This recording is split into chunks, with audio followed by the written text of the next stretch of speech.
Hey, everyone! If you enjoy my quantum audiobooks, you can support me by becoming a Patreon member.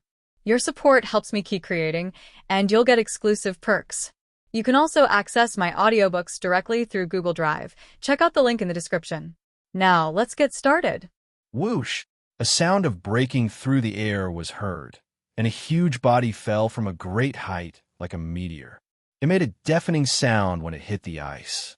Xia-Chun stood on the somersault cloud, floating more than 100 meters in the air, watching the movement below with a hint of smile in his eyes, and said lightly, "How are you, little dog? Do you feel better all over?" During this period of time, Xia-Chun used all his means except the stone ape form, resulting in Xia-Chun being constantly suppressing the three-headed dog of hell. Thanks to the speed of the somersault cloud, the Cerberus couldn't even react in time and was beaten without any resistance. But to be honest, its defense is really strong. Even when Xia-Chun used all his strength, it still held out for a long time. There are almost no people in the world today who can do what he did. If this dog is also considered a pirate, he can definitely become a four emperors and should be the most powerful one among the four emperors. After all, for Xia-Chun today, the other four emperors are simply not enough for him to defeat. If it weren't for the fact that there was an immortal who had lived for 800 years in this world, he would have been invincible by now, and this was only a few months after he came to this world. Woof! A pure dog-barking sound came from the pit below, but compared to the full-bodied sound at the beginning, the sound now was obviously much smaller, and it was easy to hear the weakness in it. I saw the three-headed hellhound staggeringly standing up from the pit, with countless wounds on its body. Some parts of it were even sunken, and it looked extremely miserable. Xia-Chun was a little impressed by the silly dog's ability to stand up again. This silly dog is really tough. Fortunately, this stupid dog's recovery ability is not strong, and each injury will remain on its body. Xia-Chun thought so, but what happened next made him feel like he was slapped in the face. Suddenly, a faint blue flame began to emerge from the body of the three-headed hellhound. Afterwards, under the burning of the dark blue flame, the wounds on the hellhound's body began to slowly disappear, and its aura became stronger and stronger. After a while, the aura and appearance of the hellhound were no different from when Xia-Chun first saw it. As the flames gradually died down, the three-headed hellhound raised its three heads and looked at Xia-Chun, revealing a human-like arrogance on its face. "Xia-Chun, did this slap in the face have to come so quickly?" He was saying that this stupid dog's recovery ability was not strong just a second ago, but he recovered completely in the blink of an eye, and it seems that it's not just the injuries that have recovered. Even his physical strength seems to have fully recovered. What the hell is this blue flame? It's so amazing. It's much more awesome than Marco's flame. Can I get him one wholesale? To be honest, Xia-Chun was really envious of the powerful ability of this flame. He doesn't really care about recovering from injuries. He can do it, but being able to recover physical strength is really exaggerated. Isn't it the equivalent of a perpetual motion machine? Haha, how happy. However, the situation would be a bit disadvantageous to him. If the flames of this stupid dog were so excessive, then a protracted war would definitely be disadvantageous to him. After all, his physical strength could not be restored. Thinking of this, Xia-Chun's eyes narrowed, and he made a decision in his heart. In this case, he must fight quickly and decisively. Get rid of this stupid dog before he can use the fire. Okay, let's do it. However, just as Xia-Chun was about to use the stone ape form to quickly resolve the battle, the hellhound made a strange move. It stretched out a paw and made a stop gesture to Xia-Chun. This action made Xia-Chun a little confused for a moment, and he also stopped thinking about transforming into a stone ape.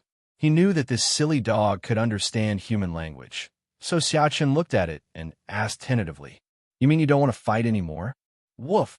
The three-headed hellhound nodded and barked. At the same time, he squatted down and sat on the ice. "Oh, so you don't want to fight anymore. I understand, but it's not up to you whether to fight or not now. You were the one who attacked me first.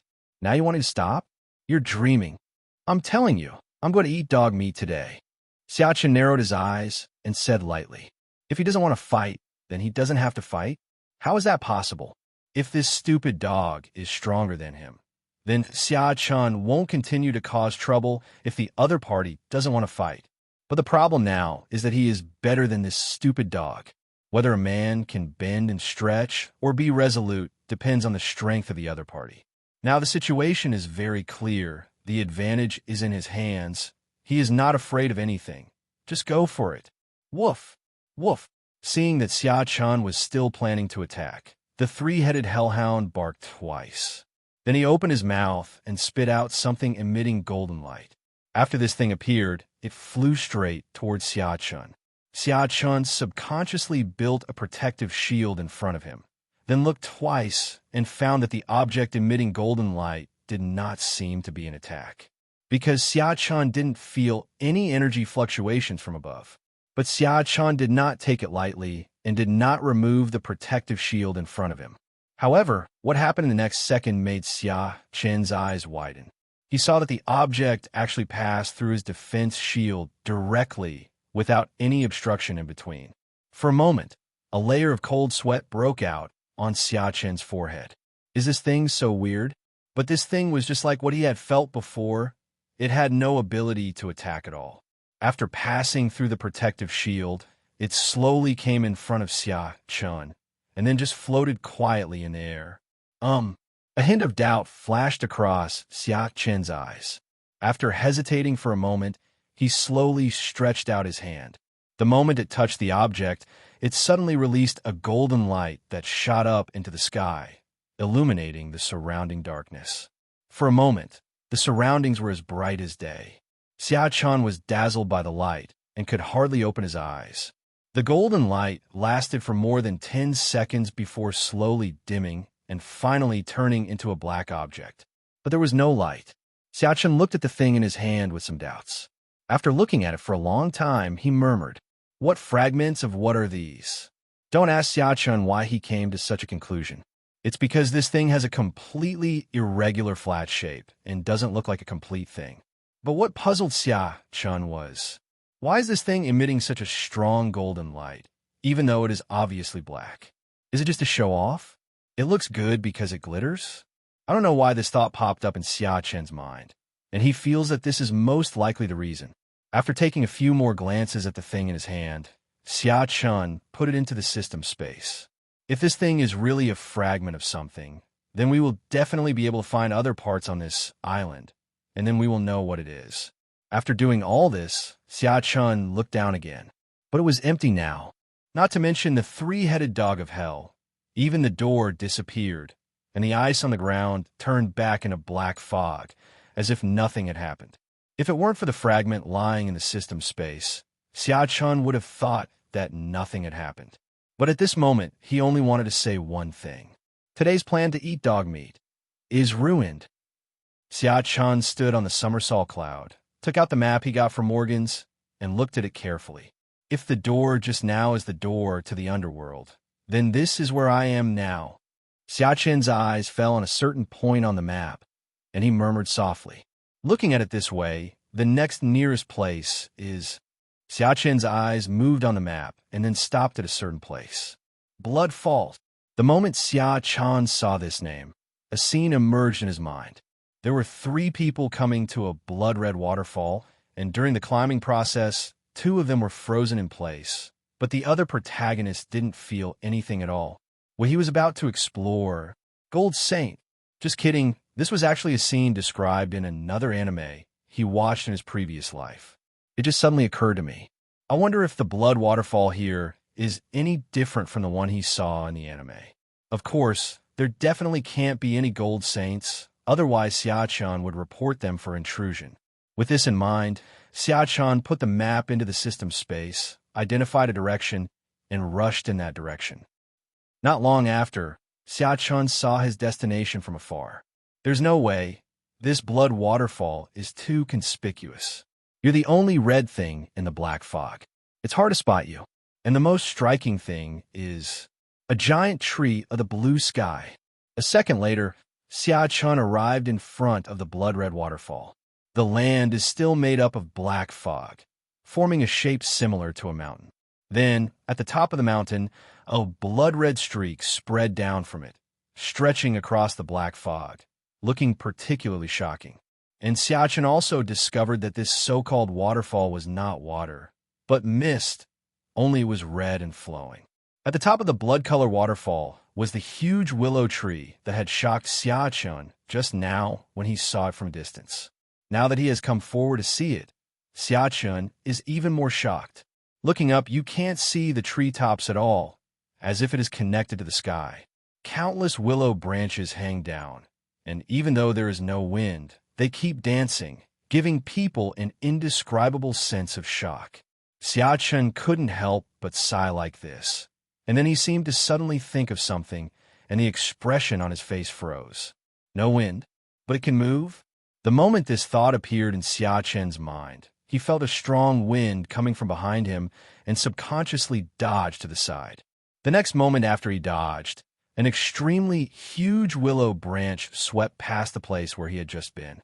The strong wind even gave Xiachen a free hairstyle. From this, we can imagine how comfortable it would be to be hit by the willow branch if Xiachen had not dodged. However, before Xiachen could react, countless willow branches attacked him at the same time. #degree.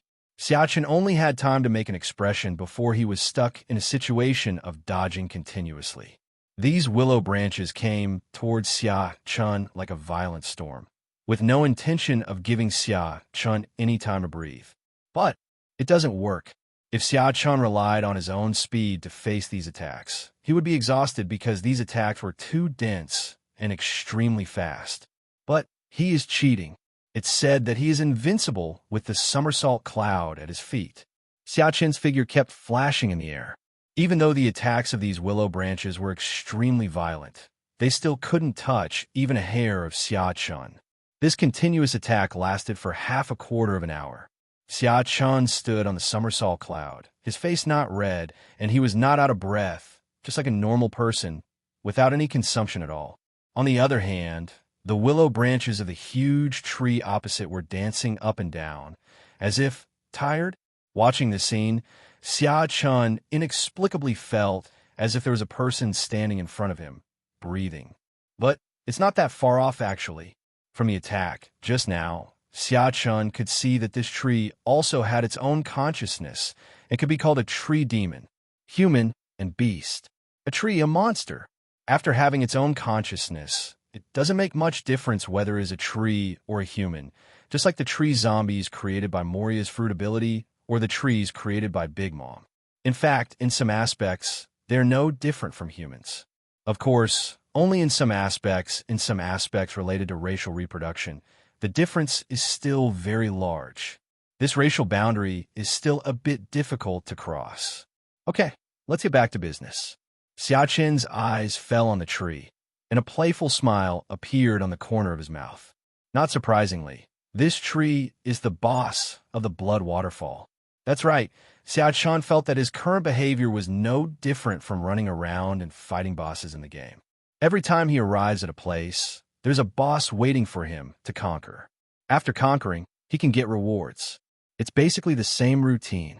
The so-called reward Xiachen got should be the fragment he just got. Thinking of this, Xiachen's mouth curled up slightly, and he looked at the tree demon and said, "It seems that this is still a collection-type series of tasks. I wonder if I can get a fragment after I kill you." After saying that, Xiachen narrowed his eyes, and then his body suddenly became extremely huge. Xiachen immediately activated the stone ape form. He was no longer interested in playing with these things. A quick victory was the real goal. Don't waste his time. Rock spike. Xiachen's mind moved, and countless rock spikes suddenly appeared in the air. Then he looked at the tree and said with a smile, "You like to compare numbers, don't you? I just don't know whether you have more branches or I have more rock thorns." As soon as the words fell, Xiachen's eyes focused, and then countless rock spikes fell towards the willow tree. The scene was extremely spectacular. Faced with this situation, the willow tree was not willing to be outdone, and also controlled its branches to rush towards these rock thorns. Bang! There was a dull sound when the branches collided with the rocks, and Xiaqin's rock spikes did not last long when facing these branches before they were broken. But Xiaqian was not at all panicked when watching this scene, as this result was within his expectations. Although none of the branches had hit him just now, he dodged so many attacks and could tell the strength of them. They were indeed quite strong. But do you have as many branches as I have rock spikes? Xiaqian thinks he has many advantages, one of which is using the majority to bully the minority. Countless rock spikes were broken by the branches of the willow tree and turned into rubble and fell down. But in a blink of an eye, more rock spikes appeared, one after another. For Xiaqian, summoning these rock spikes consumed very little of his physical strength, and it was even slower than his recovery speed. So for this skill, Xiaqian is like having an infinite mana bar. Just use it. All fear comes from insufficient firepower. When the firepower is sufficient, no Gyuki snake god can be feared. The fact was just as Xiaqian expected. Facing his continuous offensive, the willow tree seemed to be getting weaker and weaker and was gradually showing signs of being unable to hold on. At a certain moment, a rock spike broke through the branches and landed on the willow tree with incredible precision. This attack was like turning on a switch, and rock spikes hit its body one after another. Bang! Bang! Bang! Countless dull noises were heard, accompanied by countless pieces of gravel falling. The willow tree kept retreating under this attack. It turned out that the willow tree also had long legs. Well, you didn't embarrass the other trees in this world. Otherwise, they could all run away, but you couldn't, and then you would be laughed to death. Back to the point, wounds began to appear on the places hit by the rock spikes, and green liquid slowly flowed out of them. After Xiaqian's attack ended, the willow tree was covered with wounds, with basically no intact parts left. Green liquid flowed down the trunk. It fell onto the black fog below and formed a green lake directly on the black fog. The willow tree was extremely listless at this time, with countless branches drooping weakly, looking even weaker than those reward guys who rewarded themselves dozens of times a day. Suddenly, it began to sway, and countless branches seemed to converge towards the center consciously. After a while, a pointed cone made up of countless branches appeared in front of Xiaqian, with a faint green light flashing all over it. "Oh, what's this trick?" Xiaqian said calmly, seemingly not taking its attack seriously at all. The next moment, the huge branch tip suddenly moved and rushed towards Xiaqian. Looking at the sharp cone that was countless times larger than himself, Xiaqian did not show any panic in his eyes, and he did not even make any defensive moves. It was not until the spike was about to fall on Xiaqian that Xiaqian slowly opened his mouth and uttered a few words. "Embrace everything." As soon as the words fell, countless khaki light spots suddenly appeared around Xiaqian, illuminating the surrounding space, and then quickly rushed towards Xiaqian, eventually forming several circles of halo that enveloped Xiaqian. The halo keeps rotating with mysterious patterns on it, which looks very safe. The next second after the halo was formed, the spike came in front of Xiaqian and hit the halo directly. Boom! An extremely loud sound resounded through the sky, and at the same time an extremely strong shock wave spread in all directions. The black fog below was blown continuously. On Xiaqian's side, the huge cone and Xiaqian's figure were completely incomparable. With such a size difference, theoretically speaking, Xiaqian had no chance of winning. But there is often a huge discrepancy between theory and practice. When it comes to body size, bigger is not necessarily better. Xiaqian looked at the sharp cone that was so close to him that it could not move forward at all, and there was no surprise in his eyes. Are you kidding? This is the Emperor's skill. It gives me a sense of security, right? The next moment, Xiaqian's mind moved, and his body began to grow larger, and soon he turned into a giant ape. At this time, Xiaqian's body was even slightly larger than the willow tree, and he was looking down at it from above. Although he had just said that bigger is not better, he suddenly remembered the words of a powerful man named Lei. It's not that bigger is better, 100 million. The willow tree on the opposite side was stunned at this moment. It couldn't understand why the tiny creature just now suddenly became bigger than it. Was this cheating? However, Xia Chan didn't intend to give it time to think so much. He raised his arm and punched it. Bang!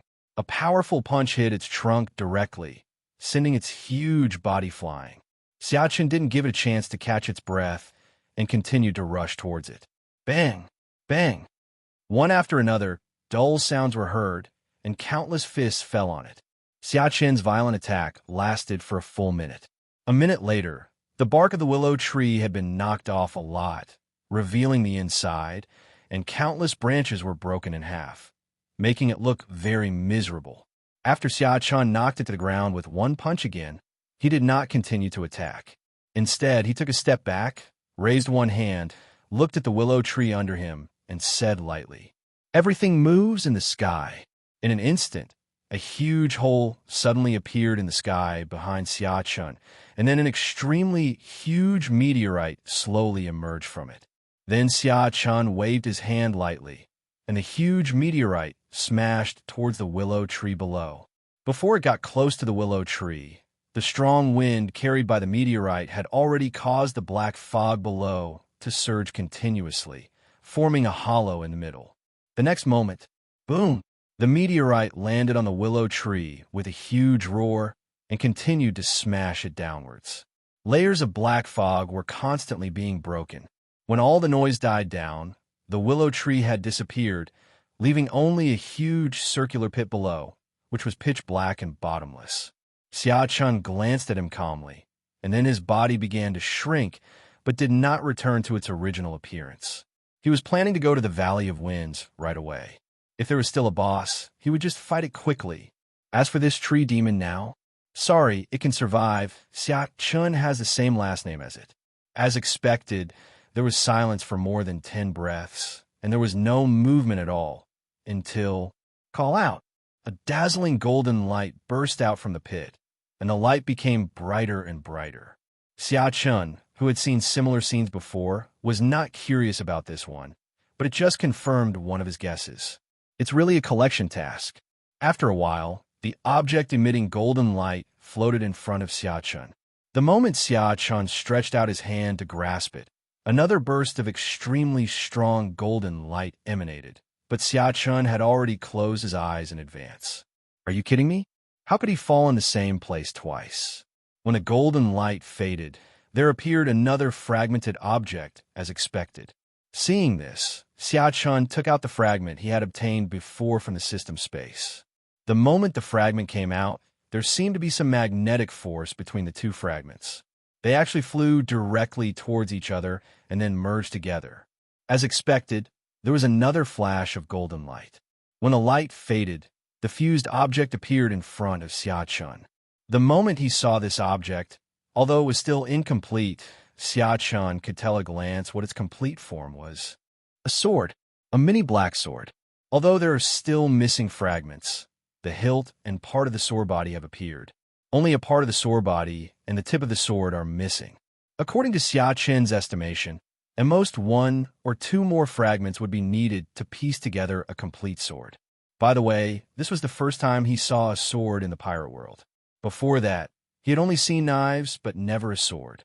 After looking at it again for a while, Xia Chen put it into the system space, and then rode the somersault cloud to the next destination. On an island, gale force, a huge phantom white tiger spewed out countless wind blades from its mouth and attacked a figure in front of it. Each wind blade carries extremely powerful force, and if you get hit by it, the consequences should be very pleasant. But the figure was not panicked at all, but slowly pulled out one of the 3 knives at his waist. Then his eyes focused, and he swung the knife in his hand forward fiercely. In an instant, an incomparably huge sword energy burst out from the blade, destroying all the oncoming wind blades, and continued to attack the phantom white tiger with unabated momentum. Seeing this sword energy, Usopp and the phantom white tiger was so frightened that he broke out in a cold sweat and quickly dodged to the side. The sword energy instantly shattered the phantom white tiger into pieces, turning it into star points. But it didn't hit Usopp, but just brushed past his body. But even so, Usopp was still scared enough that he couldn't help but wipe the sweat from his forehead. Then he looked at the figure opposite him and cursed angrily. Zoro, what are you doing? Are you trying to kill me? What did you say? I didn't hear you clearly. Zoro had a lazy expression, scratched his ear with his other hand, and then casually slashed out his sword and rushed towards Usopp. #degree. Looking at the sword energy coming at him, Usopp looked grim and then said bitterly, Zoro, you be ********D. In that case, I'll show you my new moves. I'll beat you up and make you call me daddy. Usopp roared, and in a moment of thought, the phantom white tiger reappeared. Zoro's eyes immediately became dangerous after hearing Usopp's arrogant words. You beat me up so hard that I called you daddy? Usopp, when did you become so bold? Stop talking nonsense and take it. Usopp first yelled loudly, then bent his legs slightly, exhaled in one breath, and then took a deep breath, expanding his stomach a lot. His face began to turn red, and at the same time, the phantom white tiger covering his body also made a breath in action. When he reached a certain limit, Usopp narrowed his eyes and exhaled fiercely. Call out. Usopp exhaled, while Phantom White Tiger exhaled an extremely powerful energy wave that quickly attacked Zoro. The wind pressure carried by the energy wave made the surrounding trees rustle. At the same time, a few words reached Zoro's ears. Jinjin White Tiger Cannon. At this moment, Zoro was facing this energy wave, feeling the pressure from it, with a hint of surprise in his eyes. Usopp, it's great. When did you manage to launch such an attack? Usopp immediately showed a proud look on his face when he heard Zoro's words, and said, Do you think I'm still the same Wu Xiaomon as before? When you've been away for 3 days, you should look at me with new eyes. I'm no longer the same person I was before. Usopp said firmly, with confidence in his eyes. I don't know if it's because he has a lot of room for improvement, his strength is weak, but he can clearly feel his strength improving rapidly during this period of time. One could even describe it as different every day. Every day he felt like he was a little bit stronger than the day before. At this moment, he finally realized the feeling of being treated like monsters, which he had envied before for Luffy and the others. He can now do things he never dared to think of before. This feeling is very comfortable. Seeing Usopp immersed in his own world of great power after a compliment, Zoro couldn't help but twitch his lips and then said lightly, Your move is indeed quite powerful, and it may be more than enough to deal with ordinary people. But unfortunately, I am from the second team. After saying that, Zoro's eyes narrowed, and he grasped a knife with both hands and raised it high. At the same time, he slowly uttered a few words. Ittori, what a shock! Zoro didn't see any blade light coming out, just a simple slash, and the ground in front of him began to crack rapidly. Then, the energy wave emitted by Usopp was cut directly in the middle like a whirlwind, and turned into points of light that dissipated in the air. #degree. Looking at this scene, Usopp on the opposite side was dumbfounded with unwillingness in his eyes. He originally thought that his strength had improved rapidly during this period, even though he was still some distance away from Luffy and Zoro. But it would take some effort for them to deal with his trick, but now, well, he is confident. There is still a huge gap between him and them, and he might not even be qualified to teach them any moves in the short term. But after only a moment of disappointment, Usopp immediately recovered. Accepting the gap and admitting one's own shortcomings are what he is most familiar with. After all, he used to be the man who was the most confident in the world in terms of negativity. At present, he is very happy with his current strength. You have to eat one bite at a time and improve your strength step by step. Then Usopp looked at Zoro and said, Well, my strength has been verified, so I won't disturb your battle with Uncle Rayleigh. After that, Usopp walked towards an old man, and when he came to him, he said, Uncle Rayleigh, help me beat him up. I'm not happy with his arrogant look. Ha ha. Hearing this, Rayleigh couldn't help but burst into laughter. After a while, he stopped, patted Usopp on the shoulder, and said, Usopp, I don't think it's a problem for young people to be a little arrogant. You can be so arrogant in the future. Of course, The premise is that the opponent is not as strong as you. Otherwise, you have to be more restrained. Ha ha! Rayleigh walked toward Zoro and stopped when he was several dozen meters in front of him. Zoro, start, Rayleigh said calmly, and took out his knife. At this time, Zoro also pulled out the remaining 2 knives from his waist and looked at Rayleigh with a serious look, but also a hint of excitement. During this time, he has been learning swordsmanship with Rayleigh and then fighting against him, and his strength has improved significantly. He loves this feeling. The battle with Usopp just now was just to help Usopp recognize himself, and it was not even a warm-up for him. Next, this is the real battle. Here, Xia Chun arrived at his 3rd target location, the Valley of the Wind. At this time, Xia Chun was standing outside the valley. Looking at the countless flying wind blades inside, he couldn't help but raise his eyebrows slightly. It is indeed the Valley of the Wind. The name is indeed appropriate. Muttering something in a low voice, Xia Chun walked straight inside without hesitation. At the moment of entering the valley, Xia Chun skillfully put on an Emperor's safety shield for himself. After entering, Xia Chun completely ignored the attacking wind blades and walked forward slowly, experiencing the fun of leisurely wandering in the world. Among them, Xia Chun was also observing the surroundings, wondering if another boss would suddenly appear from somewhere. To be honest, he kind of likes the feeling of beating bosses. It's quite fun. I just don't know what the boss this time will be.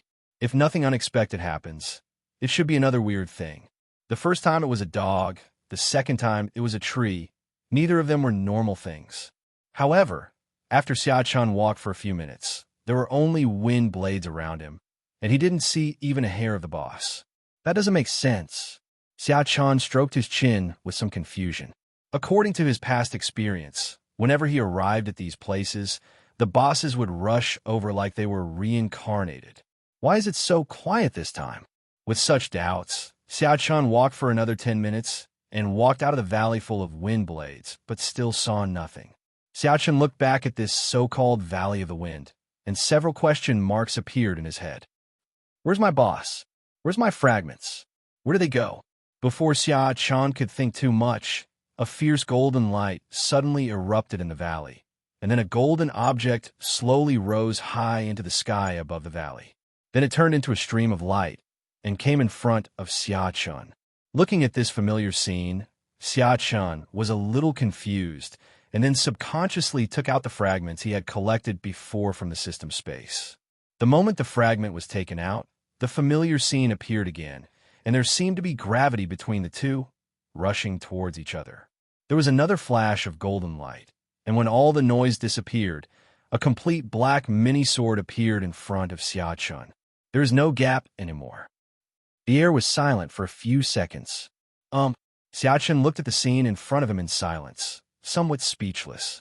Although the ultimate goal of collecting fragments has been achieved, what about the boss? Where did the boss go? Could it be that the test of this so-called Valley of Winds is just those wind blades? Is it necessary to be so perfunctory? Isn't this too easy? This made him seem a little silly for rushing over here in his stone ape form. Xia Chun stood there and thought for a while, but ultimately came to no conclusion. So he simply stopped thinking about it, as his current collection mission had already been completed anyway. Xia Chun's body returned to normal, holding the small black sword in his hand, examining it carefully. The small sword, which was now in its complete form, had undergone a huge change in appearance. If it was still a fragment before, it was just an ordinary iron sword in appearance. Now the hilt of this sword is very domineering, with a small skull embedded in it. At the same time, there's a green light flashing on the sword, and a sense of nobility comes to the face. Interesting. I want to take this back and use it as a toy. Xia Chun swung the sword in his hand a few times and said with a smile, then put it into the system space, and then looked in a certain direction. That is the last place marked on the map in that sentence. The King's Palace. Without hesitation, Xia Chun stepped onto the somersault cloud and instantly disappeared from the spot. An unknown amount of time had passed before the flying wind blades in the Valley of the Wind slowly disappeared, and the valley finally turned into a normal valley. Then a huge figure slowly walked out of the valley. Upon closer inspection, this unknown creature had a human-like body, the only difference being that his body was covered with arms starting from his belly. From a distance, the upper body is surrounded by arms, countless arms densely packed together, which is absolutely unbearable for people with trypophobia. If Xiachan was still here at this moment, he would find that this figure was very similar to the giant with 100 arms in the myths and legends he knew. At this time, the giant with 100 arms looked in the direction where Xiachan left with a lingering fear on his face, and then made a muffled sound. Fortunately, Laozi was smart. Otherwise, he would have been beaten up like Sango and Sha Shu.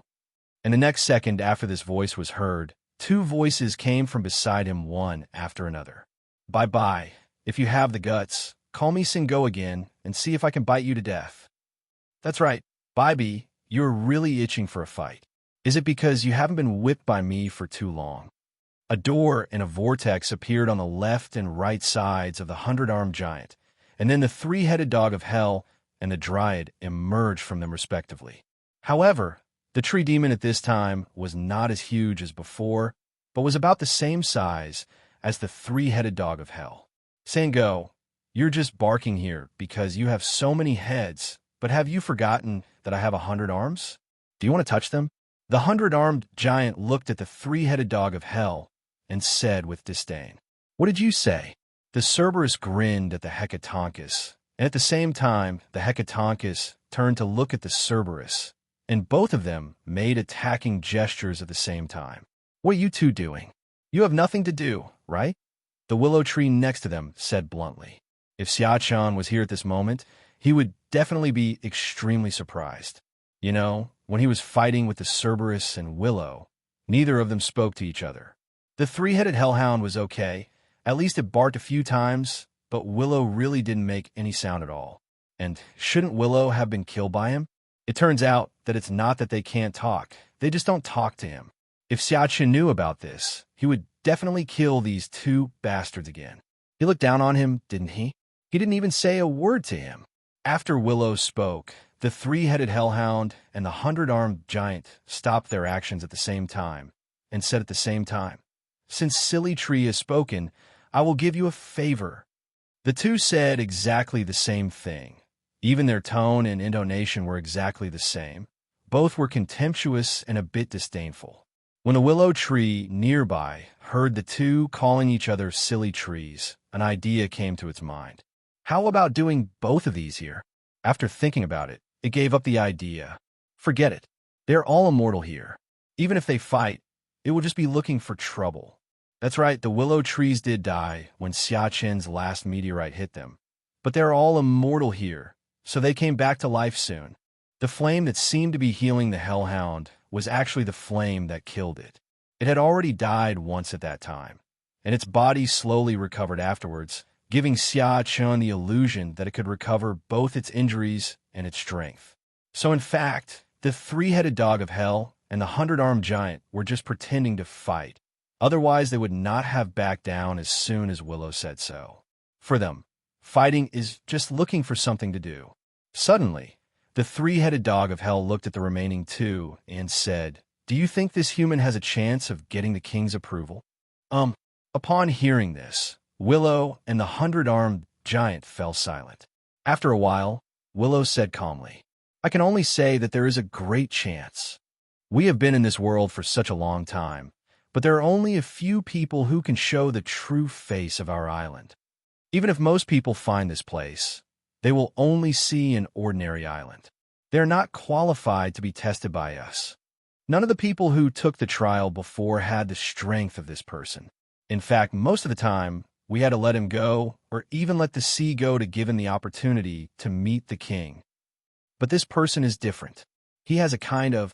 At this point, Willow paused, as if thinking about what words to use to express it, and after a while he said, There is a power that makes me feel even more powerful than the king. How is that possible? Willow, have you lost your mind after staying here for so many years? How can you say such things?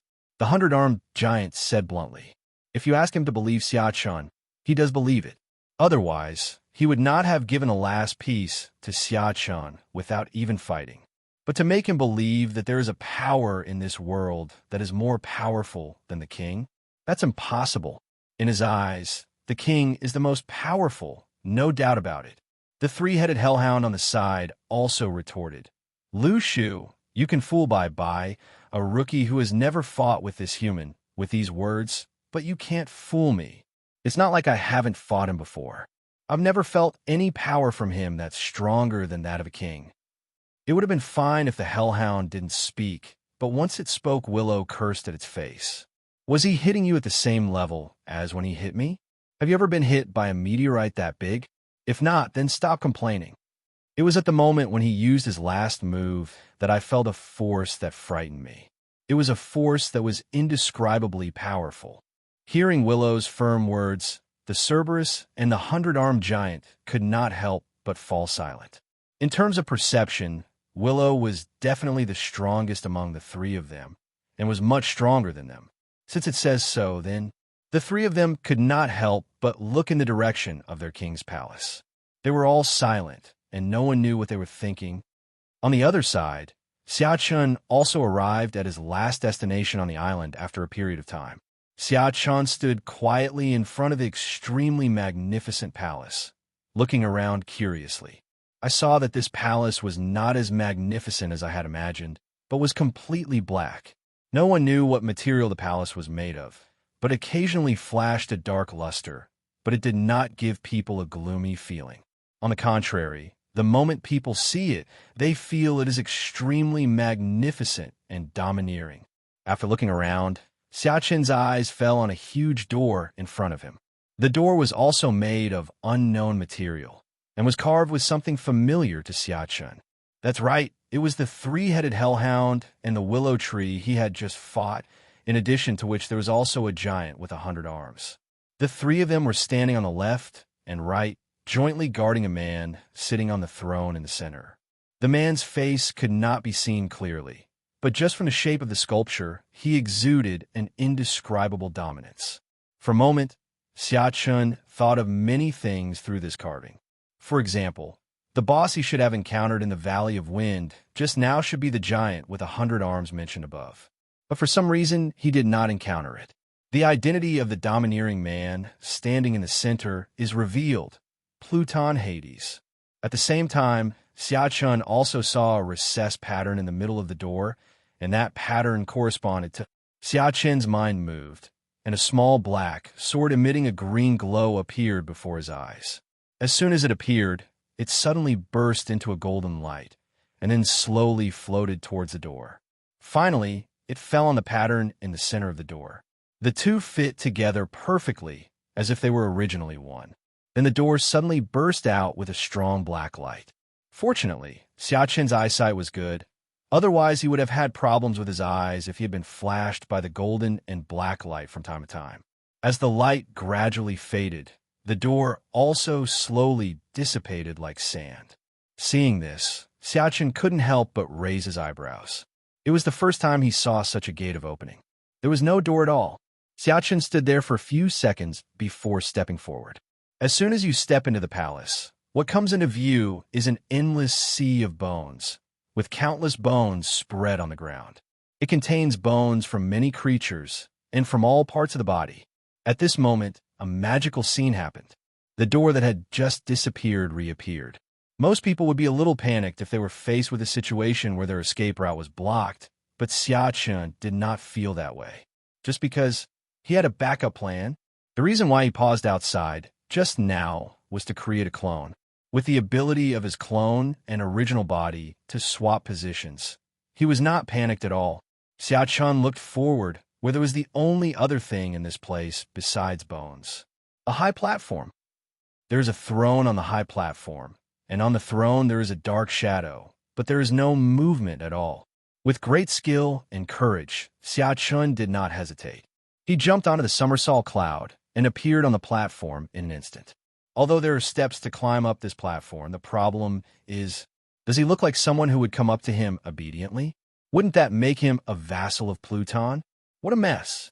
Shaking off these thoughts, Xia-Chan turned his gaze towards the dark shadow on the throne in front of him. This is a humanoid creature, wearing armor on his body and head, making it difficult to see his appearance. At this moment, there was a black sword in front of him, and the figure had both hands on the hilt. Xia-Chan could tell at a glance that this was an enlarged version of the sword he had obtained before. However, Xia-Chan was a little confused at this time, because he did not feel any aura from the figure in front of him.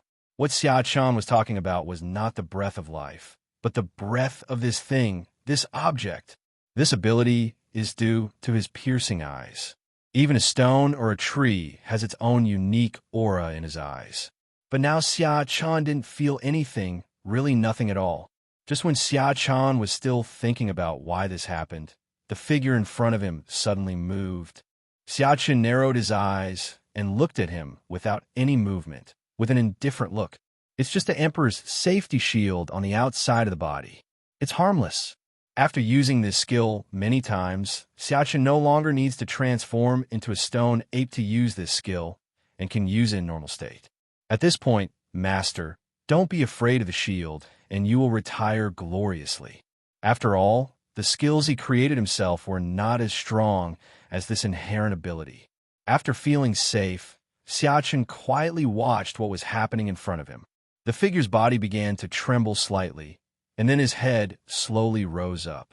Suddenly, a gaze pierced through the helmet, and Xia-Chan's body shuddered instantly, as if he was being stared at by some terrifying beast. The expression on his face quickly became extremely solemn.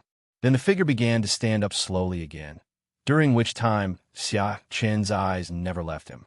Even the Emperor's safety shield, which had made him feel so safe just now, could no longer give him much sense of security. The figure in front of him was definitely the most oppressive person he had ever met in this world, bar none. Just a glance made his hair stand on end. Although he had never seen Yim's true form, and therefore had never felt his pressure, Xia-Chan felt that even Yim would not be as stressed as the figure before him. This power seems like it shouldn't exist in this world. If he attacked Xia-Chan, Xia-Chan would definitely recover his clone and run away immediately without even thinking about fighting. This really doesn't mean that he is a coward, but his instinct as a living being is reminding him that the figure in front of him is not something he can resist. In other words, Xia-Chan was unwilling to just run away after spending so much energy, and he also wanted to bet that the figure in front of him would not attack him. Otherwise, he would have run away just now. As it turned out, Xia-Chan made the right bet. The figure did not attack him until he stood up completely. Instead, a voice as gentle as jade came from under the helmet. "Let me introduce myself. My name is Hades." As the words fell, the figure, that is, the helmet on Hades' head, gradually became transparent until it disappeared. When Hades revealed his true face, Xia-Chan couldn't help but widen his eyes slightly, with a strange expression. "Why? Is there something wrong with my appearance?" Hades couldn't help but touch his face when he saw Xia-Chan's expression, and asked in confusion. Xia-Chan was silent for a while, and then replied, "There's indeed a problem. You are quite different from what I imagined Pluton to look like." "Oh, so what do you imagine Pluton to be like?" Hades asked with a chuckle. Xia-Chan pondered for a moment, then told what he knew about Hades. He should be a middle-aged, domineering man with an expression that shows he's intimidating without even getting angry. He also looks quite handsome. You meet the last requirement, but the first two are not right. I didn't expect Hades to be a man who looked only in his 20s and had such a gentle temperament. I think it would be more appropriate to say that you are a nobleman from somewhere. After saying that, Xia-Chan couldn't help but look at Hades a few more times. Not to mention, Hades' appearance in his previous life was that of a top Western handsome guy, and it even threatened his position. But he still thinks he is more handsome. Ha ha ha ha. Hades laughed loudly upon hearing this, and stopped after a while, saying, "That's a pity. It's not what you imagined. But there is something I'm quite curious about. It seems like you have heard of my name a long time ago and have a certain understanding of me. So why do you know something about me? Theoretically, the only news that can be spread in this world is my name." "Well, it's not easy to answer this question," Xia-Chan said indifferently. Hearing this, Hades looked at Xiaqin deeply, and after a while, he seemed to understand something and said with a smile, "I see. It seems you are not from this world either." Hearing Hades' words, Xiaqin's eyes narrowed, but he did not refute. He could also tell from what Hades had just said that this Hades was not a creature from this world at all. So, it didn't matter even if he knew that Xiaqin was not from this world. They are even strangers or fellow travelers. No wonder you have an aura of supreme status. It turns out you are not from this world. This makes sense. I was wondering, how could someone like you appear in this low-level world? The aura of the Supreme Being? What is that? Xiaqin asked curiously. When he said this, Hades was confused and asked subconsciously, "You don't know?" Xiaqin didn't answer, but the confused expression on his face was enough to explain everything. Looking at Xiaqin's appearance, Hades really believed that Xiaqin did not lie to him, and he really knew nothing. Because this kind of stupid and confused expression is very difficult to act out. Hades pondered, as if he didn't know where to start. After a while, he slowly spoke. Personality is something that every living being has. Living beings have their own innate personality, and they also have personality acquired through other means. For example, the supreme aura in you is not innate, but is fused with you later. I remember that there seems to be something called devil fruit in this world. Its essence is to give a person a personality, allowing him to have the abilities of that personality. But most of the positions in this world are very low level.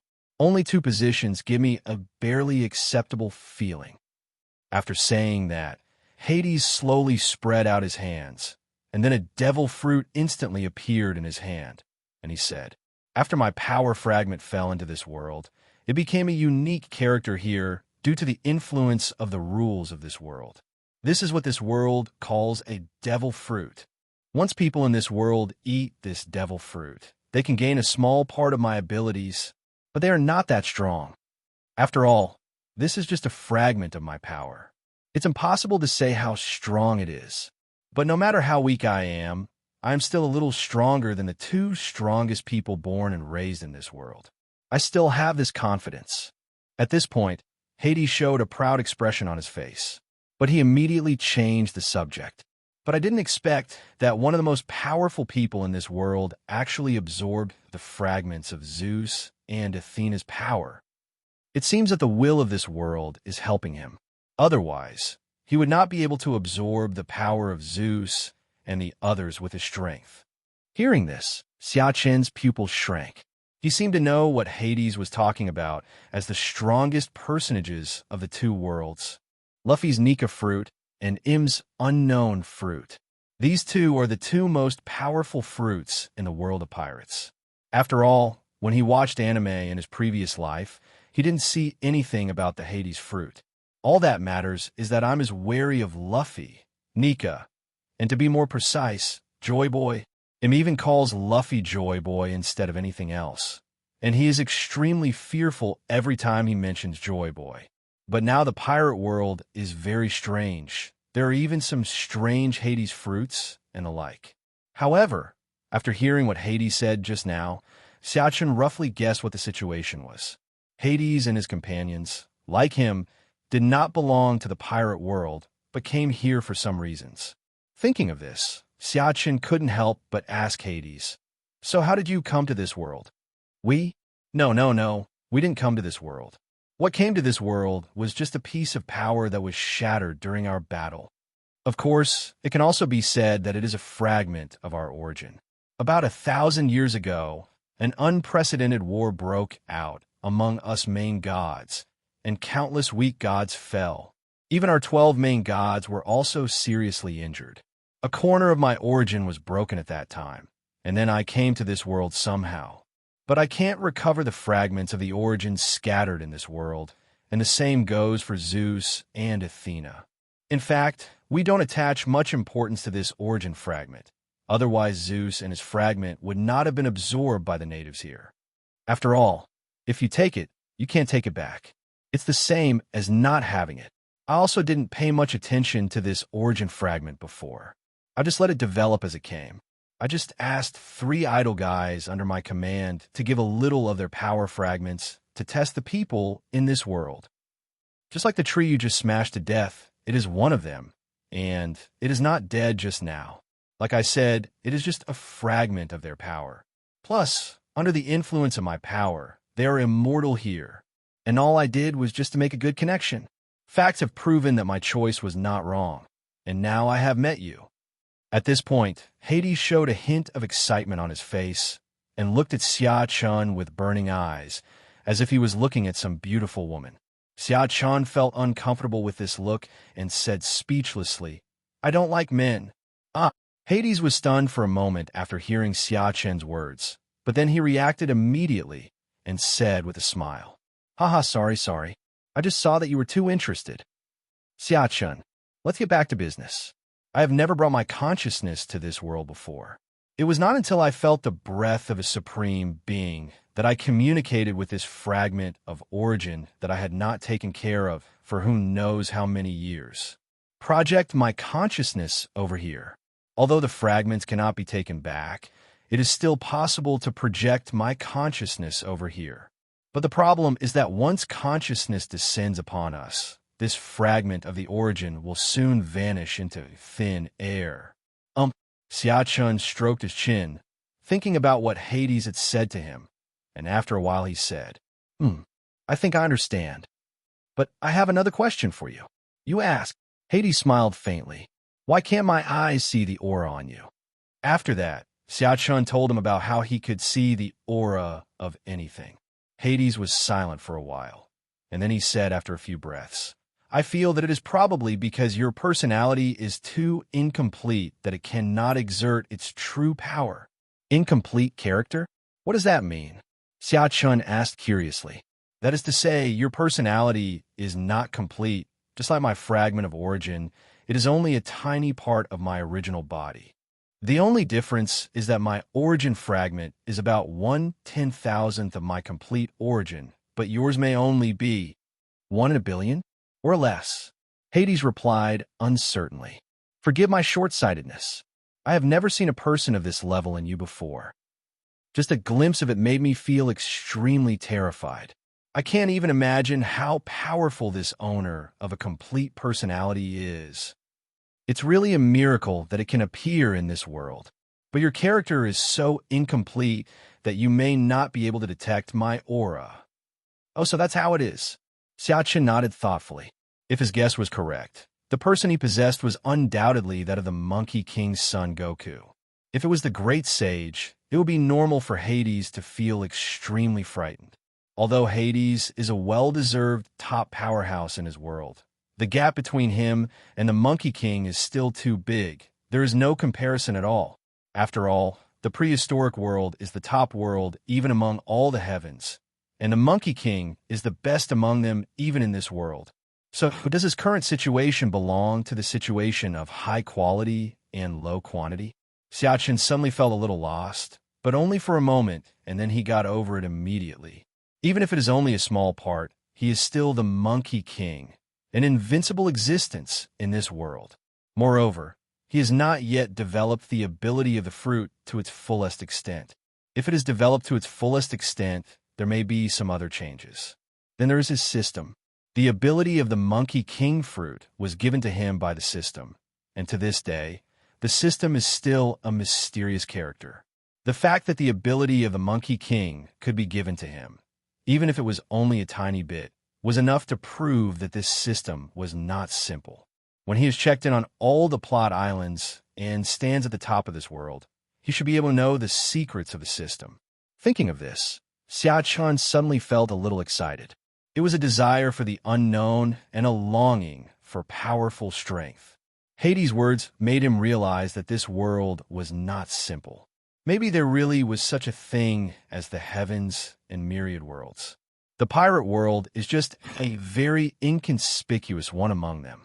Xia Chun couldn't help but raise a smile. The world is so vast. Just thinking about it makes me excited. Xia Chun and Hades talked a lot over the next period of time, but most of the time, it was Xia Chun asking questions and Hades answering. After a while, Hades looked at Xia Chun and said, "Okay, I'm almost going back. If I stay any longer, I'll use up the power of this origin fragment. Today I am satisfied to see your supreme status. I can brag to others when I go back later. Ha ha ha. So before I leave, let me give you the remaining power of this origin fragment. Otherwise you will have worked in vain and just chat with me in the end. After saying that, the devil fruit in Hades' hand began to slowly rise into the air and then turn back to its original appearance, which was a diamond-shaped fragment. The fragment suddenly glowed with a faint light, then flew towards Xia Chun at an extremely high speed and pierced in his chest before Xia Chun could react.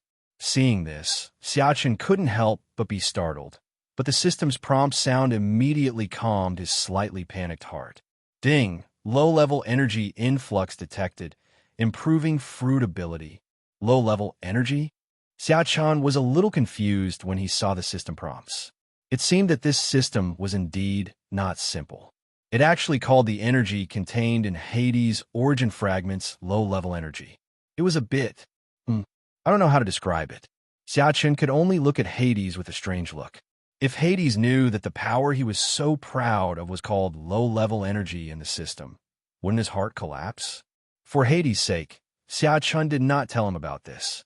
In fact, he did not want to expose the system. Otherwise, it would be difficult to explain.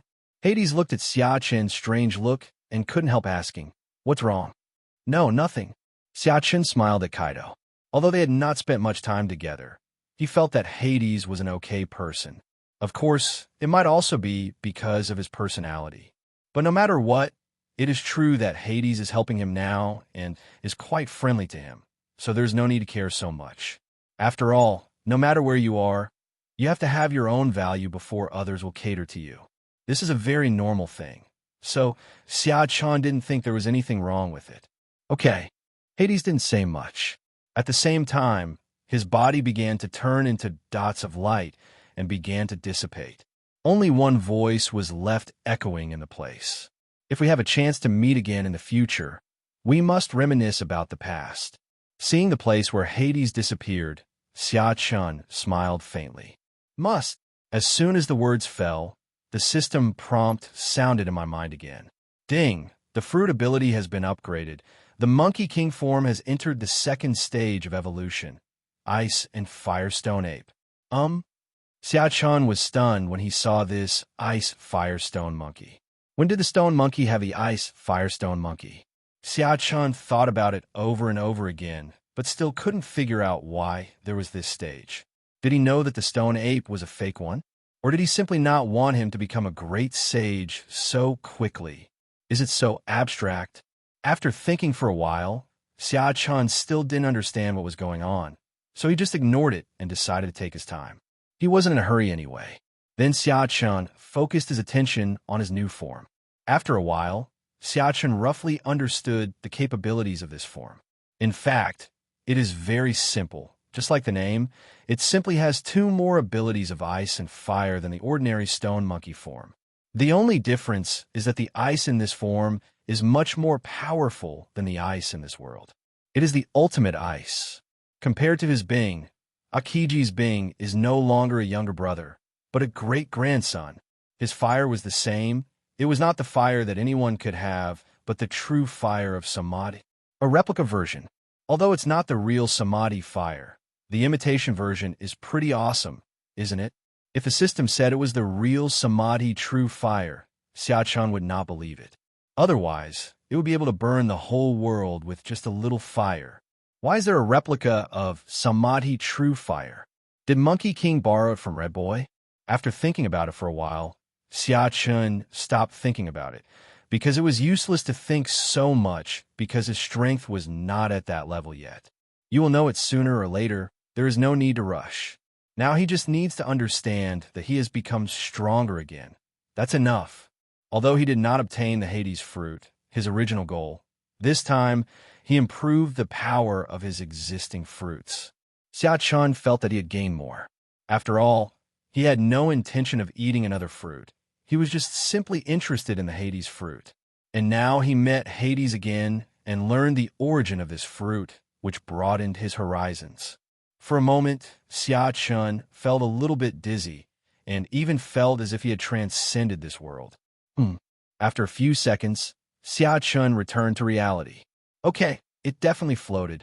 Even if he knew there was a bigger world outside the pirate world, it was useless because he didn't know how to get there yet.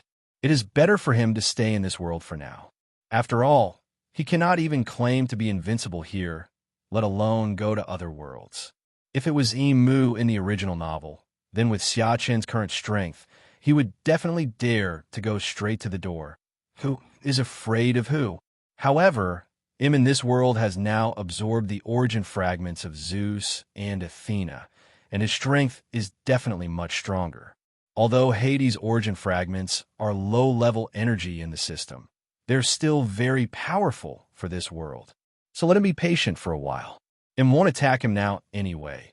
At least not before he fully activates the so-called power of Hades. This is what Xia Chun just learned from Hades. If someone in this world obtains Hades' power, they need to die once to have a chance to fully inherit Hades' power. The stronger one is when he dies, the faster he will inherit Hades' power after resurrection. And completing the inheritance of power is the so-called Fruit Awakening. This is almost exactly what Xia Chun had guessed before, because Hades' power must be completely inherited before him can take it away, not before that. That's why so many actions were arranged against him. Now Xia Chun has been resurrected, as he wished. As for how long it will take to fully inherit Hades' power, him can just wait. I'm afraid there won't be that chance. Now that all the origin fragments have been absorbed by him, what else is there? The problem is that Emu doesn't know about this thing. So isn't it Xia Chun who has the final say on when to awaken? So Xia Chun is not panicking at all now. There is plenty of time. Take your time. So far, his journey to find Hades' fruit has come to an end. Next, he will, on an island in the Grand Line. Somewhere on the island, there was a large group of Marines, led by a man with 2 tufts of mustache. It was Vice Admiral Flying Squirrel of Marine. At this moment, he was sitting on a chair with his eyes closed. Next to him were several Marines sitting in front of a table with a registration form on it. On the other side of the table was a long queue of people that seemed to have no end. This is exactly where the Marine is conducting a global recruitment drive. The Battle of Marineford had a huge impact on the Marine, and they are in urgent need of fresh blood to fill the vacant manpower. In addition, after such a war, the world government had completely reshuffled the 5 elders, which also made them feel deeply fearful. He strongly supported the Marines' recruitment plan and even promised to allocate funds to the warring states to improve the Marines' welfare benefits. When Zhanghua heard the news, he was completely stunned. When did this shitty world government become so good? It seems that the 5 old guys who took office died a good death. Look at the 5 elders of this term. How reasonable they are, right? Zhanghua didn't think about what they were thinking. He only knew that the one who benefited now was their Marine. The scene cuts back to here. The reason why there is such a long queue of petty officer 3rd-class dragons now is because the benefits of Marines have been greatly improved compared to before. This led to an increase in the number of people joining the army. What's the name? Stephen George. Where do you live? Java Island. The Marine at the table asked the person in front of him without even looking up. After getting all the necessary information, he slowly looked up at him. Pointing to a 3-meter-tall, black and gold machine next to him, he said, "Go test it on the Taoist force testing machine next to you, and use your strongest attack to hit it." The strongest attack? Are you sure? Stephen George asked Marine, showing off his arm muscles while speaking. Marine in charge of recruitment. I'm quite sure. Hearing this, Stephen George no longer had any concerns and walked towards the Tao force testing machine while saying, "You said it. Don't ask me to compensate you if I blow up this machine." As soon as these words came out, not only the Marine in charge of recruitment, but all the other Marines around, and even the flying squirrels couldn't help but open their eyes and look over. But after just a glance, the flying squirrel closed its eyes again. Frog in the well. The other Marines and flying squirrels had similar thoughts. They felt that the person in front of them was just like a monkey, and at the same time, he had an inexplicable confidence in himself. Just relying on the useless muscles on your arms that look like they were bitten by a mouse. You think you can blow up the force testing machine? It's just a fool's dream. Others may not be aware of the capabilities of this force testing machine, but as Marines, they are very clear about it. This Dow force machine can withstand a maximum Dow force level of 10,000. This is a level that most lieutenant generals cannot reach. Based on the 4,000 daily of Rob Lucci in human form 2 years ago. That's why they scoffed at the man's harsh words, because it was simply impossible. The people queuing behind him were also looking at the man curiously. They also wanted to see what strength this man had that made him so confident. Compared to the distrust from the Marine side, Stephen George, who came to the force testing machine at this time, was full of confidence. Stephen George was extremely confident in his own strength because he practiced in the mountains and forests every day, and he could smash a boulder more than 10 meters high with just one punch. The wild beasts in the mountains and forests were no match for him. He had only recently come out of retirement, and as soon as he came out, he heard the news about the defeat of Marine and world government. In an instant, he was extremely angry because his relatives were killed by pirates, and he had an irreconcilable hatred for pirates. At the same time, he hated Marine for not fighting back. He didn't expect that Marine, who looked so powerful, would be beaten like this by pirates. And I heard that it was just one pirate who beat them into this state, and the other pirates didn't even put in much effort. For a moment, he was extremely disappointed with Marine, and at this time he just heard the news of Marine's worldwide recruitment. An idea suddenly came to life in his mind. Since the Marines aren't capable, why not? Let him do it. Let him end this chaotic world of pirates. He wants to be an admiral, a fleet admiral. He wants to lead the Marine to a stronger tomorrow. He believed that he had the ability to do so, just relying on his pair of iron fists that could easily smash a boulder that was more than 10 meters high. Stephen George stood in front of the force testing machine, squatted slightly, arched his body, and made a fisting gesture. Although he is very confident in his own abilities, now that he has come here to show his best side. Therefore, he still had to accumulate the necessary strength. He wanted to deliver his strongest punch and let everyone here feel his power. As time slowly passed, Stephen George's aura grew stronger and stronger until it reached a certain limit, and his body moved. A gleam of light flashed in Stephen George's eyes, and then he punched hard at the Taoist force testing machine with his strength gathered to the limit. Bang! The fist hit the machine with a dull sound, and at the same time the numbers on the display screen on the machine were jumping rapidly. Finally stopped at 526. Stephen George showed a hint of surprise on his face that he didn't destroy the machine with one punch. This machine is pretty solid. It seems that not everything in the Marine is junk. Even though the people are a bit inferior, the equipment is still okay. Then Stephen George turned his head confidently, trying to see the expressions on the Marines' faces. According to his estimation, this group of people should be dumbfounded at this moment, unable to believe that there is a human as powerful as him. Come, praise me, worship me, and look up to me. Stephen George thought so, but when he turned around, the scene he saw was a little different from what he expected. These Marines were indeed looking at him with some surprise at this moment, but it was far from the level of shock and disbelief. These Marines have such good mental qualities? They're so calm when seeing a strong man like me. This thought popped into Stephen George's mind. Dow power value, 526. A few seconds later, the Marine who was in charge of recording shouted loudly. The flying squirrel, sitting on the chair nearby, sensed the movement and slowly opened its eyes. The flying squirrel glanced at Stephen George indifferently and then said, "Well, you are quite capable. Come here, you will be my soldier from now on." He can recruit anyone he likes into his fleet, even though a Dow power value of more than 500 is nothing to him. But it is considered a good level among Marines and can be called a Superman. In addition, some of his soldiers died in the Battle of Marineford, so his fleet is now a little short of manpower. So when he sees a soldier like Stephen George, of course he won't let him go. The Marines around heard what the flying squirrel said and looked at Stephen George with envy. I didn't expect that he would be chosen by Vice Admiral Flying Squirrel. He is so lucky. Who says it's not true? Being recruited by the Vice Admiral into his own fleet is much better than those of us who are responsible for recruiting here. Hey, who made him have a Tao power of over 500? It's normal for such a Tao power to be favored by Vice Admiral Flying Squirrel. Several Marines were chattering there, and all the whispers were heard by Stephen George.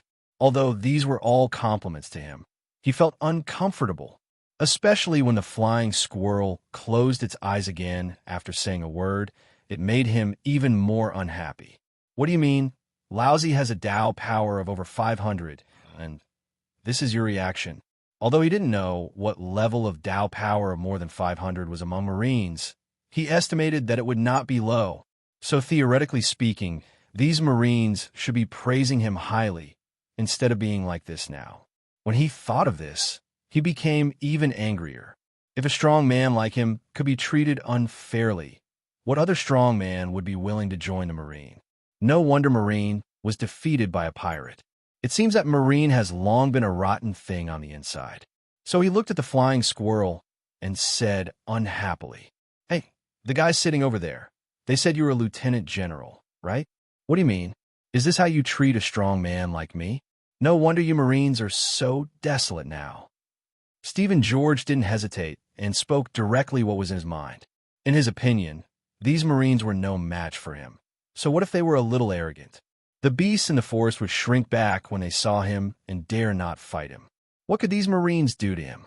If these Marines still don't know how to respect others, then he will use his fists to teach them how to respect others. The Flying Squirrel frowned, opened his eyes, and looked at Stephen George with unfriendly eyes. Looks like a thorn. That's perfect. He hasn't dealt with a troublemaker for a long time, and he's been a little angry recently. Since you insist on coming to me to teach me a lesson, I won't be polite. Thinking of this, the Flying Squirrel's mind moved, and his figure instantly disappeared from the spot. When he reappeared, he was already in front of Stephen George. Stephen George's pupils shrank suddenly when he saw the figure suddenly appearing in front of him, and he was even more frightened when he saw the Flying Squirrel punching toward his face. It was because the Flying Squirrel's punch was too fast for him, so fast that he couldn't react at all. Just try your best to lift your arms up. Although the Flying Squirrel is a swordsman, he is also a lieutenant general after all. There's no need for him to use a sword to deal with such a small calamity. Without any surprise, the Flying Squirrel's punch hit Stephen George hard in the face. A dull sound was heard, and Stephen George's figure instantly flew backwards, flying dozens of meters in the air before falling to the ground. And this was because the Flying Squirrel showed mercy. Otherwise, it would not just be a matter of flying backwards for dozens of meters. After all, he just wanted to teach the troublemaker a lesson, not to beat him to death. He also wanted to subdue him. The situation was almost the same as the Flying Squirrel had expected. Stephen George slowly got up from the ground, feeling his seemingly crooked nose, and looked at the Flying Squirrel with fear in his eyes. He didn't expect that the strength he was so proud of would be like a little chicken in front of the other party and could be crushed to death.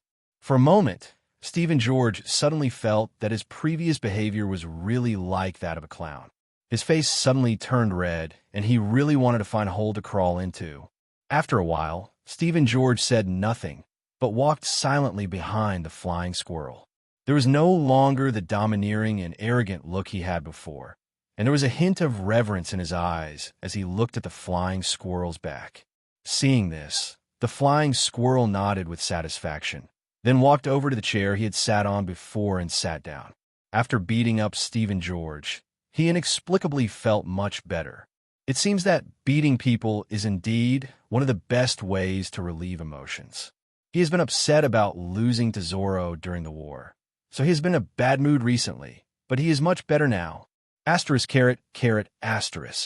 The conscription process went smoothly over the following period of time, with several people with a Tao power of nearly 1,000 appearing, and even one person with a Tao power of over 2,000. Even a Flying Squirrel couldn't help but look at it sideways. However, with the previous experience of Stephen George, Even if they measured that his power was stronger, they would not dare to act rashly like him. And another very important reason is that they are modern people and they know how powerful the Marine is. Unlike Stephen George, who has stayed in the mountains for so many years and has no idea of the news from the outside world. That's why Tion is the boss, and he is the second in command. As for these people, Flying Squirrel accepted them under his command without any hesitation. After all, he came here to recruit soldiers with this purpose in mind. Otherwise, why would he come here when he had nothing to do? Recruiting soldiers is not something that requires a lieutenant general like him to do in person. As time passed, the number of people in the team became smaller and smaller, and soon there was only one person left. The Flying Squirrel narrowed his eyes as he looked at the last person, and after a while he said, "Hey, big brother, this is the Marine recruitment site. Are you sure you are here to join the army?" It's no wonder the Flying Squirrel said that. It's just that the man in front of him seemed a little old. Judging from their appearance, they're at least the same age as him, or maybe even older. If it was just an age issue, it would be fine, but the problem is that this person kept his eyes closed. There's also an X-shaped scar on the left side of his forehead that extends all the way to his eyes. Combining these two conditions, the man in front of me is very likely. Brother, your eyes, is there something wrong with you? That's right. My name is Xiao, and I'm a blind man. The man answered the Flying Squirrel calmly, without hiding anything. He has short black hair, a beard around his mouth, his eyes closed, a tall figure, and is wearing a lavender kimono with a black and purple belt. But I can't see you too, so blindness is not a problem for me. See us. The Flying Squirrel was stunned for a moment, but immediately thought of something, and the look in his eyes when he looked at Xiao suddenly changed. If what Xiao said was true, then he must have mastered the observation hockey, and his level was not low. Then it wouldn't be a problem to join the Marines at this age. What if he turns out to be a strong one? For their current conscription plan, what they value most is strength, that is, combat effectiveness. Cultivating the new generation is important, but what they need more now is a strong person who can control the situation. After thinking for a while, the Flying Squirrel smiled and said, "Then come over here and make a simple record, and then go to the daily testing machine to test it." After a while, Xiao finished recording and came to the daily testing machine. There was no one to guide him throughout the whole process, and he accurately found the location of the Taoist force testing machine, even though he was blind. This action also made the Flying Squirrel believe that the person in front of him did indeed master the extraordinary ability of observation hockey. I couldn't help but feel excited. For him, he definitely hopes that Xiao becomes as strong as possible, so that their Marine will have one more strong man in charge. He smiled and looked at the Taoist force testing machine in front of him, then slowly pulled out the staff knife in his hand. He doesn't intend to hold back. During this time, he also learned about what happened to the Marine and the world government, and also saw many scenes of pirates doing evil. Although he would defeat the pirates every time he encountered such a situation, it was only a temporary solution and not a permanent cure. He can help people bullied by pirates once or twice, but can he help them 100 times or 1,000 times? After all, personal power is limited, and he felt powerless in this situation. In the end, he could only help when he encountered it, and there was nothing he could do if he didn't encounter it. Just at this time, he heard the news of the Marine World recruitment, and all of a sudden, an idea came into his mind. Yeah, why didn't he think of it before? The power of one person is indeed limited, but what about an organization? What about the largest organization in the world? Putting aside the world government, which is hidden behind the scenes, Marine is the most powerful organization in the world. It is more powerful than any other Emperor-class pirate group. Although many of its members were killed by Xiachen this time, it is still the strongest. After all, among the high-end combat forces, Xiachen only killed one Akainu, and he did not kill those lieutenant generals. Most of the dead Marines were killed by the aftermath of his attack. Therefore, the impact on the top-end combat power of the Marine was not very big, but there were a lot of casualties in the mid- and low-end combat power. Of course, to say that Marine is the strongest is to exclude Xiachen, who has a bug-level combat power. Otherwise, considering Xia Chen's current strength, even if all the Marines came together, they wouldn't be enough for him to defeat with one hand. So for Yi Xiao, what he has to do now is to show his strength without reservation. Because only when he is stronger, he will have more say, and only in this way can he accomplish what he wants to accomplish. Thinking of this, Yi Xiao suddenly exerted force with the hand holding the cane knife, and a circle of purple-black ripples appeared on Yi Xiao's cane knife. In an instant, everyone around felt their hearts inexplicably heavy, and they didn't know what was going on.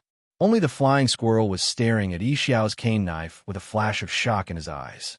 Is this a devil fruit? Although he was not the target of the attack, he still felt the pressure. This shows that this devil fruit is not simple, and this person is even more not simple. This time, the flying squirrel was sure that the man in front of him was definitely a strong man, at least stronger than himself. Without letting everyone wait for long, Yi Xiao swung the staff knife in his hand forward. Boom! A huge roar was heard, and the Taoist force testing machine in front of Yi Xiao was instantly blown into two halves. They flew out one after another. He smiled and closed the sword in his hand as if nothing had happened, then turned around and walked towards the crowd. At this moment, everyone around was staring at this scene in amazement, looking at Yi Xiao with extremely shocked eyes. Especially those Marines who knew the upper limit of this force testing machine were extremely shocked. Although the maximum Tao force value that this machine can withstand is 10,000, but to achieve the effect of Yi Xiao, it is not something that can be achieved with just 10,000 Tao force values. The flying squirrel looked at the broken Taoist force testing machine, then looked at Yi Xiao, who was walking towards him, and couldn't help swallowing. He is much more knowledgeable than the Marines under him. They only know that Yi Xiao is awesome, but they have no accurate concept of how awesome he is. But the flying squirrel could roughly judge Yi Xiao's strength through this attack. He narrowed his eyes, looked horrified, and said word by word, "General strength. Calm belt, Daughter Island." A man was walking leisurely in the forest, looking around from time to time. This person is Xia Chun, who just came back from the Eternal Night Sea, and his purpose of coming to Daughter Island. No one should not know this. Although the Daughter Island is not far from where Luffy and the others are training, Xia Chun has no intention of looking for them. If they want to practice, they should practice well. They should wait for half a year before meeting again. As for him, after being busy for so long, he certainly needs to relax. Xia Chun did not hide his whereabouts, so he soon felt that there were many auras in the distance rushing towards him at a high speed. "Are you here?" Xia Chun raised a faint smile at the corner of his mouth, but he did not stop and continued to walk slowly forward. After a while, a large group of women who liked to save fabric and wore cool clothes rushed out of the forest and surrounded Xia Chun without saying a word. "Stop! Who are you? You are not from here. Are you an alien invader?" One of the yellow-haired women stared at Xia Chun and spoke viciously, but the other black-haired woman next to her looked at Xia Chen's face in a daze. She always felt that Xia Chen's face was very familiar, but she couldn't remember it all of a sudden. Xia Chen looked at them and said calmly, "My name is Xia Chun. I am not your enemy. I am here to find Hancock. How dare you?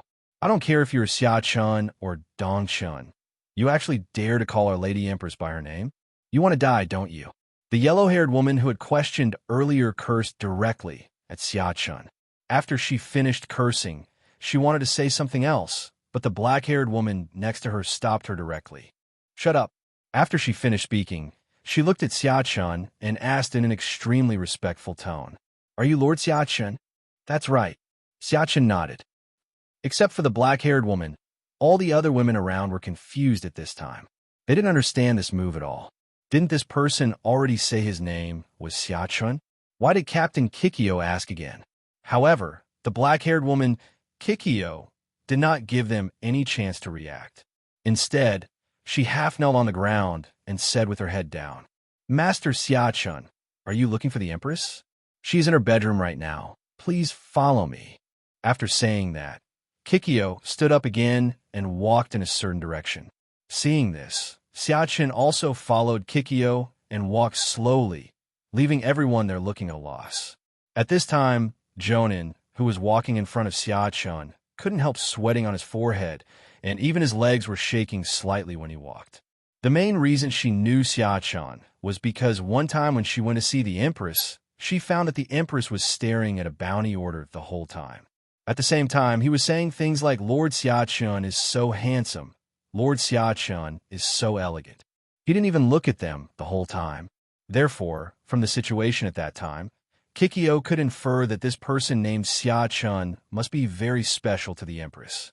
Later, she accidentally saw the news about Xia Chun killing his way through the Marine headquarters. She was extremely shocked by the news at that time. Although she has never been out of Daughter Island, she still pays attention to the news frequently, which is why she knows Xia Chun. So she was not someone who was unaware of the vastness of the world. To her, the strongest person she had ever seen was their Empress. She also knew that their queen was one of the 7 warlords of the sea, and there were 6 other people like her besides her. Not to mention the generals and fleet admirals in the Marine headquarters. They're all well-known, top-level experts. Even with such a lineup, Xia Chun was able to defeat them all by himself. This shows how strong Xia Chun is. However, due to the huge gap between Xia Chun and other people like him, Kikyo did not pay much attention to Xia Chun. This is why she felt Xia Chun looked familiar when she first saw him, but she didn't recognize him. It was not until she heard the name later that she recognized Xia Chun's identity. The two of them walked one after the other. With Kikyo leading the way, the rest of the journey was smooth. The 9 snake warriors they met along the way first greeted Kikyo in a friendly manner, and then looked at Xia Chun with curious eyes, as if they were intrigued. After a while, Kikyo brought Xia Chun to the palace of 9 Snake Island. At the same time, 2 tall women also walked out of the palace. He immediately noticed Kikyo in front of him. One of the green-haired women was about to ask Kikyo what was going on when she saw Xia Chun behind Kikyo. Her eyes suddenly widened in horror. Looking at Xia Chun, he stammered, "Are you Master Xia Chun?" The same question was asked by different women, which made Xia Chun feel helpless. Why did they ask him the same question? Xia Chun nodded and replied calmly, "It's me." Hearing Xia Chun's answer, the 2 huge women instantly broke out in cold sweat on their foreheads. Although they had basically confirmed Xia Chun's identity, they still broke out in cold sweats when they heard Xia Chun's personal admission. They're not like Kikyo, who only knows a little about Xia Chun from the news. As people who have always been with their sister Boa Hancock, they knew more deeply how strong the man in front of them was. He was known as the strongest man in the world today. Moreover, there is a huge gap in strength between him and others. There are even many people who think that all the other strong people in the world combined are not strong enough to beat Xia Chun.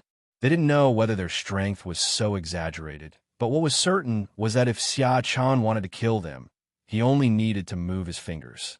After a while, the yellow-haired woman, Boa Marigold, barely suppressed her shock and looked at Xia Chun and asked, Sir Xia Chun, why are you here?" "I'm here to look for your sister." "Looking for our sister?" Boya Sandasonia on the other side murmured doubtfully, but soon she seemed to have thought of something and her eyes suddenly lit up. Especially after seeing Xia Chen's gentle smile, she became more certain of her guess and quickly said with a smile, "Our sister is in the palace. We will take you to see her now." After saying that, Boya Sandasonia pulled Boya Marigold and turned to walk towards the palace. At this time, Boya Marigold still didn't understand what was going on, but she tactfully said nothing and walked towards the palace with Boya Sandasonia. Xia Chun followed the 2 of them around the palace and finally came to the gate of a palace. The first thing Xia Chun saw when he entered the palace was Hancock lying on a snake. The long black hair, the half-open Chong Sam, and the long white legs made Xia Chun, a veteran who had been through many battles, couldn't help but tremble with fear. Although Xia Chun had seen Hancock before in Marineford, he was also amazed by her beauty at that time. But Hancock's appearance at this moment brought a much greater shock to Xia Chun than during the Battle of Marineford. The reason is that the pair of long white legs is so eye-catching that he can play with them for the rest of his life. Although Xia Chun knew that Hancock's legs were unparalleled when watching anime in his previous life, there is still a big gap between anime and reality. At this point, Xiachen no longer wanted to hide anything. He was very interested in beautiful legs. A bit irresistible. However, Hancock did not fully demonstrate this advantage when she was in Marineford, so Xiachen didn't appreciate it at that time. At this moment, Hancock was staring at a bounty warrant in her hand with a slight flush on her face, and she completely ignored the few people coming in. Elder sister, Boyas and Asonia called out tentatively. As expected, there was silence, and Hancock ignored their thoughts. Elder sister? Elder sister. Plate. After being interrupted repeatedly by Boa Sandersonia, a vein immediately popped out on Hancock's forehead. Sonia, you'd better be okay, or I'll take off your pants and hang you up and beat you. As he spoke, Hancock finally shifted his attention away from the wanted warrant in his hand and looked towards the door. There was obvious anger on his face. Just as she was about to fire at Boya Sandersonia, she suddenly saw Xiachen behind them. For a moment, Hancock froze in place. There was an expression of disbelief on his face. Hello, Hancock, long time no see. Oh. At this moment, Hancock just stood there in a daze, looking at Xiachen for a long time without coming back to his senses. After a few breaths, seeing that Hancock was still like this, Xiachen couldn't help but call her again out of curiosity. Hancock. Hearing Xiachen's voice again, Hancock finally reacted and her face immediately turned red. He quickly responded, Yes, Master Xiachen, I'm here. Well, you don't need to call me adult or not. Just call me Xiachen. Xiachen looked at Hancock and said with a smile, Yes, Xiachen. Xiachen, I understand. Hancock quickly Kaido, her face still blushing. She lowered her head and didn't dare to look at Xiachen. At the same time, she was thinking a lot. Master Xiachen asked me to call him by his name. Does this mean that Master Xiachen considers me his friend? Look at Xiachen. Did he come to see me on purpose? Could it be he likes me too? In that case, when will we get married? What kind of child would your husband like to have? As Hancock continued to daydream, her face became redder and redder, as if blood would drip out. Until it reached a certain climax, everyone seemed to see a white smoke coming out from Hancock's head, and then the whole person fainted. People? Xiachen was quick-witted and appeared beside Hancock in a flash, hugging her soft and boneless body. For a moment, with such warmth and softness in his arms, even Xiachen couldn't help but feel a little distracted. This is not to say that Xiachen is a person who can't walk when seeing a beautiful woman. The main reason is that he has always had a good impression of Hancock. Plus, Hancock's figure is really great, so he has this feeling. But Xiachen suddenly discovered a very serious problem. That is, he seemed to be a little shorter than Hancock. His height is 185 centimeters, which is the standard height for a male god according to his previous life.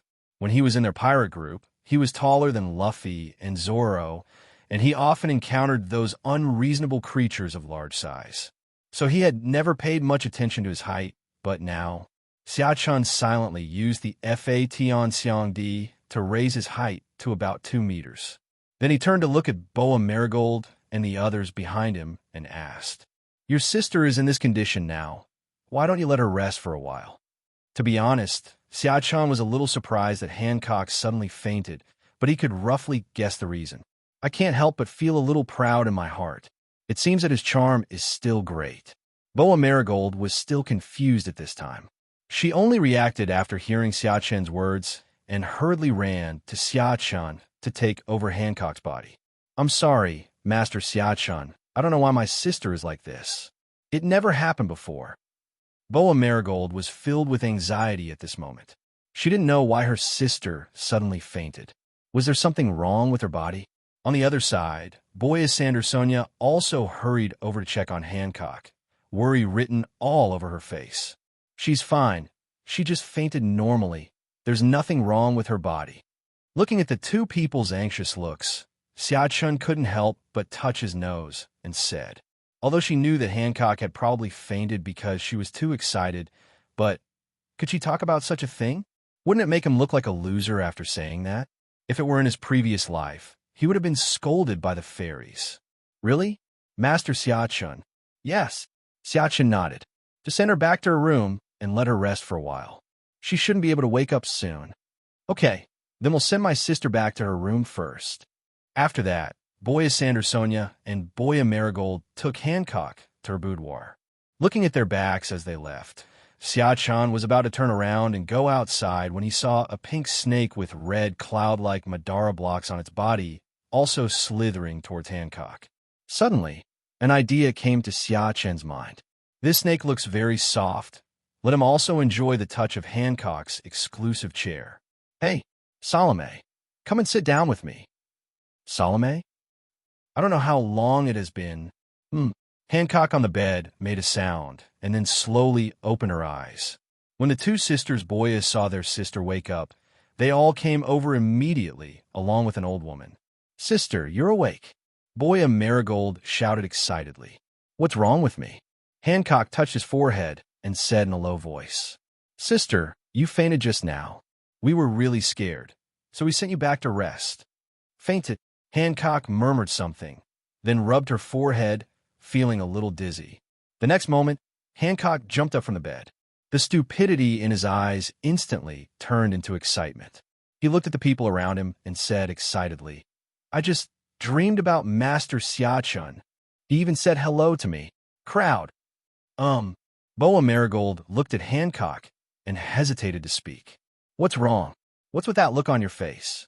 Hancock looked at the strange expressions on their faces, a little confused. It was not the first time that she acted crazy in front of them, nor was it the first time that she dreamed of Lord Xiachun. In the dream, she didn't call Xiachun sir, but called him husband. It was just that the dream just now made her feel too real, so she was extremely excited just by saying hello as if she had met Xiachun in real life. Is there a possibility that you were not dreaming just now? The old lady next to her, also known as Grandma Jia, looked at Hancock and said quietly, Oh. As soon as Grandma Jia finished saying this, the air around them suddenly fell into an extremely quiet atmosphere. The excitement on Hancock's face gradually became stiff, and then she slowly turned her head and stared at them like a robot. After a long while, he said, What are you saying? I wasn't dreaming just now. I really saw Master Xiachun, and then I fainted in front of him. That's what it would look like if there was nothing wrong with our eyes, replied Boya Marigold. At this moment, the excitement on Hancock's face was no longer there, and what was left was endless social death. If this is really the case, then wouldn't Xiachun have seen her nymphomaniacal look?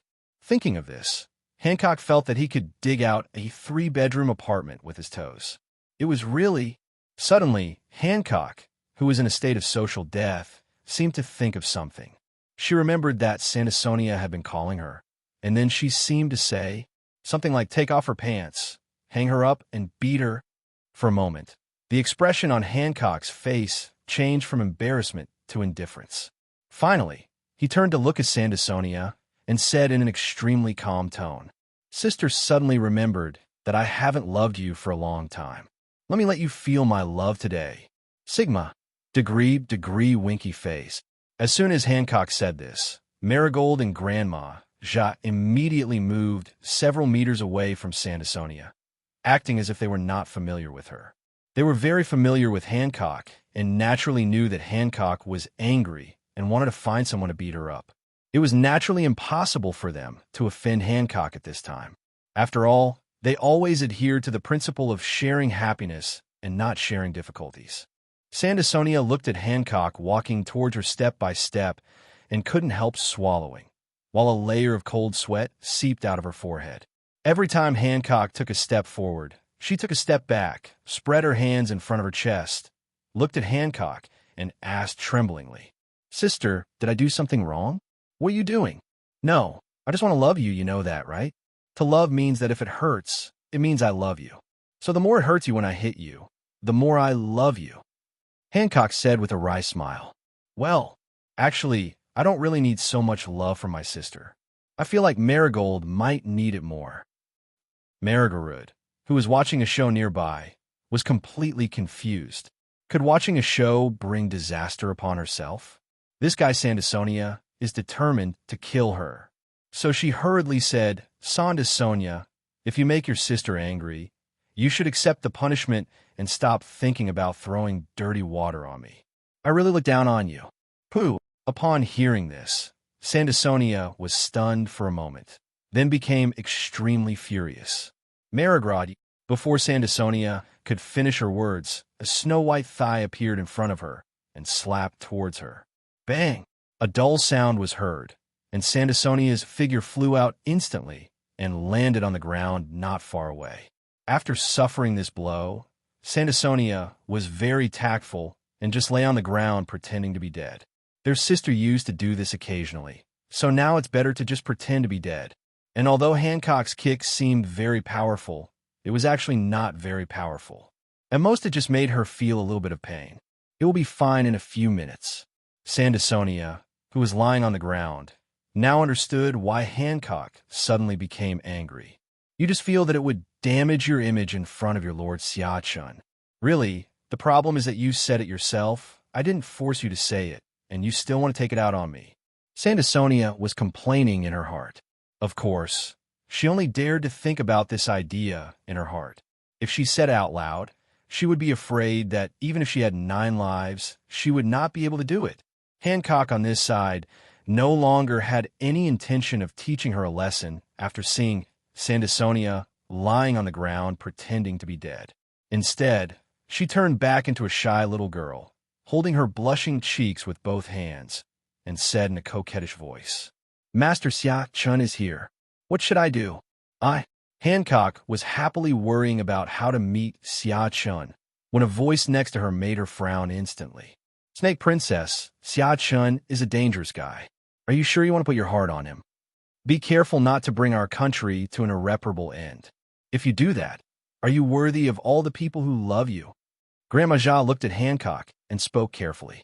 As someone who had experienced this, how could she not know what kind of situation Hancock was in now? After all, when she was young, she also... Ahem. Never mind. These are all trivial matters. Let's not talk about them anymore. So ever since Hancock came back, seeing Xia-chun's bounty order every day, Grandma Jia knew that something serious was going to happen. Snake Queen actually fell in love with this extremely dangerous man.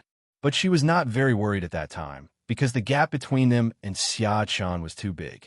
Even though Hancock is a Shichibukai, in Jia Popo's opinion, the chances of them meeting Xia-chun are slim, so she never took it too seriously. But now Xia-chun is here. When my mother-in-law heard the news, she almost jumped up. With the parties involved here, and Sheiji being so eager to throw herself at him, she didn't believe anything wouldn't happen. After all, Snake Princess is known as the most beautiful woman in the world. Although she is a little less beautiful than when she was young, she is still enough to charm countless people. Xia-chun is very strong. There's no doubt about that. But the problem is that he is a teenager. How can he control himself under the attack of a beauty like Sheiji? Logically speaking, why doesn't my mother-in-law believe it? Whoosh! A sound of breaking air was heard, which made Grandma Jia, who was thinking about a solution, raise her head. What she saw was an extremely white leg. Bang! Grandma was so happy to get the same set meal as Sandasonia, and even better, after Grandma Jia fell to the ground, Hancock walked towards her step by step with a gloomy face. "You old woman, it seems that you think your life is too long. In this case, I will send you to meet your ancestors today." Hearing Hancock's words, Sandasonia, who was still pretending to be dead on the ground, jumped up and quickly winked at Marigold on the other side. The two of them were in sync, and in an instant, one on the left and one on the right appeared beside Hancock, dragging her. Sandasonia shouted loudly, "Sister, calm down, calm down." "Yes, sister, it's not worth getting angry over your mother-in-law, who doesn't deserve to die." Marigrad also said, "Oh, what mother-in-law? Are you sure you can speak?" But at this time Hancock simply didn't listen to what the two said, and dragged them both towards the grandmother step by step. "Old woman, I am the king of this country now. I don't need you to teach me how to do anything. It would be fine if Master Xia-chun hadn't come here, but now that he is here, I will tell you something. Xia-chun, I'm determined to marry him. No one can stop me from marrying him. Accept him. Otherwise die." At this point, Hancock suddenly burst out with Conqueror's aura, below my mother-in-law's hair into a sky-high braid. Feeling the Conqueror's aura emanating from Hancock, Grandma Ja's face became solemn. She understood that Hancock was really angry this time. But even so, she will not back down because she cannot gamble with the country. The power of the world government is deeply rooted in her mind. Even though she has suffered such a great blow now, she is still extremely wary of it. It is not a force they can resist. They may not be able to do anything to Xia, but what about those who are related to Xia? To put it bluntly, crushing them is as easy as crushing an ant, and there is no need for the world government. If it weren't for the 7 warlords of the sea system, the Marines could easily wipe them out. The mother-in-law stood up with Hancock's Conqueror's domineering attitude and said, "Snake Princess, I have made it clear to you. Are you still determined to get involved with Xia? You are a Shichibukai. Xia is a pirate. You can even be called enemies. We can't afford to offend the world government, nor can we afford to offend Xia. So the best way is to maintain the status quo and not have anything to do with Xia." After Grandma Jia finished speaking, Hancock had already walked in front of her, squatted slightly, and put her finger on Grandma Jia's nose. He said in a very calm tone, "I've said it before, I won't be away from Xia. What's the world government? If you have the guts, just let them come." Grandma stared at Hancock, and after a long silence, she said, "Forget it. It's up to you. Now you're the Emperor of the 9 Snakes. You just need to know what to do. But I still have to remind you that if you do this, you will most likely lose your status as 7 warlords of the sea. Then, excuse me, I have to interrupt." The mother-in-law was suddenly interrupted by a male voice when she was speaking, causing everyone to look in the direction of the voice. I saw a man standing not far from the door. If he hadn't spoken out, no one would have noticed that there was a man not far from them. "Xia," Hancock first shouted in surprise, then immediately turned into a little woman, holding her cheeks with both hands, and asked shyly, "Why are you here? I just felt your conquerors," and rushed over. Xia replied with a faint smile, "Hancock, I'll talk to you later. I want to discuss the issue with my mother-in-law first." "Okay, Xia, you guys chat first." Hancock squinted his eyes and answered happily, ******. Seeing Hancock like this, the grandmother's eyes almost popped out. Although anyone with a discerning eye could see that Hancock liked Xia, she really didn't expect Hancock to be so obedient. She had never seen this expression on Hancock's face before. Epsilon sad face Omicron asterisk. The mother-in-law sighed in her heart. Looking at the situation, if nothing unexpected happened, the outcome would not change no matter what she said. But she was a little curious about what Xia wanted to say to this old woman. Was there anything to talk about between them? Could it be that even at her age, she was still charming and had a fatal attraction to young people like Xia? No.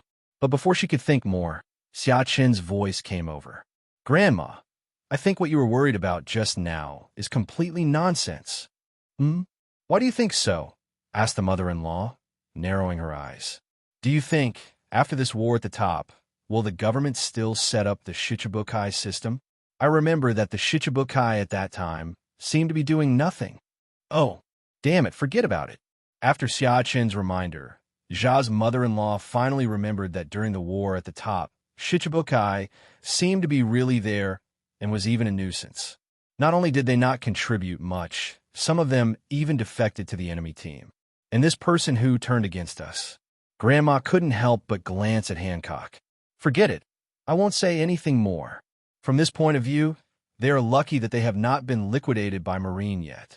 Maybe once they have some time and regain some strength, they will ask the world government to abolish Shichibukai. They will be the first to suffer then." She had never considered this before, and only thought about the convenience that the identity of Shichibukai brought to them. For a moment, the wrinkles on Grandma Ja's face shrank into a ball. So where should they go? What will the future of 9 Snakes look like? Just when Grandma Za was worrying about this, Xia's indifferent voice came again. "Granny, I know what you're worried about. You're just afraid that the Marines or the world government will take action against you after Hancock loses his Shichibukai status. But actually, I can help you solve this problem. Xia Chen's tone was filled with unparalleled confidence, as if this matter was insignificant to him. Can you solve it? Grandma looked at Xia Chen with a somewhat surprised expression. Of course. This is a very simple matter. I just need to go to the Marine headquarters and have a cup of tea with Sengoku and the others. It's the same with the world government. Just go to Marihoa. I heard that the new 5 elders have taken office. It's a good time to go say hello to them. Xia Chen's tone was extremely calm when he said this, but it made the people around him tremble with fear. No, bro. Do you know what you were saying? You are a pirate. Now you want to go to the Marine headquarters, or even a world government. And how come going to these 2 places where pirates normally wouldn't go is like going back to your own backyard? Do you have to be so willful? Is this the confidence of the world's strongest man? After thinking for a while, Grandma Jia stared at Xia Chen and asked, Can you make them compromise? To be honest, even though Xia Chen is now known as the strongest person in the world, she still doesn't believe that Xia Chen can easily make Marine and world government submit. Of course, she wouldn't have thought so if she had been there at the final moments of the Battle of Marineford. Most people only know that Xia Chen single-handedly defeated the Marine headquarters, but they don't know the specific process or anything else, so naturally they can't appreciate Xia Chen's strength. Just like Kid before, I only know that Xia Chen is very strong, but I have no idea how strong he is. Xia Chen, I don't want you to take risks and go to the Marine headquarters for us. That's too dangerous. Hancock first looked at Xia Chen anxiously, and then looked at Jia Popo viciously. Old woman, if you keep saying that, I'll kill you. How about mother-in-law? She just asked a few questions and didn't say anything. It's okay, Hancock. If I go to the Marine headquarters, it's not me who's in danger, but the Marine. Xia Chen raised the corners of his mouth, revealing a meaningful smile. Now that we've come to this, it's better to solve it sooner rather than later. I'm going to Marineford to have a chat with Zhanghua and the others now. After saying that, Xia Chen turned around and walked outside. Xia Chen, Xia Chen turned around in confusion, looked at Hancock, and asked, What's wrong? No, nothing, I just called you. Hancock stared at Xia Chen, her eyes full of love. Xia Chen actually went to the Marine headquarters to confront those stinky Marines for her. He must love her very much. Wow, she was so touched. At this moment, Hancock only had Xia Chen's shadow in her eyes, as if Xia Chen was her whole world. Okay, I'll be back soon, and then I want to eat the meal you cook for me. Xia Chen said to Hancock with a smile, then turned around and walked out again, gradually disappearing from their sight. Eat the meal I cooked. Hancock was stunned for a moment, then immediately reacted and shouted, Hurry up and invite all the chefs who can cook in the country to come to me. I want them to become master chefs within an hour. Marine headquarters, Malin Banta. In a conference room, a bunch of Marines gathered together and were discussing something. Zhanghua, Flying Squirrel, just sent a message that he has recruited a man with the strength of a general. He would like to ask for your opinion. Marine Chief of Staff said to Zhanghua, who was sitting in the main seat. Another general? Zhanghua was slightly stunned when he heard this, and his eyes unconsciously glanced at a man with green hair in the conference room. Then he came back to his senses, thought for a while, looked at the many Marines below, and asked, What do you think should be done about this? As soon as Zhanghua said this, the atmosphere in the conference room suddenly became quiet for a few seconds, and no Marine spoke out. After a long while, one of the lieutenant generals finally said, Why not let him be his substitute general first? After all, we now have General Greenbull to replace General Akainu, and the 3 generals are already full. Zhanghua pondered for a while, then looked at the person below and asked, Kazan, what do you think of the proposal to burn General Yamanaka? Of course I sat and watched it. How else can I watch it? Akiji said indifferently. Plate. Zhanghua forced himself to suppress the anger in his heart and turned to look at Kizuru, who was trimming his nails. Borsalino, what do you think? I don't have any ideas. Sengoku Fleet Admiral. You can decide for yourself. It was the same indifferent tone as Akiji, which made Sengoku's veins jump. This is really intolerable. What are you 2 doing now? You look listless all day long and don't want to participate in anything. People who know you would think you're Marine admirals, while people who don't would think you are just some idlers waiting to die. Hearing the roar of Sengoku, Akiji and Kizaru showed no expression at all. They were used to it during this period of time, so they said nothing and just pretended to be salted fish. Originally, they tended to be lazy, and now, after being baptized by Xia-chun, they didn't want to care about anything anymore. Anyway, no matter what they did, as long as Xia-chun was alive. If it is not a conflict with Xia-chun, it is fine. If there is a conflict with Xia-chun, then there is no need to discuss it. There is no chance of winning. As the only two people who survived the fight against Xia-chun, they knew very well how powerful Xia-chun was. They also understood that if Xia-chun had not wanted to kill them, they would have been with Sakazuki by now. Seeing the two of them like this, Zhangguo was helpless. Why did it feel like these two were becoming more and more like Garp? It was getting harder and harder to control them. Speaking of Garp, Zhangguo shifted his gaze to a figure who was eating sunbae nearby, and his anger rose again. Fortunately, Zhangguo was used to such things. After reciting the Qingxin Ju countless times, he finally suppressed his anger. Then he looked at the other figure and asked, Huangmu, what about you? What do you think? Aramaki, also known as Green Bull, pondered for a while, then said, I think the proposal to burn General Yamanaka is a good one. We can temporarily designate him as the candidate general. After all, the policy of the three generals is set by the world government, and it is not easy for us Marines to change it. What do you think? Zhangguo turned his gaze to the others and asked. I agree. Second. The lieutenant generals answered one by one, and all of them agreed. After all, now that Akiji and Kizaru are both silent and have stopped caring about the matter, there is no need to upset another admiral.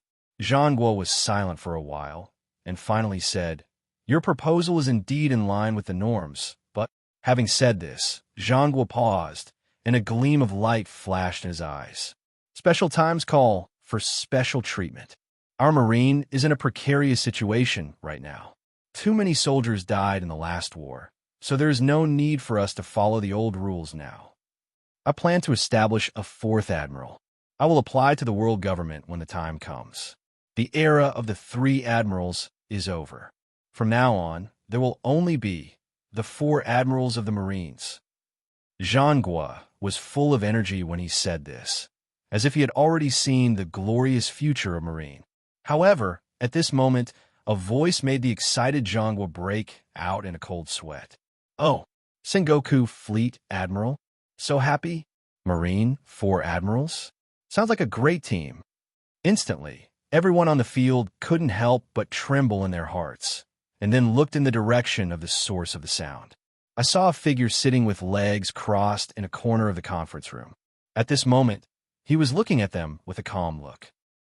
The atmosphere in the conference room suddenly became dead silent. No one spoke for a long time until, Hey, what are you doing? Don't be so serious. We are old friends. Why are you so reserved? Xia-chun said lightly, then slowly stood up. However, this simple action of standing up made everyone in the conference room feel as if they were facing a formidable enemy, and they all took defensive postures. Zhangguo asked with an unpleasant look, Xia-chun, this is the Marine headquarters. What are you doing here? You are really brave. Aren't you afraid that you may never come back? Sengoku Fleet Admiral, why are you talking nonsense after not seeing you for a while? Let me go without return? Do you think you guys can do that? As soon as the words fell, Xia-chun's eyes condensed, and then a strong conqueror's aura was released instantly, crushing the many Marines.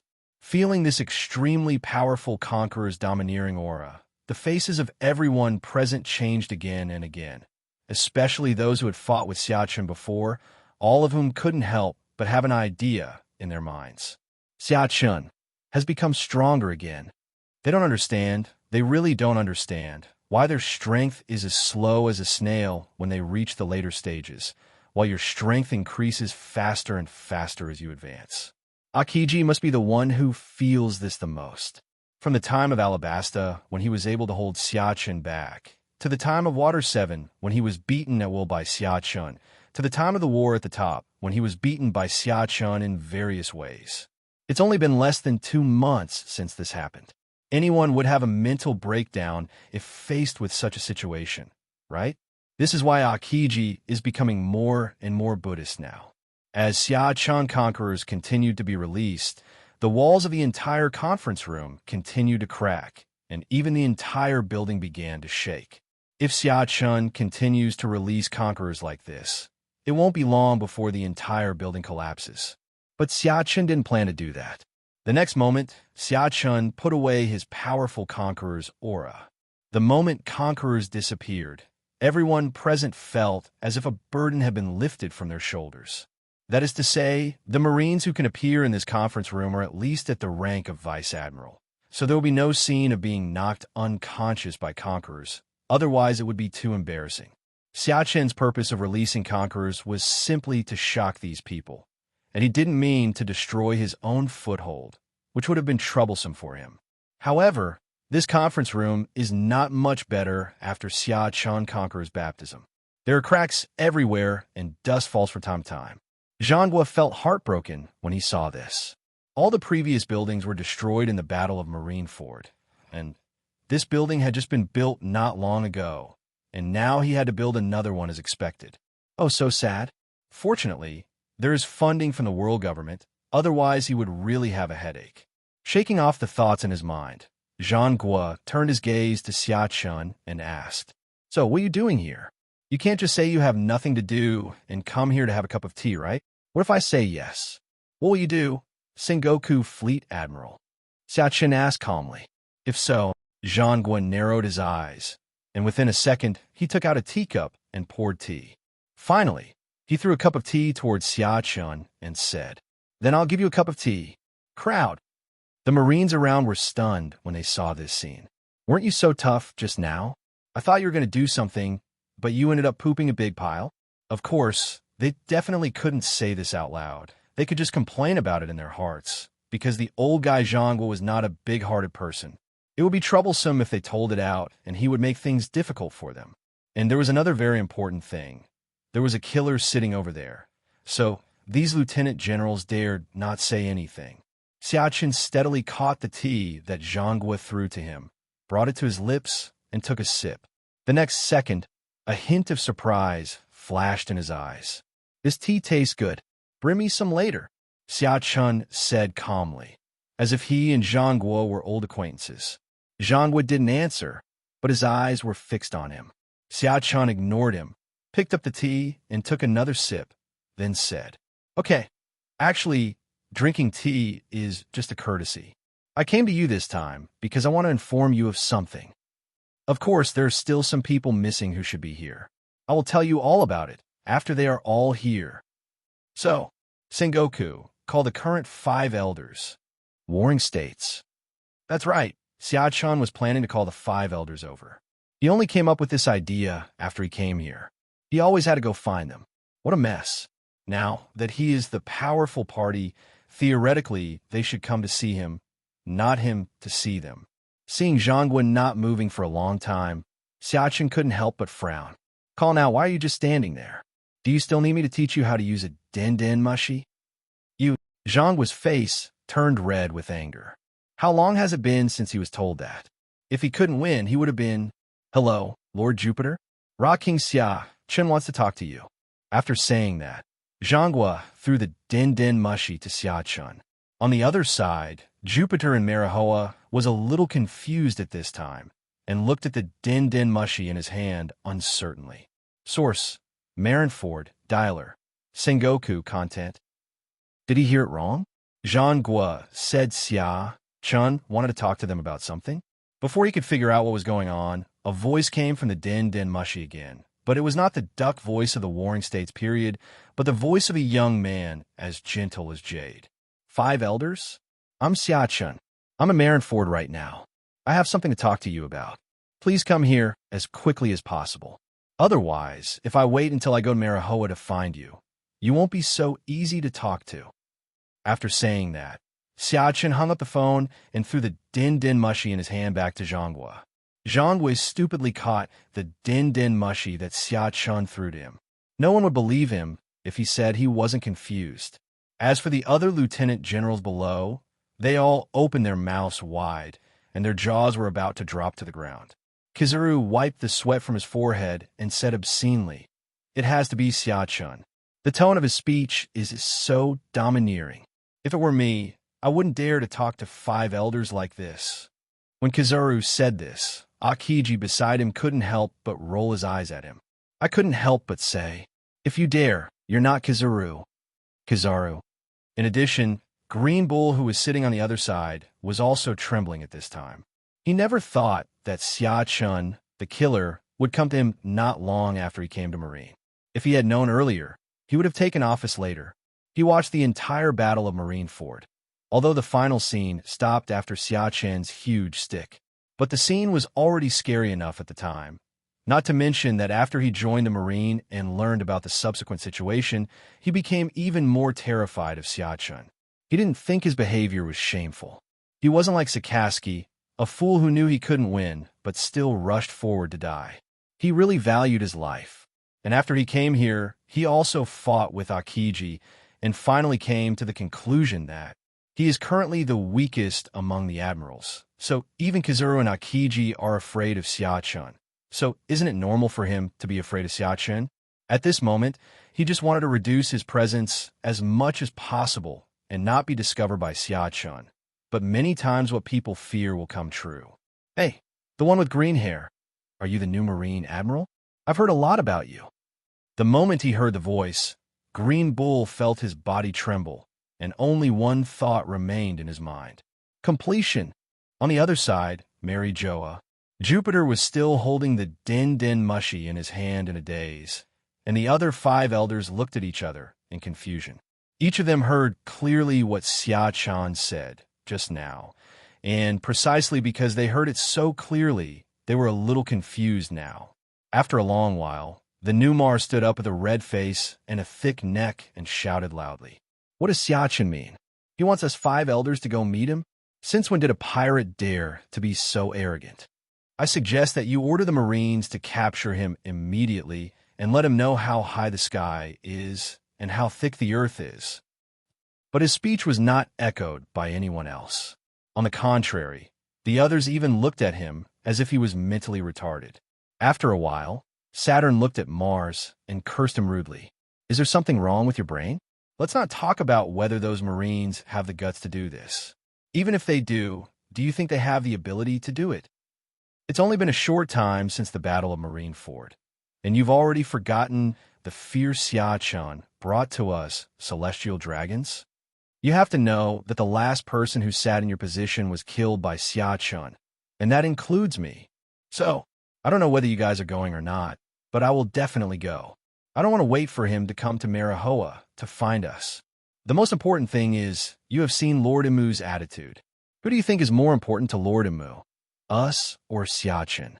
If we are killed by Xia-chun, will there be another 5 elders immediately? That's all I have to say. You guys think about it. I'm leaving first." After saying that, Saturn stood up from his chair and walked outside. After Saturn left, the remaining 5 elders, except Mars, also stood up and walked outside. Only Mars was left standing there. His face turned pale. He looked at their backs and cursed in a low voice, "You spineless old fellows." Then the sound became louder and louder. "Wait for me." Since Marineford is close to the Red Earth continent and Marihoa is at the top of the Red Earth continent, the distance between the two is not far and could even be said to be very close. It didn't take long for the 5 elders to arrive at Marineford and head straight for the meeting room. As soon as they arrived at the door of the conference room, they heard a noisy sound coming from inside, and their faces changed drastically. Could it be that Marine and Xia-chun had been arguing fiercely during the time they were here? From the sound, I know the argument is intense. Will they start fighting? That would be a big deal. Thinking of this, several people hurriedly pushed the door and walked in. They didn't want to conflict with Xia-chun, but in fact they were a little confused. According to their understanding of Xia-chun, Xia-chun is not the kind of person who likes to quarrel with others. Normally, I would never complain if I could take action, but why now? But when they got inside, they knew why there was so much arguing going on. A group of Marine lieutenants gathered in a circle, seemingly observing something, while bursts of sound came from among them. Garp, you old man, what nonsense are you talking about? I'm pointing at the tip, not the check mark. We are playing a game now. Stop laughing. Zhang was shouted at Garp with a thick neck. Really? I must have seen it wrong. Sorry, ha. Garp said while touching his head, but there was no sign of embarrassment on his face. Okay, stop talking. I only have 2 cards left. Are you still so timid? Play a pair. Xia Chun looked at the 2 of them with contempt and said, then played the last 2 cards in his hand. 2. After saying that, Xia Chun tapped the table lightly with his finger bones, then extended his hand toward Zhang Guo and Garp. Zhang Guo and Garp were both stunned. They couldn't help but look at how many cards they had left in their hands, and then looked at Xia Chen's empty hands. At the same time, an idea popped up in both of their minds. How come I lost again after arguing so much? Especially Zhang Guo. He was really puzzled at this time. How could he lose so many hands with just a small poker? And every time he lost at a huge disadvantage. If you say Garp would lose like this, he can understand it. After all, Garp is a fool, but he is the Buddha's warring states known as a wise general. How can I lose every time? This is unreasonable, very unreasonable. Sengoku Fleet Admiral and Mr. Garp lost again. How many rounds have they had? Akiji whispered in Kizaru's ear. It seems like we have been playing for dozens of games already. There is nothing we can do. Who made them lose so quickly? Every time they lose after just a few cards. They are really bad, Kizaru said with a sneer. How about you go up and try it? Green Bull heard the conversation between the 2 and came over to say to Kizaru, forget it. My skills have reached the pinnacle, but I'd better not show them off, otherwise they will be attacked. Kizaru said seriously after coughing. Hearing this, Green Bull couldn't help but roll his eyes, but didn't say anything else. Instead, he looked at Xia Chun with an unknown meaning in his eyes. When Xia Chun called his name just now, his heart really skipped a beat. He thought Xia Chun disliked him and wanted to use him to gain authority. But unexpectedly, Xia Chun just came over and said that he wanted to get to know him, then shook hands with him and encouraged Zhang Guo and Garp to play poker. To be honest, he didn't quite understand Xia Chen's move. What did it mean? Just come over and shake his hand. When did he get so much face? Green Bull thought about it for a long time, but couldn't come up with an answer. Even until now, he is still wondering about this question. However, Xia Chun lost his patience at this time. Seeing that Zhang Guo and Garp had not responded yet, he said unhappily, "What are you 2 doing? Hurry up and pay." What? Are you trying to default on your debt? After hearing Xia Chen's voice, the 2 men came back to their senses and reluctantly took out a stack of Baileys from their pockets. Xia Chen took it with a smile. To be honest, this amount of money may be most of Garp's salary, but for Xia Chun, it is not even a penny. He just enjoys the feeling of winning money. There were pokers in this world as well, but the skills were much worse than those in his previous life and could even be said to be rubbish among rubbish. So even though Xia Chun lost 9 out of 10 times when playing card in his previous life, he is the undisputed god of gamblers here. It's not that he's strong, it's just that they are too rubbish. After complaining for a while, Xia Chun slowly stood up. After playing for so long, the person who should come finally came. It's time to talk business. Then he turned his gaze to the 5 elders at the door. Hey, Master 5 elders, you're here pretty fast. Now that you're here, don't be polite. Just sit anywhere, Xia Chun said with a faint smile as he looked at the 5 elders. Crowd, from your tone, it feels like the Marine headquarters is your home. Well, it is indeed not much different from your home now. No need to sit down. Tell me, Xia Chun, why did you call us here? Saturn stared at Xia Chun and asked, You mean you don't give me face? Xia Chen's eyes were indifferent, but there seemed to be a hint of coldness flowing in them. The Marines around who heard Xia Chen's words couldn't help but sweat a drop on their foreheads. No, big brother, the 5 elders came all the way from Marihoa just because of your phone call, and now you say they don't give you face? Just because I didn't listen to you and sit down and talk to you? They're the 5 elders, the people in charge of the world government. Is it really okay for you to be so disrespectful to them? Are you sure they won't turn the table? After hearing Xia Chen's words, The five elders narrowed their eyes and looked at Xia Chen dimly. Xia Chen looked at them calmly, without any feeling at all. But the atmosphere in the air seemed to have become a little stagnant. After a long while, Saturn spoke quietly. "There are no chairs." After some twists and turns, the five elders finally sat down. Of course, since there were no chairs, they were naturally given up by the group of lieutenant generals. They were also very conscious and rushed to give up their seats, and finally stood behind the five elders. Xia Chen doesn't care about the process. He just wants to see the result. There's a reason why he treats the five elders in this way. He just wants to show his absolute strength. If you don't agree, you can go meet their predecessor. Well, I didn't have the strength before. I should have restrained myself. Now that I have the strength. Sorry, this is his one-man show. Feeling that everyone's eyes were on him, Xia Chen coughed lightly. Cough. Actually, the main reason I came here is to ask if you are planning to cancel the 7 warlords of the sea system. Hearing Xia Chen's words, Zhangguo's face immediately showed horror, and he asked solemnly, "How do you know about this? We are clearly only in the process of preparing for this matter. We have not yet implemented it, nor have we reported it to the five elders."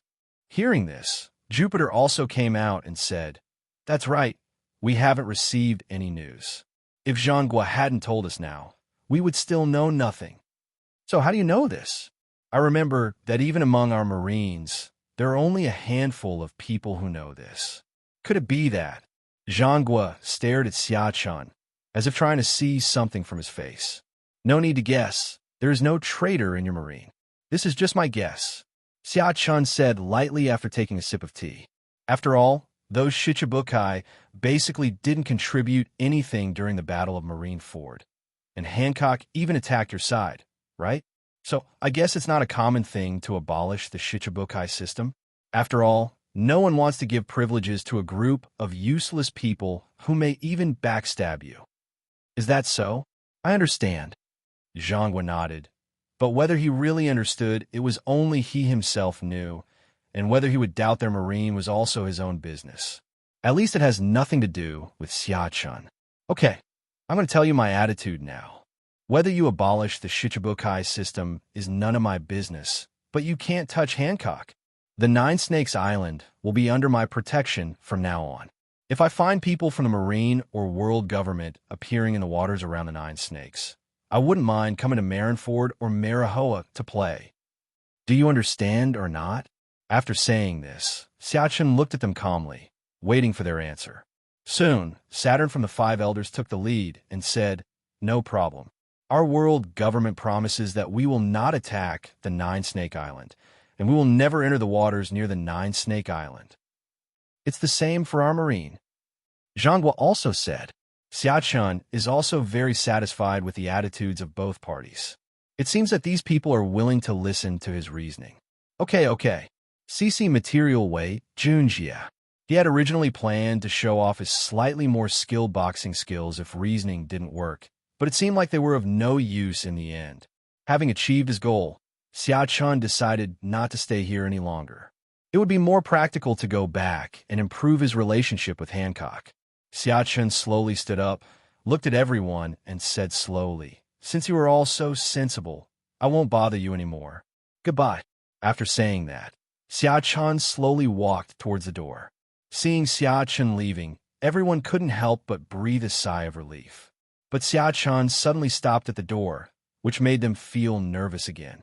Xia Chen turned around and looked at Zhangguo and said seriously, "Give me some tea." "The Nine Snakes Palace. What should we do? What should we do? Master Xia Chen has been gone for so long and hasn't come back yet. Is there any danger?" Hancock paced back and forth in the palace, her face full of anxiety and worry. The two Boa sisters standing by couldn't help but be speechless when watching this scene. After a while, Boa Marigold couldn't bear to watch it any longer. She was almost confused, so she looked at Hancock and said, "Sister, can you please stop walking around? It's been less than an hour since Master Xia Chen left. How long has it been? We're going to Marineford again, and we have to negotiate terms with the Marines. How can we go so fast? Even if we go for a day or two, it's normal." As for whether Lord Xia-Chun will be in any danger, there is no need to worry. It's not like he hasn't already defeated the Marine headquarters. If he goes to the Marine headquarters, it should be those Marines who will be panicked, right? That's right, that's right. Boyacinda Sonia also echoed. If you ask me, sister, you're just looking for trouble. You might as well go to sleep first. Maybe Master Xia-Chun will be back after you finish your sleep. You two guys. Plate. Veins popped out on Hancock's forehead, and he yelled, If you have nothing to do, get out of here and patrol. Angry face.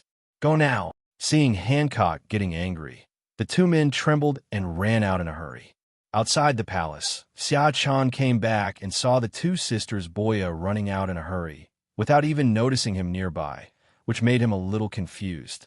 What were these two sisters doing? Shaking his head, without thinking too much, Xia-Chun walked straight into the palace. However, as soon as he entered, he was roared at and instantly understood why the two Boa sisters ran so fast just now. Didn't I tell you to go on patrol? Why are you back again? Hancock's roar made Xia-Chun feel ashamed. Hancock is still a bit fierce, actually. After a while, Hancock realized that the visitor had not made any movement. She immediately became furious and turned around. Her words were useless, right? Today, she had to let them know why the flowers were so red. However, when he turned around, he met Xia-Chun's smiling eyes. Hancock, I got it. // omega // The moment Hancock saw Xia-Chun, his face turned red, and at the same time, a little man in his heart was shouting wildly. It's over, it's over. Master Xia-Chun has seen my violent side. It's all because of those two damn girls. I must teach them a lesson when they come back. Boa sisters. But what Hancock faced at the moment was how to face Xia-Chun. After all, she was so fierce just now. Would Lord Xia-Chun think she was bad? The more I thought about Hancock, the more anxious I became, when my face turned red to a certain extent. Dizzy. In the same situation, Xia-Chun instantly appeared in front of Hancock and hugged her, with a trace of helplessness on his face. This Hancock really gets dizzy when he says so, but it seems unexpectedly cute.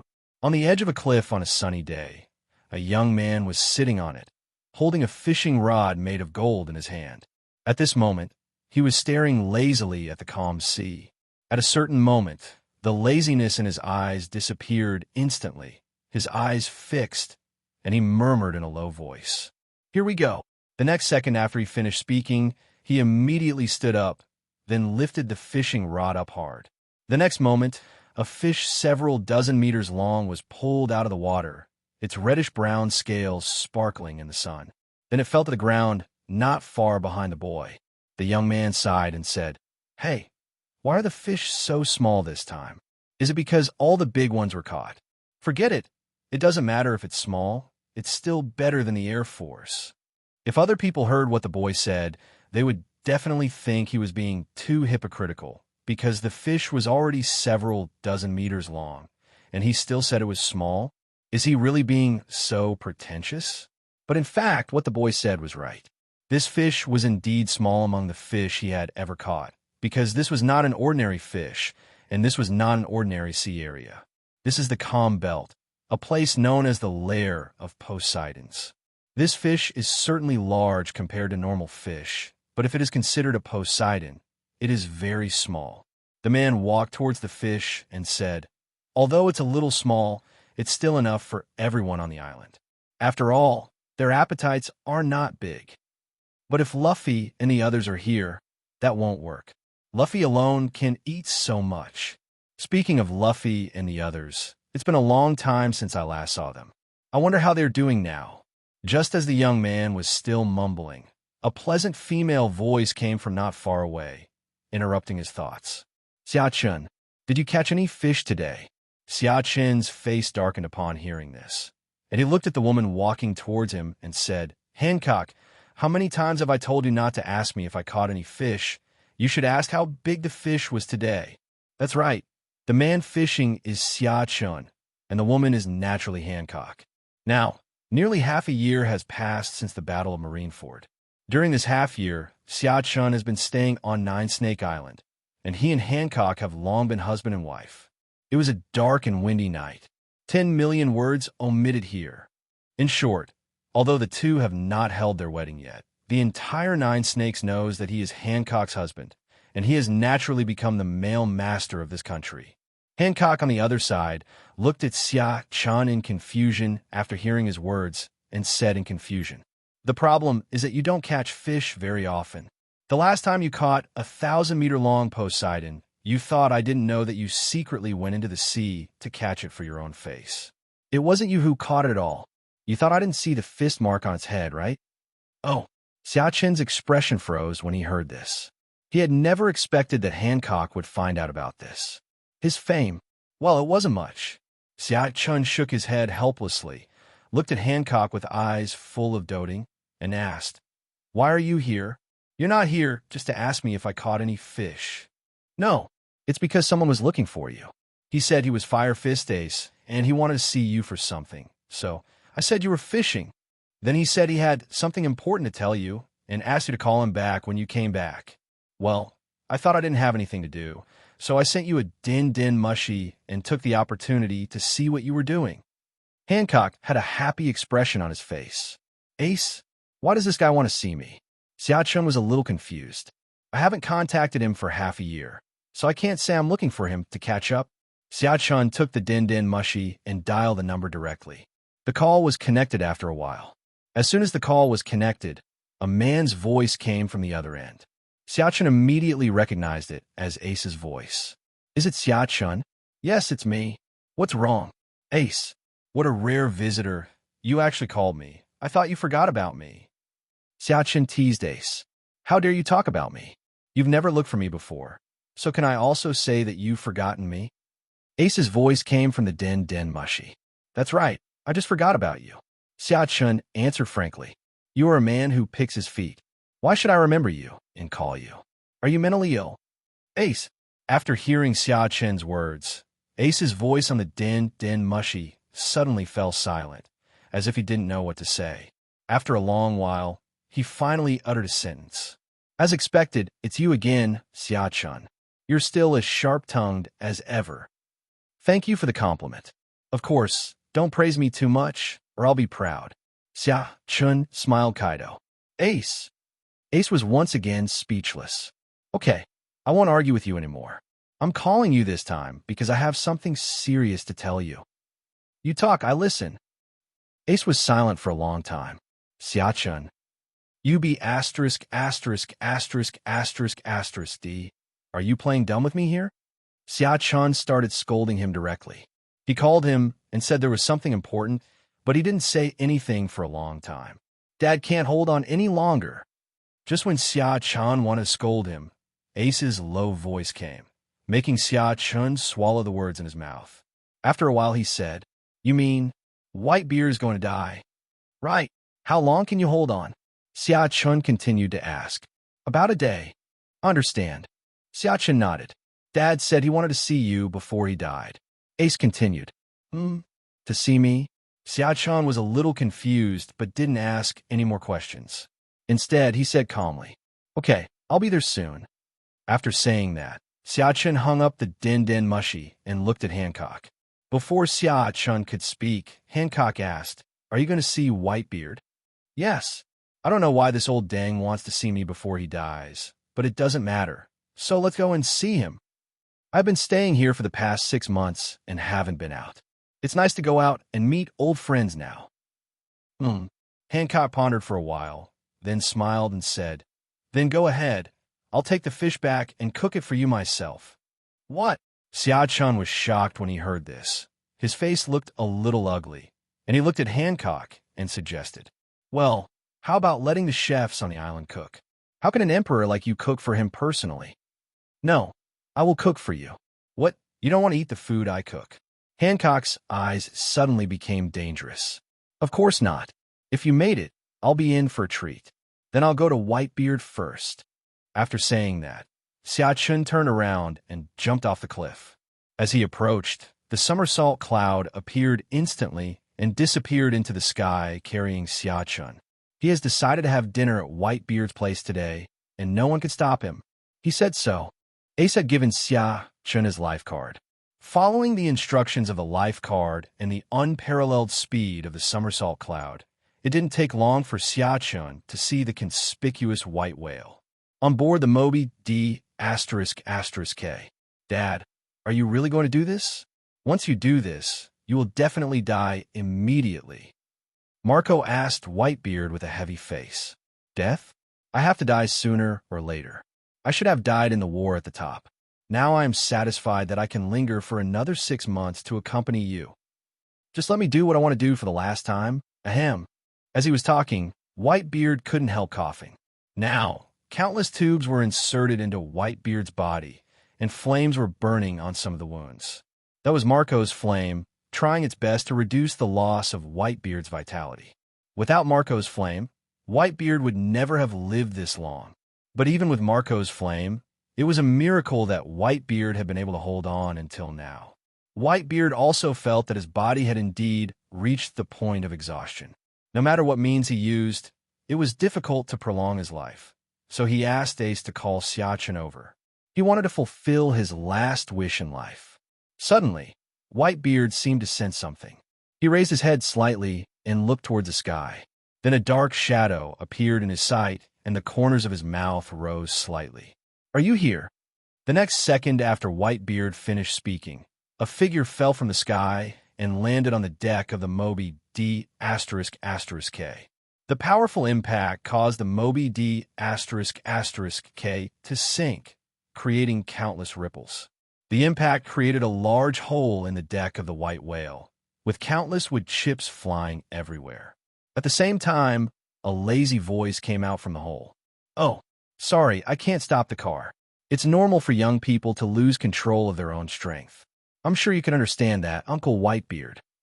Xia Chun slowly walked out of the cave and looked at Whitebeard with an embarrassed look. For a moment, the air around was quiet for a while, and everyone looked at Xia Chun in amazement. They didn't understand why Xia Chun could say such shameless words. If he wanted to destroy their ship, he could just say it directly. Why do you have to find an excuse? But this reason may be able to deceive Ace, but it is not enough to deceive them. Plate. Hole Xia Chun, what do you mean? Are you here to sabotage on purpose? You can't stop the car? Who would believe that? Ace roared angrily, and this roar made everyone's eyes fall on Ace, and everyone had the same thought in their minds. Yo-ho, I didn't fool Ace. Ace was about to go up and fight Xia Chun, but after a while, Ace turned around and looked at Diamond Jaws behind him while still swinging his fist and asked, Why didn't you stop me? Why should I stop you? Jaws asked back. Ace. Xia Chun looked at Ace with a playful smile and said, Come on, Ace, do you want to practice with me? I'm actually quite curious about how strong you are now. As soon as Xia Chun said this, everyone became interested. They all knew why Whitebeard asked Xia Chun to come over. So before the main course comes, it seems very good to have an appetizer first. For a moment, Ace was in a dilemma. If he fights, he will definitely be beaten like a dog. If he doesn't fight, his dear friends will definitely say that he is a coward. Dog, coward, dog, coward. Ace hesitated between the two choices. After hesitating for a while, Ace's eyes gradually became firm. He chooses dogs. Being beaten like a dog would at most mean suffering a little, but if you were called a coward, you would be ridiculed by them for the rest of your life. And he has many compatriots who are also dogs of another breed. So, done. Ace did it as soon as he thought of it, and he rushed towards Xia Chun in an instant. It just so happens that he thinks his strength has improved a lot in the past 6 months. And even if he faces Xia Chun, he should be able to hold out for a few moves. Generally speaking, think plus even if plus should equals garbage. So, Xia Chun looked at Ace rushing towards him. The corner of his mouth slightly raised. He raised his right hand slightly and clenched it into a fist. The next moment, his eyes focused, and he slowly uttered 2 words. Ba Quan. While speaking, Xia Chun punched Ace in the air. An illusory fist mark emitting black and red lightning was directly imprinted on Ace's body. In an instant, Ace flew backwards at a speed many times faster than when he came, and disappeared into the sky as a meteor. Everyone was silent, mouths wide open, staring blankly at the scene before them. Although they knew that the fight between the two was a completely one-sided one, they never expected that Ace would be defeated with just one punch, and in such a seemingly effortless way. "Hey, Marco, if you don't go pick up Ace, he's going to fall into the sea and feed the fish." Xiaoqin's faint voice came, bringing Marco back to his senses from his shock. Oh. After subconsciously replying to Xiaoqin, Marco jumped up with his feet, then transformed into a phoenix and chased in the direction where Ace disappeared. "Why did your move just now look so much like Roger's divine avoidance?" Whitebeard's voice came, causing Xiaoqin to turn his gaze over. Then he nodded and said, "Yes, the principle is the same as the divine avoidance, except that one uses a knife and the other uses fists." Hearing this, Whitebeard narrowed his eyes, looked at Xiaoqin, and said, "Where did you learn this trick, kid?" "I learned it naturally after fighting with red hair." Whitebeard was silent for a while, as if he didn't know how to respond to Chen's words. After a while, he said, "You are awesome. Thank you for the compliment. I think so, too." Xiaoqin responded with a big smile. "So, why did you call me here? Or maybe you just want to see me before you die. That doesn't make sense. I'm not a great beauty, nor am I your son. You have no reason to ask to see me." "Stop." Whitebeard was speechless again and interrupted Xiaoqin directly. Otherwise, he didn't know what shocking words Xiaoqin would say. "Of course I came to you for something important. It's a wish I have before I die, and only you can fulfill this wish." Whitebeard looked at Xiaoqin dimly and said, "Hey, no. I'm not Aladdin's magic lamp. I don't have the power to fulfill wishes. If you're someone who can fulfill wishes, then you've found the wrong person." Xiaoqin refused directly. "Are you kidding? Is he the kind of guy who would grant a dying person's wish? Generally speaking, this so-called wish before death is the most troublesome. It is either to find someone to help him or to pass something on. In short, none of them are simple things, and he will naturally not agree to such troublesome things. As for whether Whitebeard will die with regrets, then let him die with regrets. Who dies without regrets?" Xiaoqin's series of words directly blocked Whitebeard's next words in his throat, and for a moment he didn't know what to say. "Xiaoqin, Dad just wants to fight with you once before he dies. This shouldn't be too difficult for you, right?" Xiaozi looked at Xiaoqin and asked carefully, "Of course it's What did you say? Fight me once." Xiaoqin subconsciously answered halfway when he suddenly realized something, and the expression on his face gradually became confused. "Yeah, what else do you think it is?" Xiaozi continued to ask, but Xiaoqin's eyes were not looking at him, but at Whitebeard. "It's not about helping you find someone, nor is it about passing on something." "Xiaoqin boy, what are you talking about? Why does Laozi want you to help me with those things?" Whitebeard asked puzzledly. "Oh, nothing." "Huh. Since you want to fight with me, that's simple. Just say it earlier," Xiaoqin said with a laugh. Hearing this, Whitebeard couldn't help but feel a little dissatisfied. Did he give me a chance to speak just now? After successfully changing the previous topic, Xiaoqin looked at Whitebeard and asked, "Are you sure you want to fight me? With your current health, you might just die after the fight. I've already reached the end of my life. What else is there to live for? I have lived in this world long enough. Now there is nothing left for me to miss. The only thing Laozi wants now is that he can't die peacefully. Even if he has to die, Laozi wants to die in battle. Xiaoqin, others are looking for a peaceful death, but you, an old man, think that peace is not good? But think about it. Whitebeard was strong all his life, so it is understandable that his death was different from others. Since you have made up your mind, then come on. Although you are no longer as strong as you were at your peak, being able to fight with the strongest man in the world can be considered as fulfilling my wish. Perhaps it may not be the peak time. Sometime later, somewhere on an uninhabited island, Whitebeard and Xiaoqin stood opposite each other, dozens of meters apart. In the distance were the members of the Whitebeard pirates watching the battle, including Marco and Ace. At this moment, they were all staring at Xiaoqin and Whitebeard. They knew that this would be the last battle in their father's life, so they didn't want to miss a single moment. Xiaoqin looked at the powerful white-bearded man not far away, with a hint of surprise in his eyes. Although he has never seen Whitebeard's peak strength, the power that Whitebeard is currently emitting is definitely not far from his peak, even if it is not as strong as his peak. This is Whitebeard's peak state in a short period of time after overdrawing his vitality. All of this was achieved by relying on the ability of Marco's fruit. Before this, even Xia Chun didn't know that Marco had this ability. After all, it has never been shown in the original book. The effect is actually similar to Ivankov's excitement hormone, but it is a little stronger. Xia Chun, I exchanged 1 day of my life for these last 10 minutes. I hope you won't let me down. Whitebeard looked at Xia Chun and laughed. Conquerors was flying around like it was free. Xia Chun certainly would not show weakness in this situation. The corners of his mouth slightly raised, and then a Conqueror's power that was even more powerful than Whitebeard's was also released. The two Conquerors continued to intertwine and collide in the air, producing countless black and red lightning. Looking at this situation, Xia Chun's mouth curled up slightly. With his current strength, even if Whitebeard was at his peak, he would not care at all. If he had met the current Whitebeard under normal circumstances half a year ago, he might have been able to have a good time with him, but now, Xia Chun can only say, play with the kids for a while if you have nothing to do. But Xia Chun still felt a little excited, not for anything else, just for the sake of feelings. Fighting against Whitebeard. Even though Whitebeard is far less powerful than him now, it is still a peak duel between men with a character that he had been unhappy with in his childhood. He didn't mention this to Whitebeard before, because firstly, Whitebeard's strength had declined a lot, and secondly, if he was injured casually, he would have to go see Roger soon, and Ace would probably kill him by then. As for now, it just happened to suit his wishes.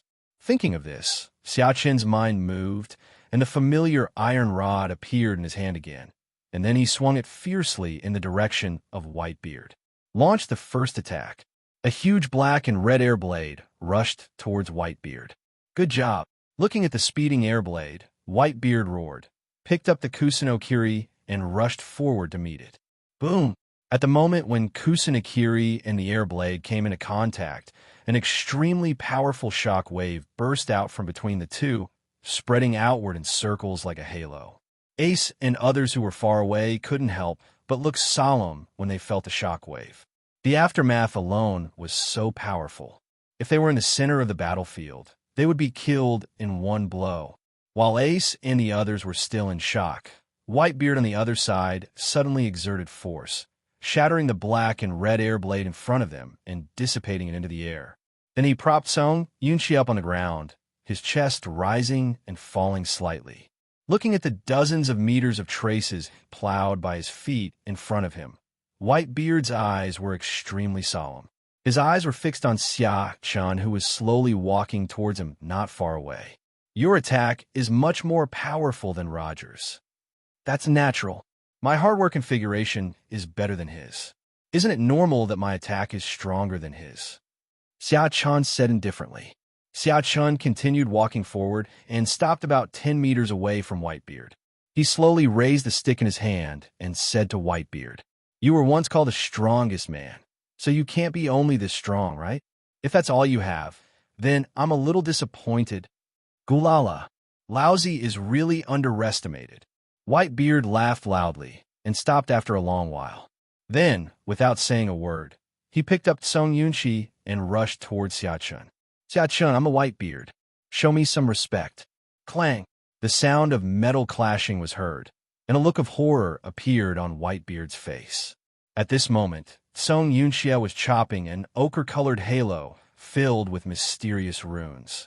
The powerful blow did not cause any ripples at all. Just when Whitebeard was still in a daze, Xia Chun's faint voice came. "Why are you daydreaming during a battle, Whitebeard?" A shadow of a stick flashed by in an instant and appeared in front of Whitebeard. At this time, Whitebeard was too distracted to take any defensive measures in time, and could only cover the area that was about to be hit with his armament color. Bang! A dull sound was heard, and Whitebeard's body flew backwards like a cannonball. After flying for a distance, Whitebeard landed on the ground with his feet and plowed a long mark on the ground to relieve the impact force on his body. By the time Whitebeard stopped, the distance between the two men was already several hundred meters. One long trail was particularly obvious, with smoke and dust filling the sky. Whitebeard narrowed his eyes, and then suddenly laughed. "Gulala, Xiachun, this stick is really powerful. Poof." Whitebeard was halfway through his words when he suddenly spat out a mouthful of blood, causing Ace and the others who were far away to scream. "Dad!" At this moment, they were very confused about the situation on the field, especially Marco, who had been following Whitebeard for who knows how long. Since Marco started following Whitebeard very early, he had seen Whitebeard's power at its peak. And it was he who helped Whitebeard to briefly recover his strength in his heyday, so he naturally knew what Whitebeard's current strength was. To put it bluntly, even if he doesn't have 100% of the strength he had at his peak, he definitely has 95%, which is not much different from his peak period.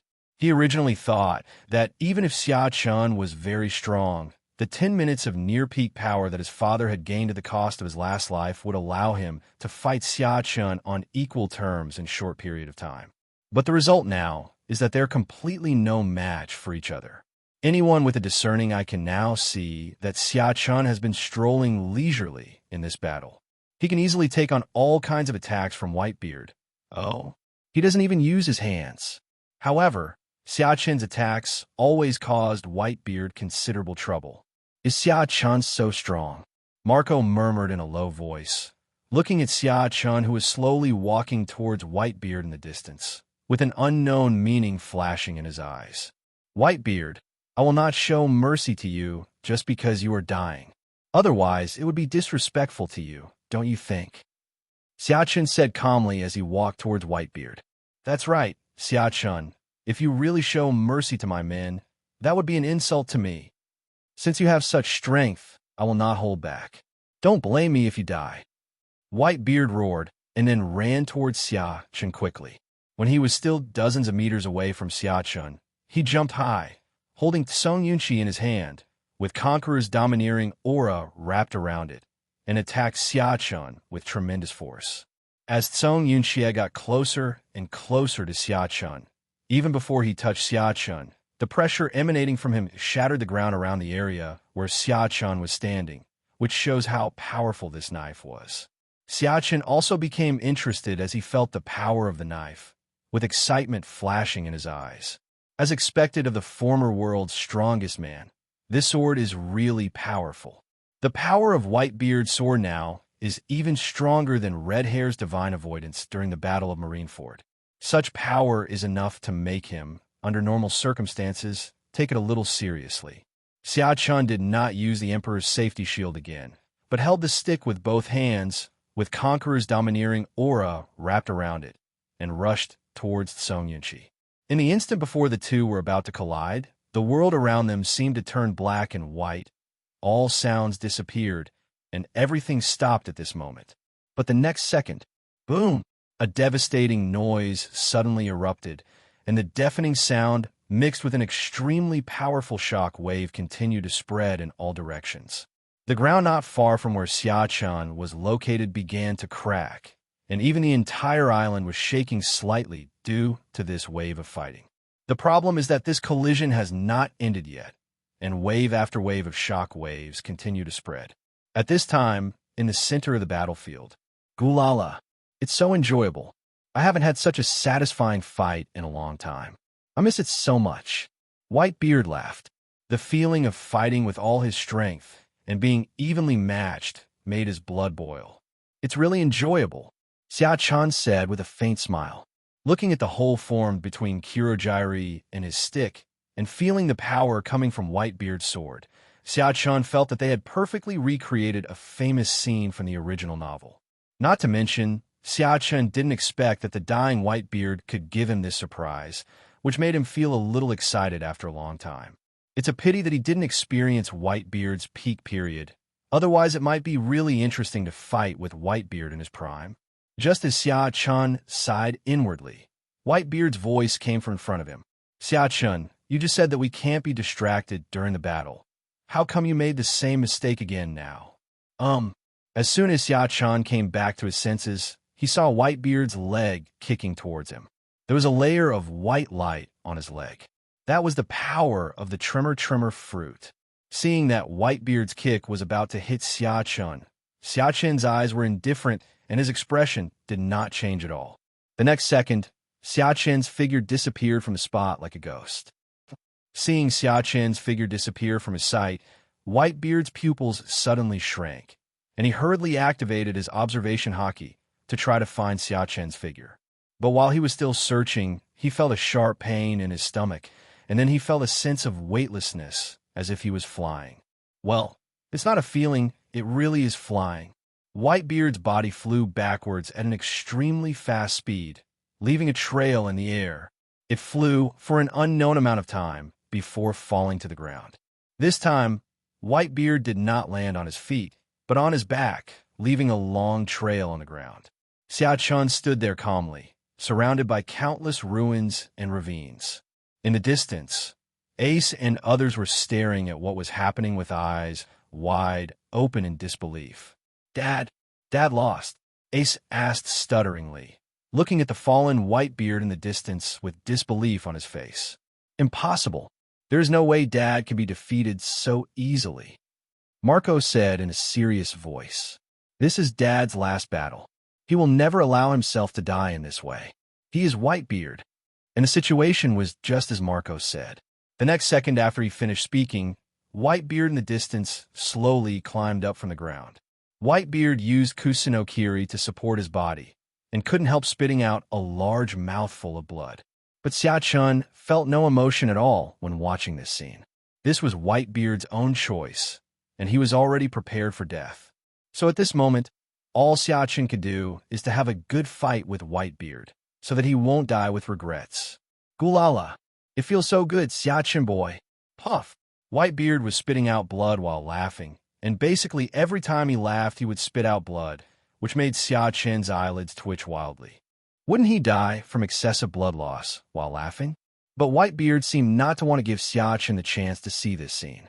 He stopped laughing after a while, and without saying a word, he picked up Song Yunqi again and rushed towards Xia Chen. Xia Chen narrowed his eyes and rushed towards Whitebeard as well. The two started a new round of fighting. A few minutes later, whoosh, Whitebeard's figure flew backwards again. During the process, he inserted the Kusakomaki into the ground to offset the impact on himself.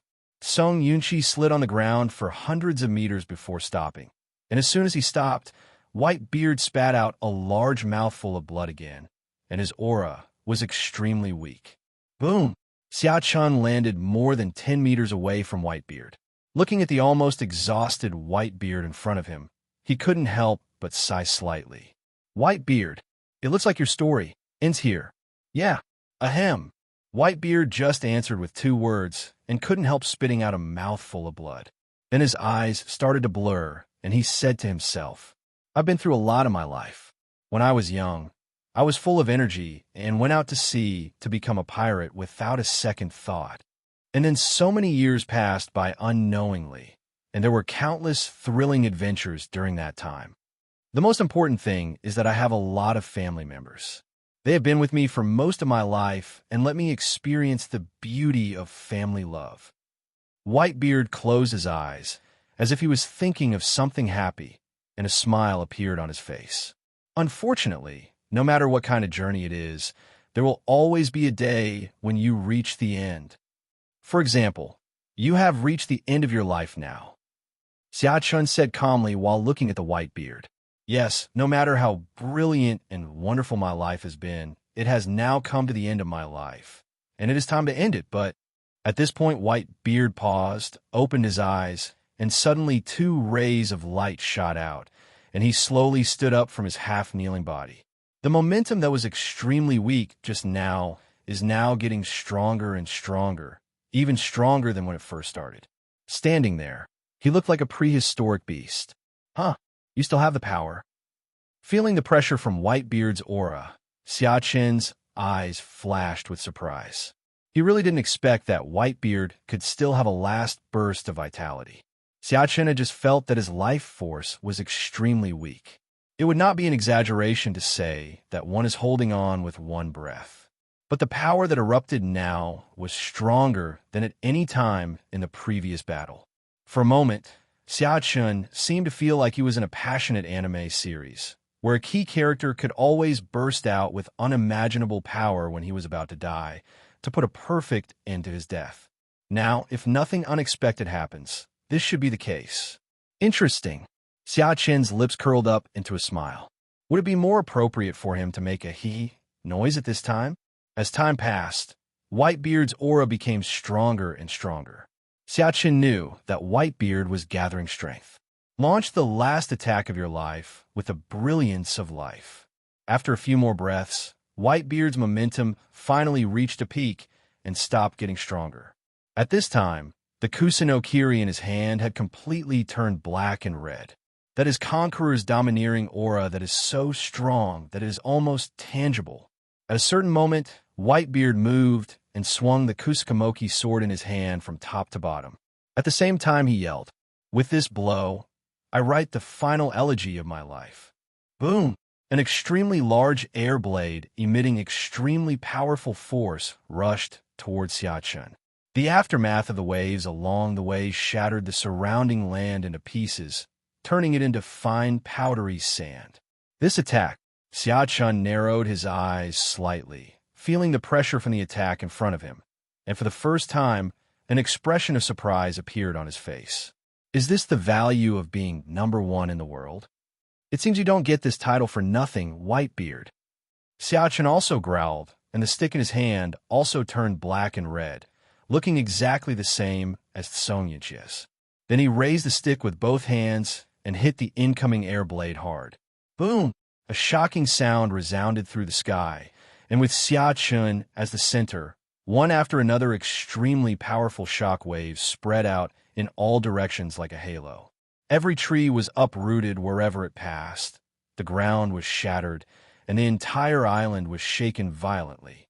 The resulting shock wave even spread toward the sea outside the island, causing huge waves that stretched for an unknown number of miles.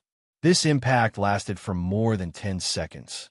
During this period, there were no intact trees or ground on the island. As for Ace and others in the distance, they were now buried in the ground covered in dust. It took him a long time to get up. It would have been fine if he hadn't looked at it, but when he did, he was shocked. Everyone opened their mouths wide at the scene in front of them. The island before their eyes now no longer had the lush forest that they had when they first arrived. It had become a completely barren island with nothing at all. Suddenly, Marco seemed to realize something and looked in a certain direction, shouting, "Dad!" Marco's shout woke everyone up from their shock, and they all looked towards the place where Whitebeard had been. And what they saw was once again beyond their expectations. Whitebeard was still standing at the same place as before. Even the ground around him did not show any signs of collapse, which formed a sharp contrast with the surrounding ruins. The reason for this situation is speculated to be related to the khaki halo with mysterious runes flashing in front of Whitebeard. Whitebeard looked at the khaki halo in front of him with some confusion. "This is my defense." A faint voice came from the front, and then a figure slowly walked out from the smoke. The moment he saw the figure clearly, Whitebeard's pupils shrank slightly, and his face was full of shock.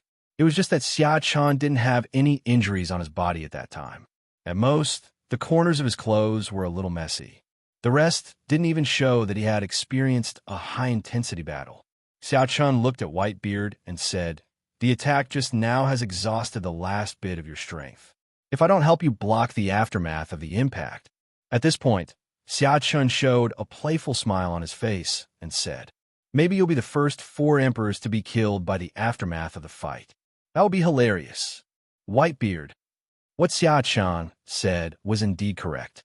After Whitebeard had delivered that devastating blow, it was as if all the strength in his body had been drained away. Not to mention, he really couldn't withstand the aftermath of their fight. But now Whitebeard is more curious about, "How strong are you now?" Whitebeard asked Xia Chen while staring at him.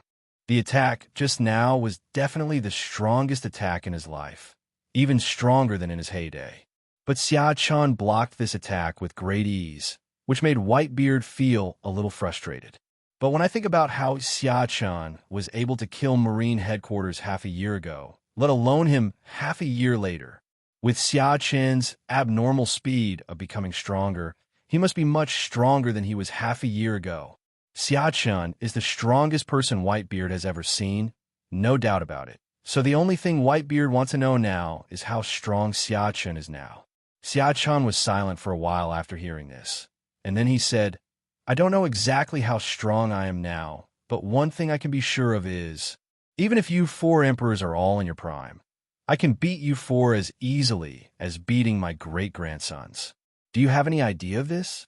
After the words fell, Whitebeard's pupils contracted violently, and after a long pause he said, Understand, with your strength, nothing in this world can limit you, including the world government.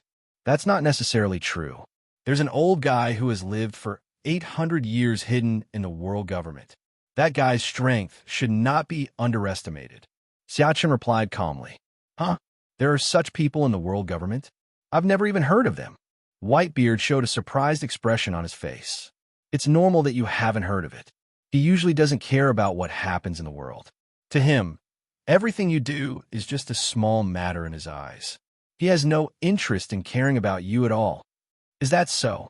Whitebeard murmured in a low voice, his eyes showing a thoughtful look, but then it became extremely clear. Gulala, it seems that there are still many things I don't understand about this world. The ocean is truly vast. Even if I spend my entire life, I still cannot understand its full scope. It really makes me feel sad. But no matter how much I'm reluctant, my role should come to an end now. In the new era, there is no longer a ship that can carry me. With every word Whitebeard spoke, his aura would drop a bit, and by the time he finished his last sentence, his breath was so weak that it was barely audible. Whitebeard looked up at the sky, his eyes unfocused, as if he was recalling something. After a while, he said softly, Blue sky, white clouds, and sea. What a beautiful world. What a wonderful journey. As Whitebeard finished his last word, his aura completely fell silent. At this point, the man who left countless legends on this sea and was once known as the strongest man in the world finally came to the end of his life. Xia Chen looked at the Whitebeard who had lost his breath of life in front of him, and he couldn't help feeling a little melancholy. And then, a familiar fruit basket appeared next to Whitebeard. It didn't take long before one of the fruits in the basket changed. Xia Chen walked forward, picked it up, and examined it carefully for a while. It was called the strongest paramecia in the world, the tremor fruit.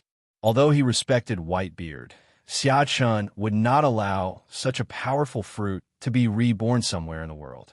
Just consider it as his reward for coming all the way here to fight Whitebeard. After playing with it for a while again, Xia Chen threw it into the system space and saved it for later use. Now he has the top-grade fruits. As if he had seen something, Xia Chen's pupils shrank slightly, and an expression of disbelief appeared on his face. He didn't know how long it had been since his mood fluctuated so much, and now this happened, all because Xia Chen's mind moved, and 7 fruits appeared in front of him. One of them is completely fiery red and looks like flowing magma. It is the magma fruit of a kainu, and the other one is the freshly baked tremor fruit. There is nothing wrong with these 2 fruits. The problem is the remaining 5 fruits. These 5 fruits are plump in appearance and bright in color, making them very appetizing at first glance. But that's where the problem lies. At this time, these 5 fruits are no longer in the form of devil fruits, but ordinary fruits. During the war at the top, Xia Chen got 6 fruits in total, Akainu's magma fruit, and the 5 mythical beasts of the 5 elders. Now, there's nothing wrong with the magma fruit, but the other 5 fruits have all turned back into ordinary fruits. Xia Chen would never believe that this had nothing to do with Yim, but how did Yim do this? And if nothing unexpected happens, these 5 fruits should have turned back into ordinary fruits long ago, but Xia Chen has never seen them since he put them in there to gather dust. That's why I haven't noticed their changes. Xia Chen stroked his chin and pondered. After thinking for a long time, he still couldn't come to a conclusion, but he could verify a possibility. If his guess is correct, it proves that he definitely knows the secret of devil fruits. But this guess needs to be verified later. For now, Xia Chun turned around and saw a large group of people rushing towards this location not far away. "Dad!" Ace and the others shouted at the top of their lungs from a distance. Xia Chun had no intention of getting involved in this life-and-death situation. He slowly turned around and walked away, leaving this place to Whitebeard and his sons. Let them say goodbye to Whitebeard properly one last time. After a while, Xia Chun stood on the edge of a cliff on the island, looking at the sea in the distance, wondering what he was thinking. At some point, he seemed to have noticed something, and without turning his head, he said calmly, "Have you dealt with Whitebeard's funeral?" "Not yet. We plan to bury Dad in 2 days. Let us, his unfilial sons, spend some time with him these few days. I came here to thank you. Thank you for coming here." Ace's voice came from behind Xia Chun, and then he walked to Xia Chun and stood side by side with Xia Chun, his eyes also looking towards the distant sea. "It's a small matter. I respect Whitebeard, so I'm happy to come and see him off for the last time. And this time he let me see Whitebeard as prime, so I was actually quite excited." "Xia Chun Kaido." Ace was silent for a while after hearing this, and then he said, "No matter what, I still want to thank you." Xia Chun turned his head slightly, looked at Ace, and suddenly smiled. "Okay, then thank me if you want to. I accept your gratitude." "Yeah." Ace nodded, and then the two of them fell into silence. No one spoke for a long time. In the end, Ace took the lead. "By the way, why haven't I heard from you guys in the past 6 months? This shouldn't be the case." "Well, we haven't been anywhere in the past 6 months, so it's strange that you can hear news about us. Luffy and the others were still a little weak 6 months ago. They might be okay in the Grand Line, but if they really come to the New World, they will be a little weak. So we decided to practice for a while before setting sail again, and we agreed on half a year. It's almost time to go back and see Luffy and the others. Speaking of which, I haven't seen them for almost half a year." Speaking of Luffy and others, Xia Chun couldn't help but smile. He has been with Luffy since he came to this world, and they have hardly been apart for a while. After not seeing each other for half a year, he really misses him a little bit. "Well, it's been a while since I came out. I should go back too." Xia Chun turned and looked at Ace and said lightly, "Okay." Ace nodded. Xia Chun didn't say much. He nodded to Ace and jumped down. The somersault cloud instantly appeared under his feet, and then his figure disappeared into the distant sky. "Xia Chun," Ace murmured softly, and stayed there for more than 10 minutes, and finally turned slowly and walked towards Marco and the others. "Holy Land, Mary Joa." In a room. "Xia Chun hasn't made any moves in half a year, right?" "Yes. We haven't seen him anywhere in the past 6 months. Judging from the way he came to see us before, he may have been in Daughter Island for the past 6 months. Tisk, is this kid obsessed with the Pirate Queen's beauty?" Sure enough, few men of this age can resist the temptation of beauty, even someone as strong as Xia Chun. But this is actually a good thing for us. Having desires proves that this person has weaknesses. Otherwise, if he doesn't want anything, that would be the most difficult thing to deal with.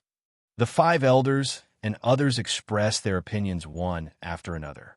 This was the countless times they had gathered together to discuss Xia Chun.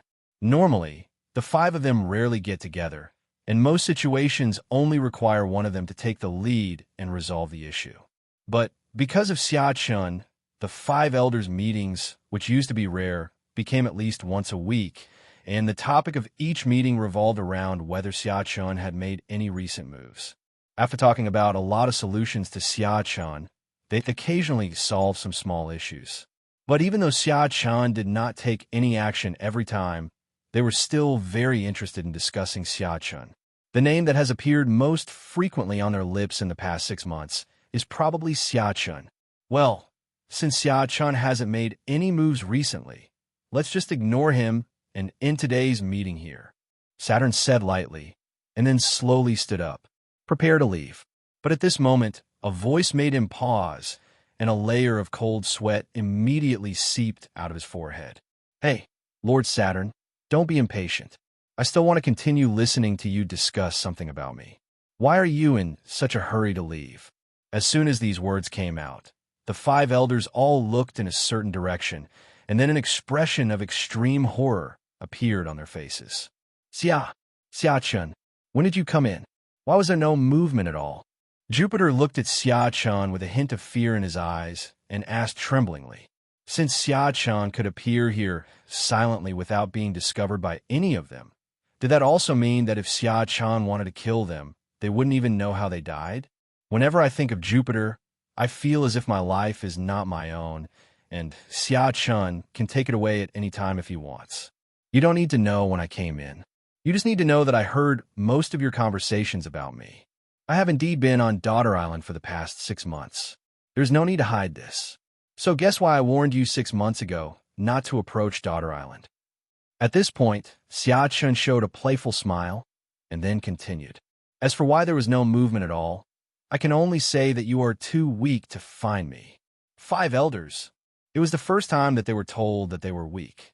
If someone dared to talk to them like that, they would at least let the other person know their own strengths and weaknesses. But Xia Chun said their words. Well, they are indeed too weak. Mars calmed down and looked at Xia Chun and asked, So, Xia Chun, what are you planning to do this time?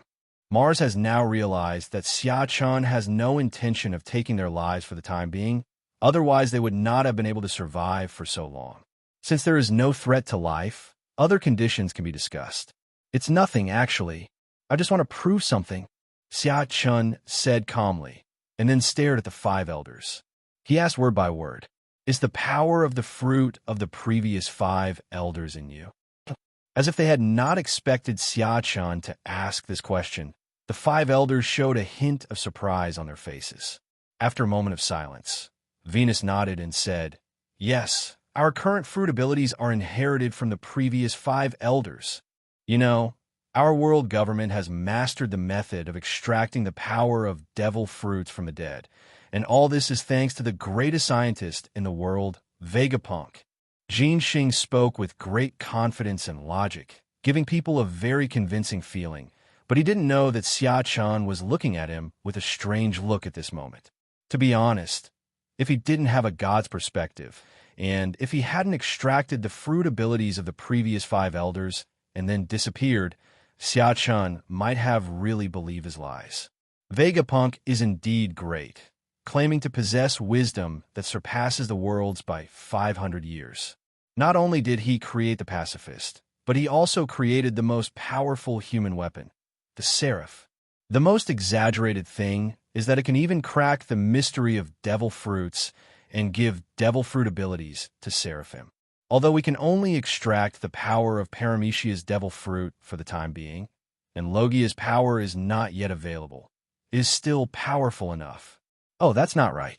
In the original novel, Seraph appeared 2 years after the Battle of Marineford. Now only half a year has passed, so it's not certain whether it has been created. To sum up, if Vegapunk has the means that Venus said, Xia Chun believes it. But the current situation is definitely not something Vegapunk can do. At that time, the abilities of the 5 mythical beasts were transformed into devil fruits and lay quietly in his system space. In the end, it turned back into an ordinary fruit. In such an abstract situation, Chen didn't think Vegapunk had this ability, but it doesn't matter. Ever since Venus said that their fruit abilities are indeed the same as the previous 5 elders, Xia Chun knew what was going on. Xia Chun could understand the excuses Jin Xing made. She just didn't want to expose him. Xia Chun was silent for a long time, during which time the 5 elders and others did not speak either. After a while, Xia Chun slowly stood up and walked outside. Now that things are clear, there is no need for him to stay here any longer. He had no intention of killing these 5 old guys. He had no shortage of devil fruits. Even if it happened again, the power of the devil fruits would return to him and be passed on to the next 5 elders. So there is no need for this. It would be better for the time being to keep these old guys who are afraid of him. With a gust of breeze, Xia Chen's figure instantly disappeared from the sight of the 5 elders. In an instant, the 5 people felt as if a huge stone had been lifted from their hearts, and they couldn't help but breathe a sigh of relief.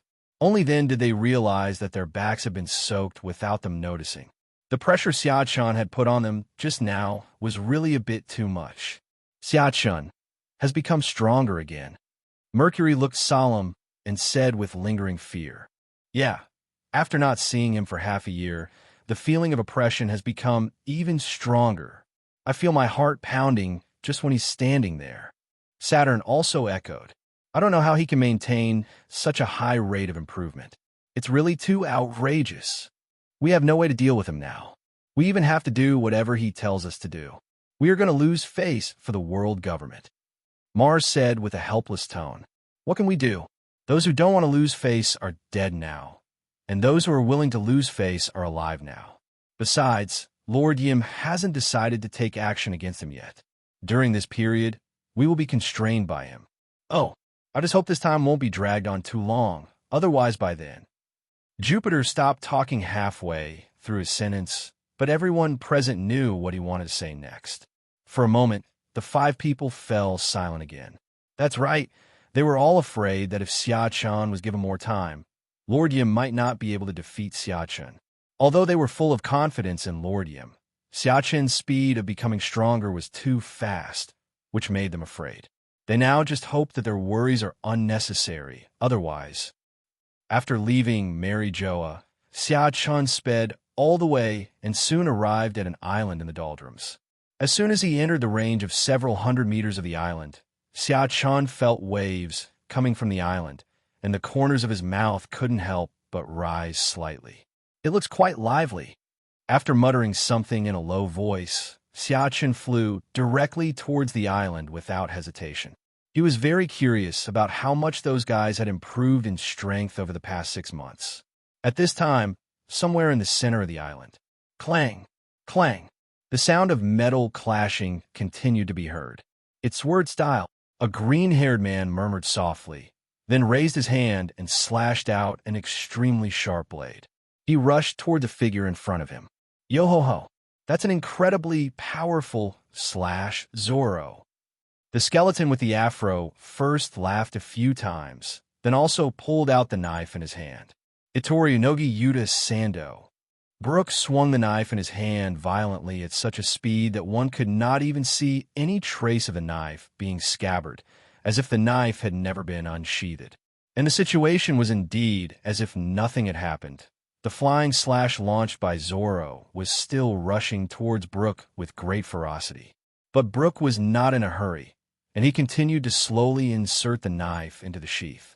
Just before the blade was about to enter the scabbard, Brooke's lips moved slightly, and he said in a low voice, "Swallowtail slash." As soon as he finished speaking, the huge sword energy that was less than a meter in front of Brooke suddenly turned into points of light and dissipated in the air. This scene is so beautiful that it is no exaggeration to describe it as magnificent. Zoro, who was watching this scene from a distance, did not change his expression at all and just said lightly, "Flamboyant." Zoro bent his legs slightly and was about to rush towards Brooke when he felt that the environment around him seemed to become a little darker, and he subconsciously looked up. What came into view was an extremely huge black shadow, and at the same time a voice was heard. "White Tiger, Sky-Splitting Claw."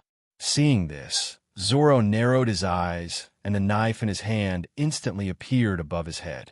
Boom! A huge tiger claw collided with Zoro's sword, splashing countless sparks, and at the same time a powerful shock wave spread in all directions. The wind rustled the trees in the distance. Obviously, the size of Tiger Claw is many times larger than Zoro himself, but Zoro's arms that are holding up the Tiger Claw do not tremble at all.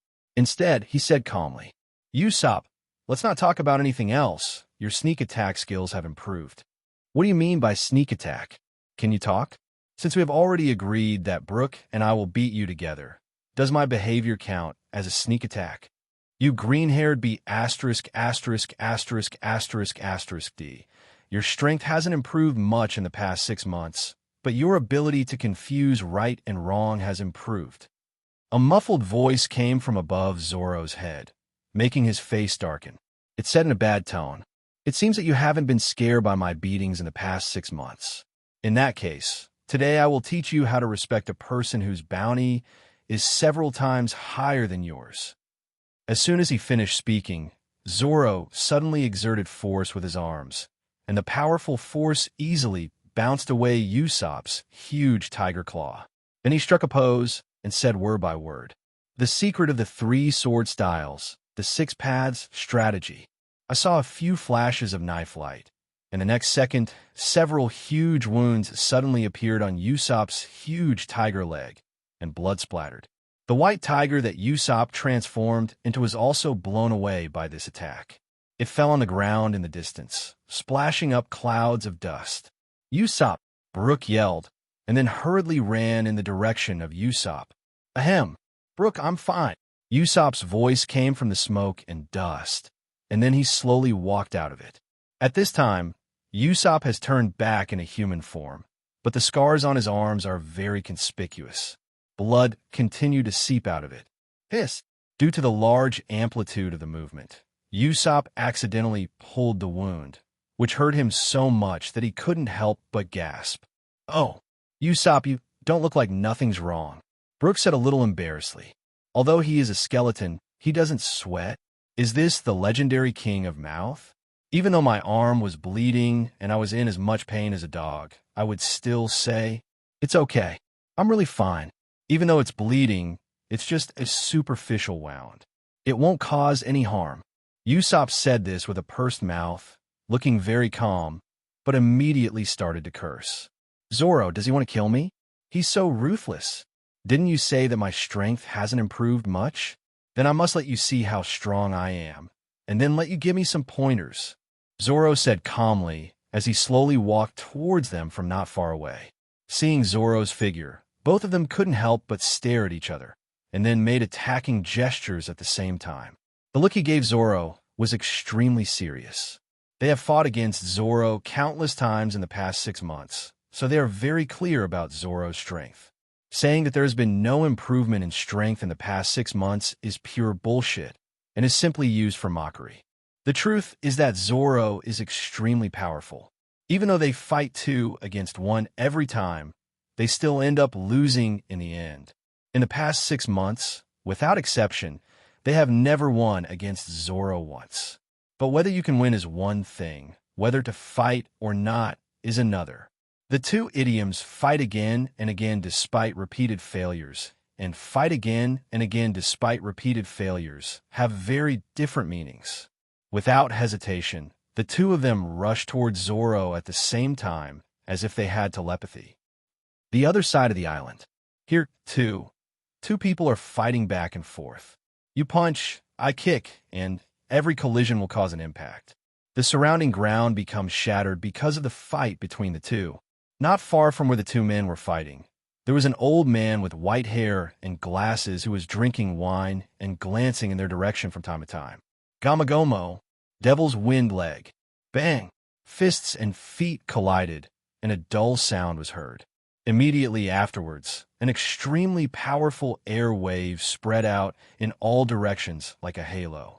The trees in the distance were rustling in the wind, and half of them fell down as if they were about to fly up at any time. The 2 men's attacks were deadlocked for more than 10 seconds. After this attack, both of them retreated a distance at the same time. When the 2 stood firm, one of them looked at the other and said, "Luffy, you've gotten stronger again." Feeling the dull pain in his right foot, Sanji looked at Luffy with a hint of surprise in his eyes. He didn't expect that only a week had passed since their last fight, and Luffy's strength had become stronger again. As time went on, Sanji could clearly feel that he was becoming less and less of a match for Luffy. It was becoming more and more difficult for him to fight with Luffy. Although he had not yet shown his true strength in the previous battle, the same was true for Luffy. And he knew that Luffy had other more powerful moves. If those moves were used on him, he would be in trouble. However, he had no way to deal with this situation, because with the same time and energy spent, Luffy became stronger faster than him. Maybe it's a matter of aptitude. Some people are born stronger faster than others. Just like Xiachun, this thought only existed in Sanji's mind for a moment before he immediately rejected it. Although Luffy's strength is growing very fast, it is still within his acceptable range. And Xiachun, sorry, he is not human. He had never seen Xiachun's incredible speed of becoming stronger. That was beyond the scope of a human being. There was no need to compete with him. Sanji shook his sore feet and slowly took out a pack of cigarettes from his arms. Blat! Oh! As Sanji took a puff of smoke, an expression of great joy appeared on his face. Then he slowly turned his head and walked in a certain direction, saying, Uncle Rayleigh, it's time to change guys. Beat the shit out of him. Rayleigh, who was drinking in the distance, couldn't help but feel a little confused after hearing Sanji's words, and asked curiously, Why, Sanji boy, you won't fight for a while. Luffy has made another breakthrough now. He must want to know what his current strength is like. But if I want to test his full strength, I don't have the ability to do it. So Uncle Rayleigh, you should just come directly. Sanji said lightly. Hearing this, Rayleigh first glanced at Sanji, then looked at Luffy, who was looking excited not far away, and sighed helplessly. Hey, I am old, and I have to work overtime every day. I am getting old, and I am just an old fool, Rayleigh said as he slowly stood up, drank the wine in his hand, and then slowly walked towards Luffy. Luffy was also excited when he saw Rayleigh coming over, and said with a smile, Uncle Rayleigh, I recently developed a new move, and I'd like to show it to you. Really? Then I'm a little looking forward to it. Rayleigh smiled faintly. You'll see it soon. After that, Luffy put his finger into his mouth. He had no intention of taking it slow. Having fought with Rayleigh so many times, Rayleigh already knew his strength inside out, so he just needed to show his strongest side. And just when Luffy was about to use his new move, boom! An extremely strong Conqueror's aura swept towards them from a distance. They couldn't help but feel depressed. What is this? Sanji felt the pressure on his body, and a layer of cold sweat broke out on his forehead, and his tone was slightly stuttering. He had never felt such a powerful Conqueror's power before, and he couldn't help but tremble a little in his heart. Luffy, on the other side, also had a solemn expression. It was the first time for him to feel such a powerful Conqueror's. He was much stronger than him. At the same time, an idea appeared in Luffy and Sanji's mind, and then they said word by word at the same time, as if they were telepathically connected. Xiachun. That's right. In their opinion, there is no other possibility for a Conqueror's with this level of strength except Xiachun. Yes, this Conqueror's is Xiachun's. I didn't expect that after only half a year, his Conqueror's has become much stronger. Rayleigh pushed up his glasses, looking serious. He had the same idea as Luffy and the others, that a Conqueror's of such strength could not be anyone other than Xiachun. Half a year ago, before he met Xiachun, the most powerful Conquerors he had ever seen were Shanks. After Xiachun released a wave of Conquerors behind the Sabaody archipelago, the strongest one became one more. At that time, Xiachun's Conquerors and Shanks's were basically the same in strength, and Shanks's was even a little stronger. But now, this Conquerors, they are much stronger than Shanks. Rayleigh doesn't believe that Shanks' progress is so fast, so the only possible one is Xiachun. Then the three of them looked at each other, and without any hesitation, they rushed towards the direction of the Conqueror's release. On the other side, Zoro and others also felt the Conquerors. There was also an expression of horror on his face. Is this Conquerors? Zoro's face was solemn, and his voice was low. On the other side, Usopp and Brook groaned at the same time and were in a daze for several breaths. When they came to their senses, they couldn't help but break out in a cold sweat. Usopp asked with a fearful expression, Who is this powerful Conquerors? I almost lost consciousness just now. Brook didn't say anything, but from his skull face with his mouth wide open, you could tell how uneasy he was inside. The three of them fell into silence. No one continued to speak, and their eyes all looked in the direction where Conqueror's voice came from.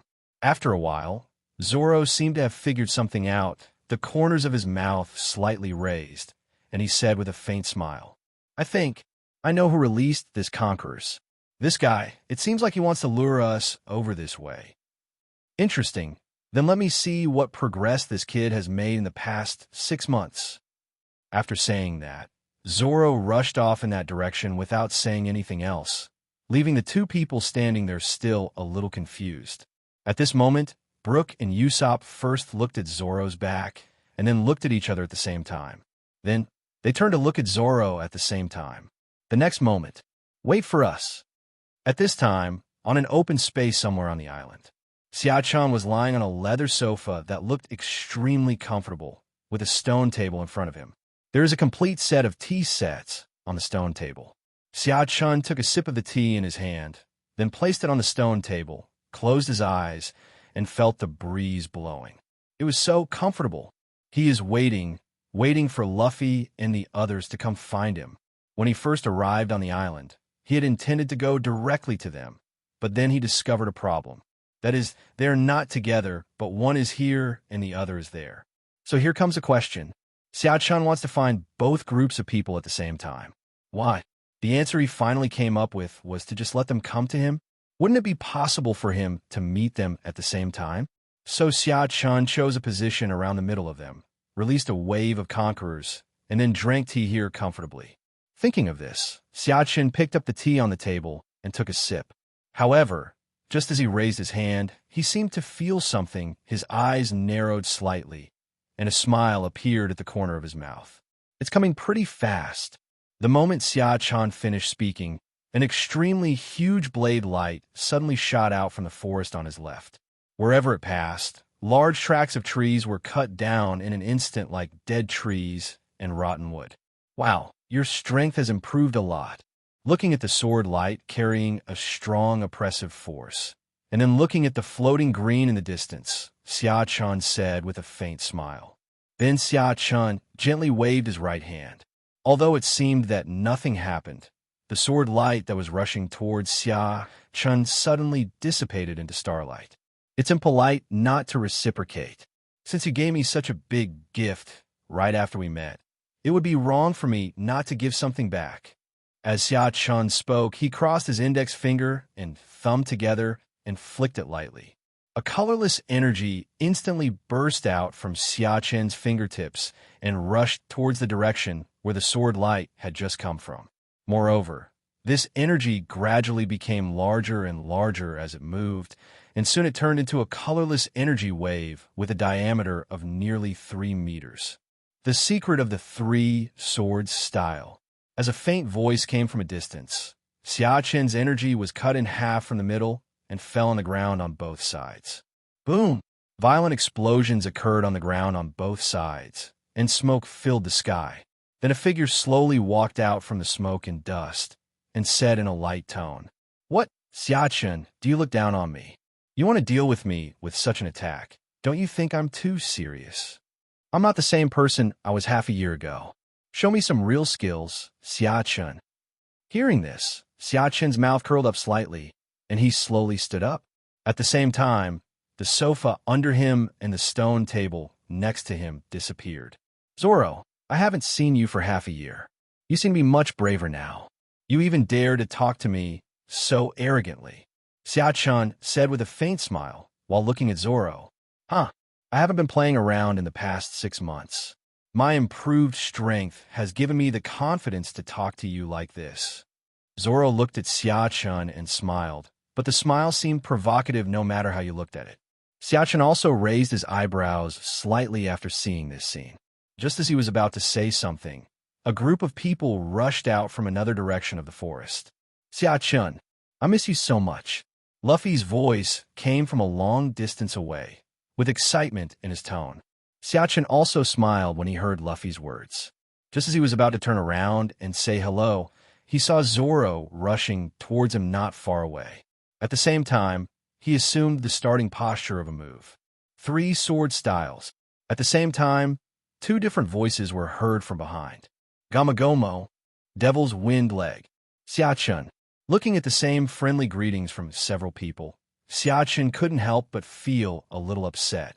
Okay, there can't be 2 types of people on a ship, right? 1 or 2 are both like this.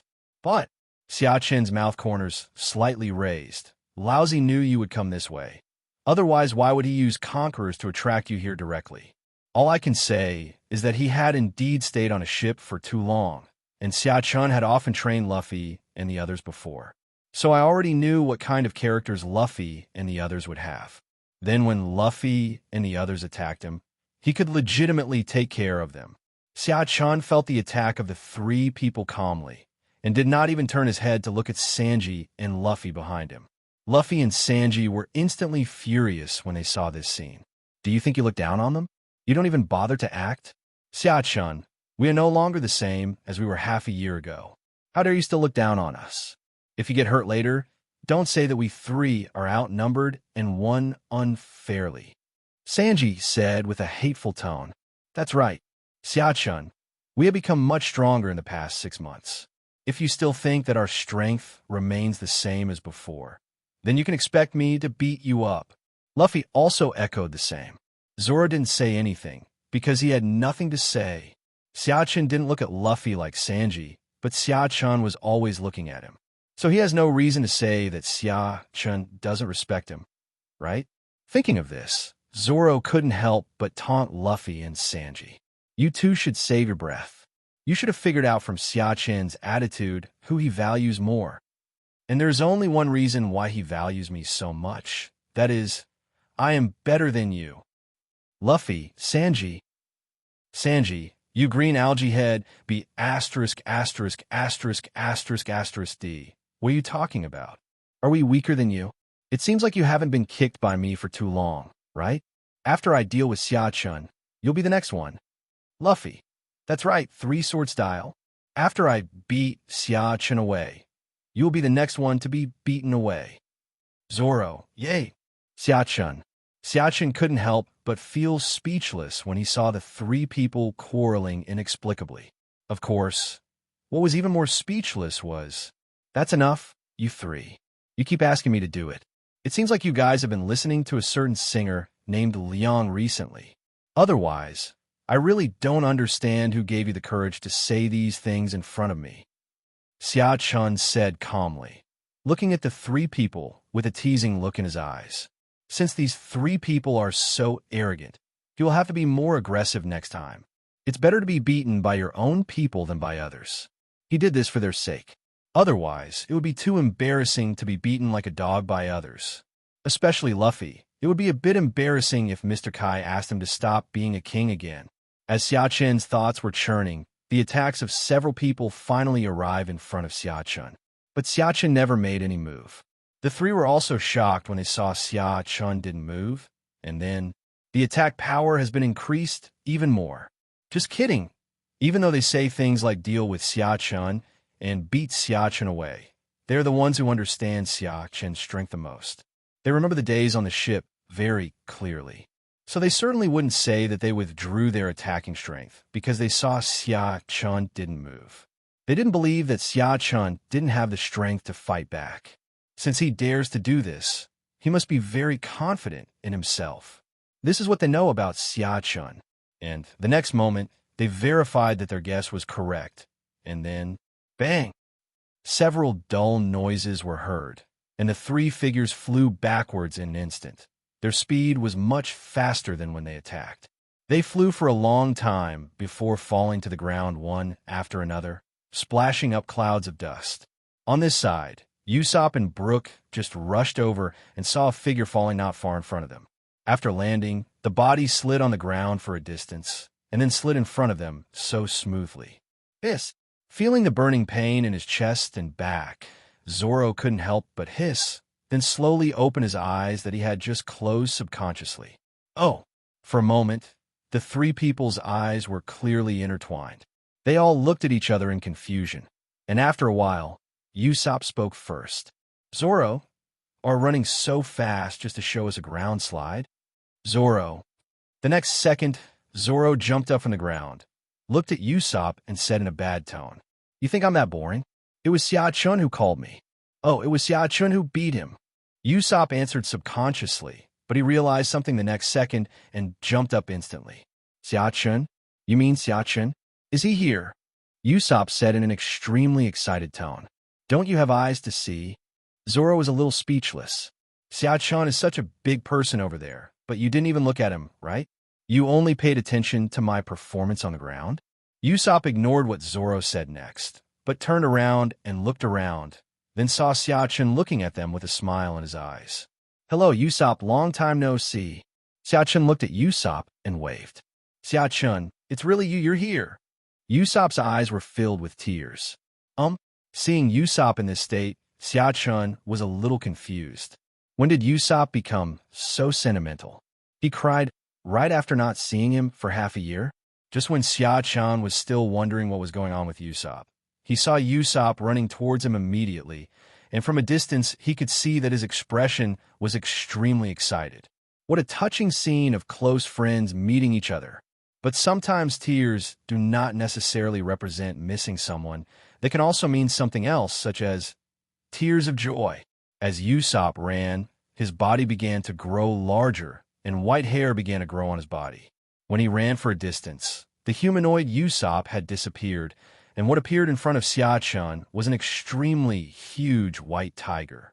Seeing this scene, Xiao-chun couldn't help but raise his eyebrows slightly. After half a year, Usopp could actually transform into a white tiger. But if it's a meeting between close friends, there's no need to change into this form to greet him, right? This scene looks like the scene when Luffy and the others greeted him in a friendly manner before. What happened next really made Xiao-chun sigh once again. We are indeed on the same ship. Usopp raised his huge tiger claw and slapped Xiao-chun, and a voice was heard at the same time. Xiao-chun, I wanted to give you a claw for a long time, and finally I got the chance. It's really too exciting. I'm so excited that I'm about to cry. Correction, you are crying with excitement now. Xiao-chun was a little speechless. He didn't expect that Usopp would cry excitedly just because he wanted to beat him.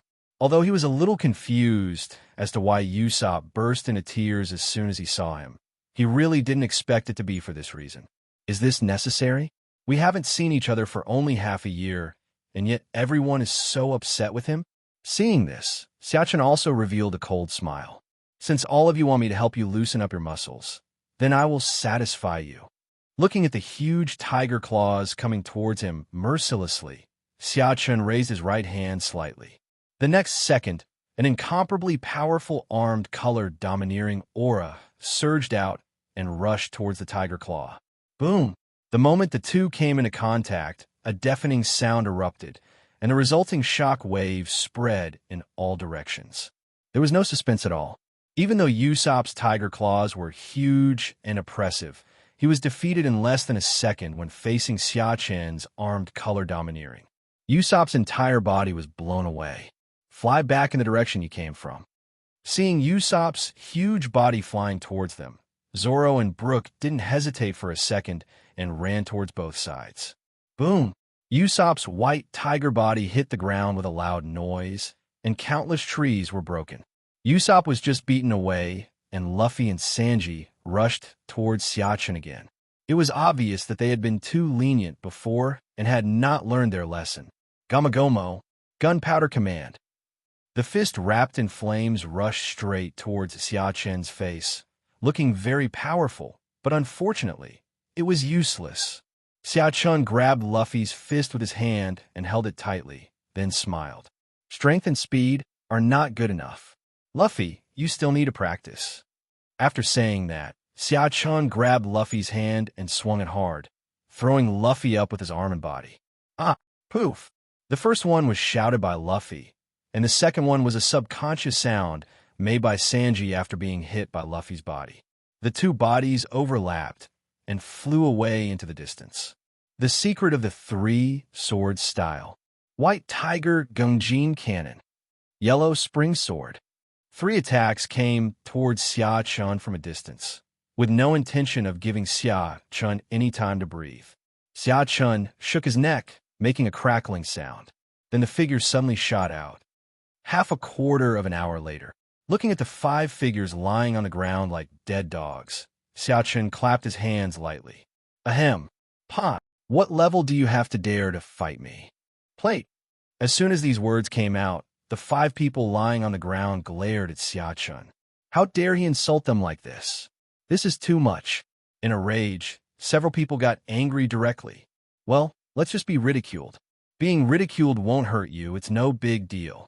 It's not that they don't want to resist, but the consequences of resistance are already very obvious. The 5 of them lying here are the best proof.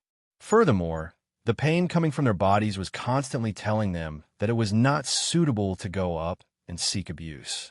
As the saying goes, one step back brings a new world. Tolerance is also a virtue. Seeing that no one dared to refute him, Xia Chun showed a satisfied smile on his face. It seems that helping them to loosen their muscles just now was very effective. Look, after he helped them, they won't refute anything he says now.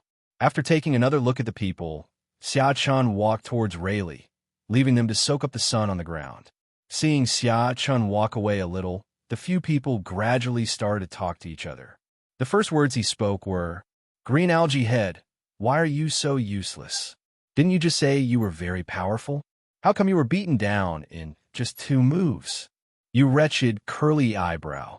Do you think you have a right to criticize me?" I don't know who used to brag about how great his kicking skills were, but just now he couldn't even break the defense. Ugh. Sanji, plate. Don't whine like you cut him in the head. You're still a loser. What did you say? Zoro and Sanji started arguing again. The others were used to this kind of situation. That's it. They would find it strange if they didn't quarrel. Usopp looked at Xia Chun's back and sighed with lingering fear. Xia Chun is still as strong as ever. It seems that he easily knocked us all down without much effort. Usopp, we need to be more confident and get rid of those feelings. Xia Chun made us all lie down without much effort. Didn't you see that he beat us like a kid? Brook said calmly. Luffy, who was lying on the other side, didn't say anything but stared at the sky with a little confusion in his eyes. But soon, this trace of confusion was replaced by determination, and his eyes were bright and sharp, as if he had made up his mind. Then he just fell asleep right there. The people who were talking nearby suddenly heard a snoring sound. They all turned their eyes at the same time and saw Luffy lying in a spread-eagle position sleeping. For a moment, several question marks appeared in everyone's head. Asleep already? How could you fall asleep in such a situation? Is the sun too warm? It seems it is indeed quite warm. It is warm and comfortable. This thought popped up in the minds of several people at the same time, and then they all closed their eyes at the same time. They could understand why Luffy could fall asleep. After a while, the sound of snoring echoed all around. Xia Chun Rayleigh. To be honest, Xia Chun can only say that it's pretty awesome that these people can fall asleep regardless of the environment. They can sleep anytime, anywhere, without being restricted by the external environment. It seems that they have practiced it for the past 6 months. On this point, Xia Chun admitted that he was not as good as them. At least he would definitely not sleep like this. It seems that he still hasn't mastered the skills, and he can't endure as much hardship as Luffy and the others. Rayleigh looked at Xia Chun and said in amazement, "Half a year has passed, and you have become stronger again. Isn't it normal to become stronger? It would be strange to stay where you are." Xia Chun said with a faint smile, "Ha, that's true. You youngsters are getting stronger faster than each other. You are much stronger than I was back then." Rayleigh laughed. "Hey, Uncle Rayleigh, you're trying to praise others and belittle yourself, right? If everyone could be much stronger than you, the world would have been full of strong people." Rayleigh, this old guy, just knows how to brag. "Uncle Rayleigh, thank you for taking care of Luffy and the others over the past 6 months." Xia Chun said with a faint smile as he looked at Rayleigh. Although Xia Chun's body is younger than anyone else on the ship, he is older mentally after 2 lives, bigger than most of the guys on the ship, except Brook. So Xia Chun mostly treats Luffy and Zoro as his younger brothers. There's nothing to take care of. They're not children anymore. Why would they need an old man like me to take care of them? And you've already paid me. This time when I return to Sabaody, I can officially retire, and I won't have to do coding anymore. That won't work. Uncle Rayleigh, you have to finish your last order before you can retire. Xia Chun joked with a smile. Rayleigh was a little confused when he heard this. Before he could ask, Xia Chun smiled and said, "Help us code our boat. I wouldn't trust you if it wasn't Uncle Rayleigh who did the coding." "Oh, good. Now that you mention it, I just remembered that you haven't entered the new world yet. Your powerful strength almost made me forget that you are still a teenager and haven't even been to the new world. Newcomer, huh? It's okay. Just leave the coding work of your ship to me. I guarantee you can reach Fishman Island safely," Rayleigh said with a smile, patting his chest. "Okay." Xia Chun smiled and nodded. In fact, Xia Chun could use water-repellent techniques on their ships to achieve the same effect as coating, and it would even be much more resistant to pressure than the coating, so there was no need to worry about whether it would break. But the problem is that many things are mainly about experience. Of course, he can do this, but then it will lose a lot of the novel experience in the original work, which is unnecessary. By the way, Uncle Rayleigh, I have something else to tell you. Whitebeard just left. Gone? Gone what? Rayleigh didn't react at first. After a while, he thought of a possibility and then looked at Xia Chen. Looking at Xia Chen's slightly serious face, Rayleigh also understood what Xia Chen meant. I couldn't help but sigh. Hey, I've been mentally prepared for this. I actually went to see him half a year ago. It was hard for him to survive with the injuries he suffered back then. I thought this old guy had died a long time ago, but I didn't expect him to persist for so long. Rayleigh said this with a smile, but there was a hint of bitterness in her smile. Xia Chun could understand Rayleigh's reaction. After all, he and Whitebeard had a good relationship when they were young. At that time, both the Roger Pirates and the Whitebeard Pirates were hanging around in the New World. No matter how big the New World is, there is always a chance to encounter it, and the number of encounters will not be just once or twice. Although every time they meet, they would first exchange friendly greetings like Luffy and the others did just now, it was precisely because of this that the battle did not make them mortal enemies, but instead brought them closer. It's a routine gathering after every fight. It's normal to have friendships. He could have lived for a while, but he insisted on asking me to fight him, saying that he, Whitebeard, would only die standing up, not lying down. Through Marco's ability, he traded his last half-day for 10 minutes of peak performance to fight me. Ha. Whitebeard is still the same. He always retains his pride. Rayleigh laughed again. After that, Xia Chen chatted with Rayleigh for a while before saying goodbye to him and returning to Nine Snake Island. The 6-month agreement was over, so they were about to set sail again, but before that, he still had some things to deal with. After Xia Chen arrived at Daughter Island, he went straight to the palace. As soon as he entered, he smelled a fragrance. As expected, it tastes like fish soup. Of course, this accident is impossible to happen, because the fish soup is cooking in front of him. He saw a huge pot on the open space in front of him, and in the pot was a huge fish, which was the one Xia Chen had caught before. There was a raging fire under the pot, boiling the fish soup. Next to the pot was Hancock sleeping on Salome, and there was no one else. Xia Chen walked lightly to Hancock's side, looked at her beautiful profile, and smiled. Even though he has lived with Hancock for half a year, and they are inseparable most of the time, Xia Chen still gets slightly stunned when he sees Hancock's face, just because it is really too beautiful. After staring at Hancock for a while, Xia Chen turned his gaze to the fish soup next to him. It seems that Hancock still didn't listen to him and insisted on making a pot of soup herself. He blew gently toward the bottom of the pot, and the raging fire was instantly extinguished, leaving only tiny ice crystals splashing. Then Xia Chen slowly picked up Hancock. Compared to drinking fish soup, he felt that he should do something more meaningful now. Perhaps sensing something strange, Hancock's eyelashes trembled, and then she slowly opened her eyes. The moment Hancock saw Xia Chen, he was a little confused at first, but then immediately became happy. Xia Chen, you're back. Go and have some fish soup. I've been cooking it for a long time.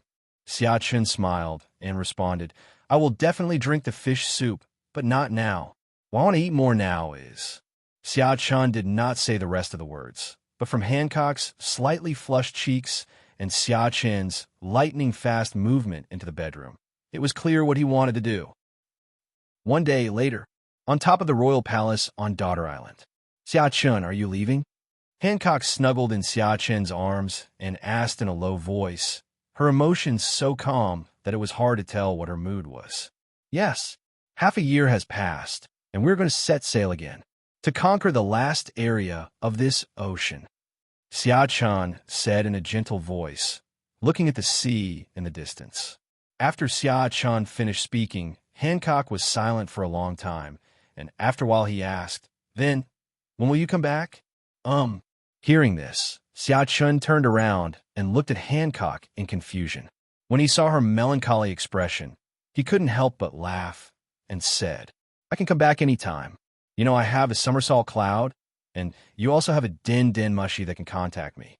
If you miss me, you can call me any time, and I will rush back then. Then I can go back. With the somersault cloud at my feet, I can gallop across the sea as I please. And you are not unaware of my strength.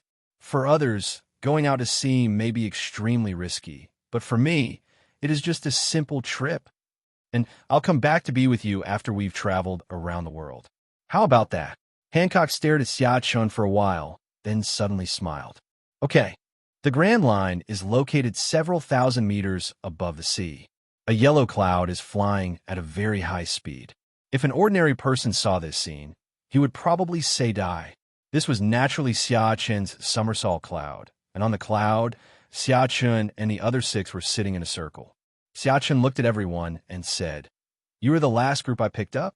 I took the rest of them to Water City 7 a few days ago, especially Frankie. I took it back half a month ago. Our new ship depends on him." New ship. When they heard this, everyone's faces showed excitement. "Xia Chun, the new ship needs to be bigger. Have you told Frankie? The Mary is actually a bit small, especially when there are more and more people. The space often seems a bit cramped." Sanji said to Xia Chun, "Don't worry. I've already mentioned this to Frankie, asking him to build a big and comfortable boat. It should have been built by now, and it will definitely surprise you when the time comes." Xia Chun said with a faint smile. In order to allow Frankie to build the best ship without any worries, Xia Chun gave him strong financial support, such as the Atom Tree, as many as he wanted. He was also looking forward to what the boat would look like after investing so much Bailey. He hadn't seen it yet. "Mary," Usopp murmured in a low voice. He was a little upset when he heard the name. That was the ship that had been with them for so long. And the most important thing is that this ship has great symbolic significance to him. Zoro, who was standing by, heard Usopp's murmur and turned his head around, then said calmly, "Mary is gone. There's no need to be sad here." Usopp, who had tears in his eyes, was startled and jumped up immediately, pointing at Zoro's nose and loudly condemning.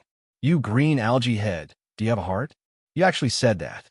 Have you forgotten how much Mary has been through with us? Now that you have a new ship, you have forgotten Mary, right? You are a cold-blooded, heartless man."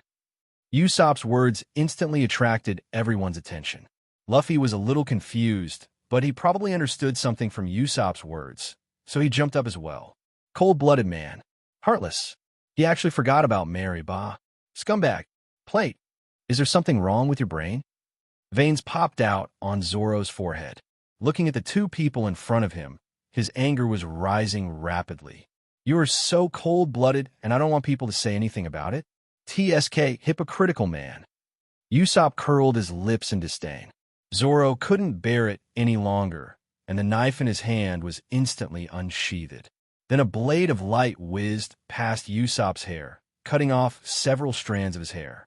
Usopp was so frightened by this sudden scene that he broke out in a cold sweat, but the next second after he reacted, his face was filled with anger. "You green algae head, you want to fight, right?"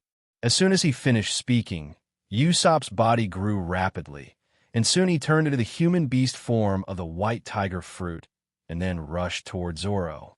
Zoro naturally would not tolerate this, and drew the knife from his waist as well. Clang! The 2 of them started fighting again. Xia Chun was a little helpless. As soon as he thought about it, a golden semicircular protective shield appeared around Zoro and Usopp, wrapping them up. "You can fight them, but don't affect them." 2 idiots, Sanji said disdainfully, and then immediately showed a pig-like expression, while his body kept twisting. "I'm going to see Miss Nami and Miss Robin soon. I'm so happy. I haven't seen them for half a year. I wonder if they miss me." Of course they do.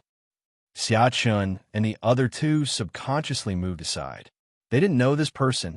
After this little episode, it didn't take long for the somersault cloud to arrive above the 7 Water City. Wow, the 7 Water City looks quite spectacular from this angle, Sanji said lightly after taking a puff of cigarette. The others looked down and nodded in agreement. This height was enough for them to have a clear view of the entire island. It was indeed quite spectacular. Nami and the others are all here. Xiachen paused in the middle of his words, then turned his head and looked toward a certain place on the island, narrowed his eyes, and whispered, "Why is he here?" "Huh? Xiachen, what did you say? Where are Nami and the others?" Luffy asked. "Oh, nothing, it's right there." Xiachen pointed to a very conspicuous building on the island and said, "I have something to do. You go find them first. I'll meet you later." Nami and the others were sent back by Xiachen, and they had already reminisced about the past, so there was no need for him to meet them first, because there was something that interested him more now. As soon as he finished speaking, Xiachen's mind moved, and the somersault cloud instantly dispersed.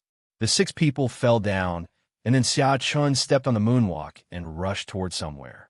Only a few people who fell from the sky were left looking at each other in bewilderment. Oh, Sigma, degree, winky face. Xiachen, you be asterisk, asterisk, asterisk, asterisk, asterisk D. Xiachen stood on a street in the 7-Water City, looking at the alley in front of him that seemed extremely dark even during the day, and walked in without hesitation. You are not one of those shady people under the world government. Do you have to stay in such a dark place all the time? Xiachen was walking and talking, and at the same time, the outline of a figure appeared in Xiachen's eyes. Dragon, that's right. This person is none other than Long, who hadn't been seen for half a year. Just now, after Xiachen spotted him, he flew over directly without hiding his aura. Xiachen's obvious action was naturally discovered by Long, so he hid in the alley and waited quietly for Xiachen's arrival. Although I'm not from the world government, there are many people who know me. Do you think it's okay for me to show up as the leader of the Revolutionary Army? Long looked at Xiachen and said indifferently, "Then I killed 5 elders, and I can still walk away proudly." After Xiachen said this, Long suddenly didn't know what to say, and finally he could only say, "You are more awesome." I think so too," Xiachen said with a smile. "Okay, no more jokes. Why did you suddenly come to the 7-Water City? Theoretically, there's nothing wrong. You, the leader of the Revolutionary Army, wouldn't run around everywhere. Since we know each other so well, can you reveal it to me?" Xiachen winked at Long. "I came here for no other purpose except to find you." Long looked at Xiachen steadily. "Looking for me? Why are you looking for me? And how did you know I would come here?" Xiachen was a little curious. "Of course I came to you because I have something to tell you. As for how I knew you were here, that's a long story. It was one day, 3 months ago. Get to the point." Xiachen interrupted Long directly and said, "Since it's a long story, why not make it short? 3 months ago, I met Nico Robin from your ship on an island, and then I learned from her that you would gather here in 3 months. So I came here. In order to avoid any accidents, I came here half a month ago and have been waiting for your arrival." I see." Xiachen pondered, then looked at Long and asked, "So why did you come to me?" "I have something very important to ask you." Long looked at Xiachen dimly, and then asked word by word, "Do you know where Sabo is?" "Sabo? Didn't he go back?" Xiachen asked curiously, feeling a little embarrassed. Now, that Long is talking about Sabo. Xiachen just remembered that when he came out of Impel Down, he seemed to have forgotten Sabo. Oh, that's not right. Xiachen suddenly remembered that before he entered the city, he had told Sabo that he would be picked up outside. When he came out, he made such a big move. There was no reason why Sabo would not notice it. But Sabo didn't come to find them at that time. Although they rushed to Marineford without stopping after leaving Impel Down, it would take at least a few minutes. There must be enough time for Sabo to come find them. At that time, all his attention was focused on going to Marineford to rescue Robin, so he didn't pay too much attention to it. For a moment, he even forgot about Sabo, and even forgot about him until now. If Long hadn't mentioned Sob now, Xiachen might have kept forgetting about it. "Not back." Long nodded. "He hasn't come back since he went out with you that day. There has been no news from him in the past 6 months. Even our Revolutionary Army has no information about him. It's as if he just disappeared out of thin air." When he said this, there was a hint of anxiety in Long's tone. "Sabo disappeared, and there is no news about your Revolutionary Army." Xia Chun stroked his chin and thought, the intelligence capabilities of the Revolutionary Army are actually very strong. But even so, there is no news about Sabo. So where did Saab go? First of all, let's rule out the option of Sabo disappearing on his own. This is impossible. With Sabo's personality, he would say hello to the dragon even if he was going to do something, instead of disappearing silently like he is now. Since it was not a problem of Saab itself, then there must be some force majeure that caused the accident. This accident happened during the time when he entered Impel Down to rescue Luffy, and even resulted in no news from him for half a year. If that's the case, we'll sob already. Although Xia Chun didn't want to see such a thing happen, he had to think about it now. Seeing Xia Chun was silent, Long became a little anxious and asked in a low voice, "Will Sabo already?" "No, he's just missing now. Before we know the exact result, we have to assume that Sabo is still alive," Xia Chun said lightly, but his tone was firm. He said this to Long, but also to himself. Although Sabo took the initiative to go with him to rescue Luffy, and he didn't ask him to go with him, but no matter what, it was a foregone conclusion that Sabo would go with him to Impel Down. Now Sabo is gone. No matter what the reason, he has to get Sabo back. Thinking of this, Xia Chun looked at Long and said, "Wait a minute. I'll ask someone else if he has any news about Sabo." After saying that, Xia Chun's mind moved, and 2 Den Den Mushi appeared in his hands. He picked up one of them and dialed the number directly. After a while, the phone was connected and a slightly flattering voice came from it. "Hello, Master Xia Chun. Have you had breakfast?" Xia Chun Long. Standard telephone language. Yes, it can be seen that the person on the other end of the phone is very particular, but Xia Chun doesn't have time to argue with him now, so he asked directly, "Eat it, Morgantz. I called you this time to ask you about someone. Please tell me, who do you want to inquire about? I promise to find out exactly what color underwear the other person is wearing today." Morgan's confident voice came from the phone. "Just kidding. If you ask him to go out and fight, he might not be able to do it, but to get information? Hee hee." Morgans doesn't want to use too many words to express anything. A word, haha, is enough. "You'd better find out the color of his underwear for me," Xia Chun said with a strange look on his face. "Okay, let's get straight to the point. Do you know Sabo from the Revolutionary Army?" "Of course. Sabo, the Chief of Staff of the Revolutionary Army, holds a very high position in the Revolutionary Army, second only to the leader, Drago Dragon. He was born into a noble family in the Goya Kingdom in the East Sea. He is a sworn brother of Straw Hat Luffy and Fire Fist Ace. During one of his voyages, his ship was sunk by the Celestial Dragons. He disappeared afterwards, and when he reappeared, he had joined the Revolutionary Army." Morgan spoke eloquently about everything about Sabo, causing Xia Chun and Long, who were listening, to show a hint of surprise on their faces. Although Xia Chun already knew that Morgan's intelligence ability was not weak, he never expected it to be so strong. There are many things that even he, who has watched the anime, doesn't know, but Morgans can tell them, and, as expected, the information is true and reliable, as can be seen from the expression of the dragon next to him. But it seems like I said some nonsense. Look at what Morgan said. It's all meaningless. Would he be interested in what happened between Sabo and Kurla? How is that possible? He is not someone who likes to listen to 8 trigrams. Really? But Xia Chun and Long tacitly did not interrupt Morgan's words. We don't know what they were thinking. After that, he went to Poosh City with you, Master Xia Chun. I don't know what happened after that. I just want to know where he went after he pushed into the city. Xia Chun was a little speechless, although he was listening very attentively just now. Please don't interrupt me at the most critical moment. The most important thing now is to find Sabo. As for the matter between him and Kurla, we can 8 trigrams it later. I'm not sure. The last piece of information I got was that he appeared in Impel Down, and I don't know anything after that. Are you lying to me? Didn't you just say that you know what color underwear he's wearing today?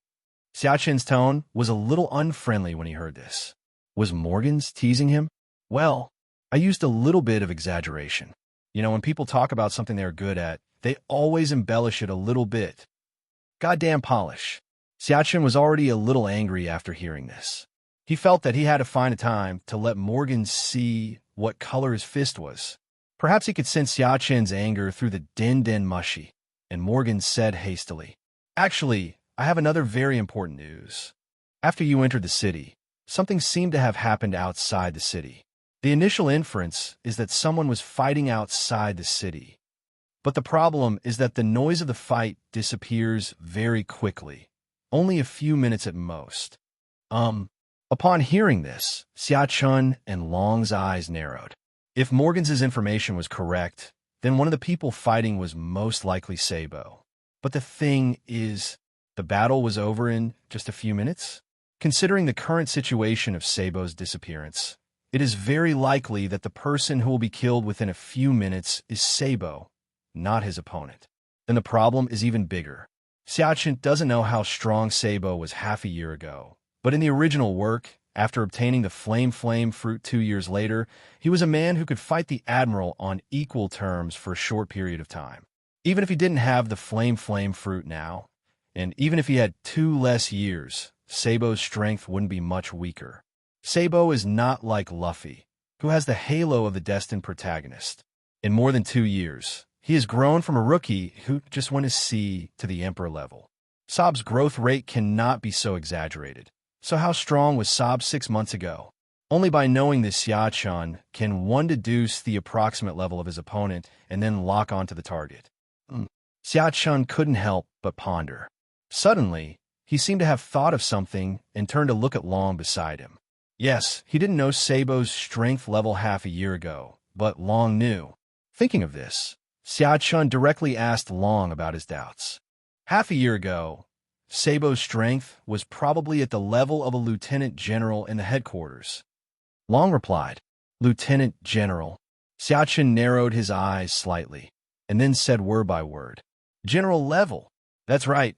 If someone could defeat a lieutenant general in just a few minutes, then this person's strength is definitely above that of a general, and he is not just an ordinary general. There aren't many people in the entire pirate world who possess this level of strength, but there are quite a few. Even if we exclude most of the people, it's still a bit difficult to figure out who did it."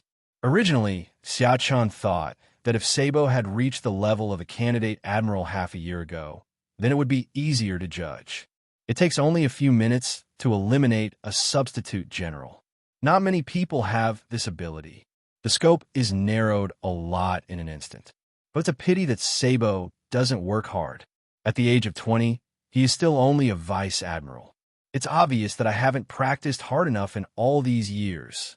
Okay, now the information we got from Morgans confirms that Sabo was attacked, but we have no idea who did it. But he still has a way. Xiaochun said to Morgans, "Okay, I got it. Please help me pay more attention to his news, and tell me as soon as you find anything." "Leave it to me," Morgans replied, and the sound of him patting his chest could be heard through the din mushy. Xiaochun didn't say anything more and just hung up the phone. "Xiaochun, we are now," etc. Long was interrupted by Xiaochun halfway through his words, and then picked up another din mushy in his hand. After dialing the number, he said calmly, "Is it Jupiter? I have something to ask you. Dragon." A quarter of an hour later, Xiaochun was walking on the street of the Seven-Water City, with his head lowered in deep thought. It's a pity that even though he had some connections and was able to get to know Tian Gang, a pirate who went to ask 5 elders about a revolutionary army, he still didn't get the answer he wanted in the end. The information we got from 5 elders is about the same as that from Morgaus, or even less. As for whether the 5 elders were lying to him, Xiaochun felt that this was unlikely, because he had just hinted a little bit clearly that if the 5 elders lied to him, then he might have to invite them to have tea with the previous 5 elders. But even so, they still couldn't explain it clearly. Xiaochun didn't think they had the courage to deceive himself. But now the situation has become complicated. Several organizations with the strongest intelligence capabilities in the world have no information about Sabo's whereabouts. Then it becomes more difficult to find Sabo, but he had no way to deal with it. He could only ask these parties to pay more attention to the situation. Moreover, it is still unknown whether Sabo can survive in this situation. Epsilon sad face Omicron asterisk. Xiaochen couldn't help but sigh. Luffy and Ace didn't know that Sabo was alive yet. So let's not tell them for now.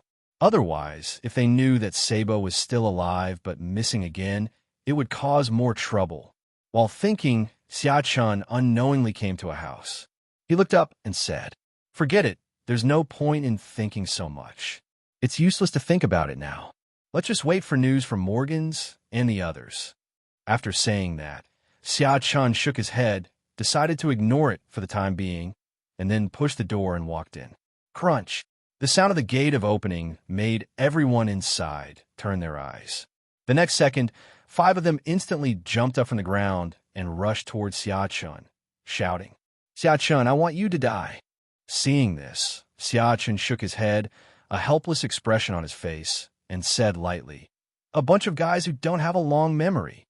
Certainly, the moment the words fell, the figures of several people in the air stopped at the same time, and then, bang! There was a series of sounds of objects falling to the ground, and the 5 people fell to the ground while maintaining the same posture in the air, which looked extremely funny. Xiaochen walked forward slowly and then kicked all the roadblocks in his direction aside. "Oh, Xiaochen, what's wrong with them? Why do they all want to beat you up? Didn't you come here with them just now?" Chopper said curiously. "They have a problem with their brains. What else could it be?" As Xiaochen spoke, he pulled Xiaoba over and started to jerk him. Not to mention, after not seeing him for half a year, I feel more comfortable stroking Chopper's fur.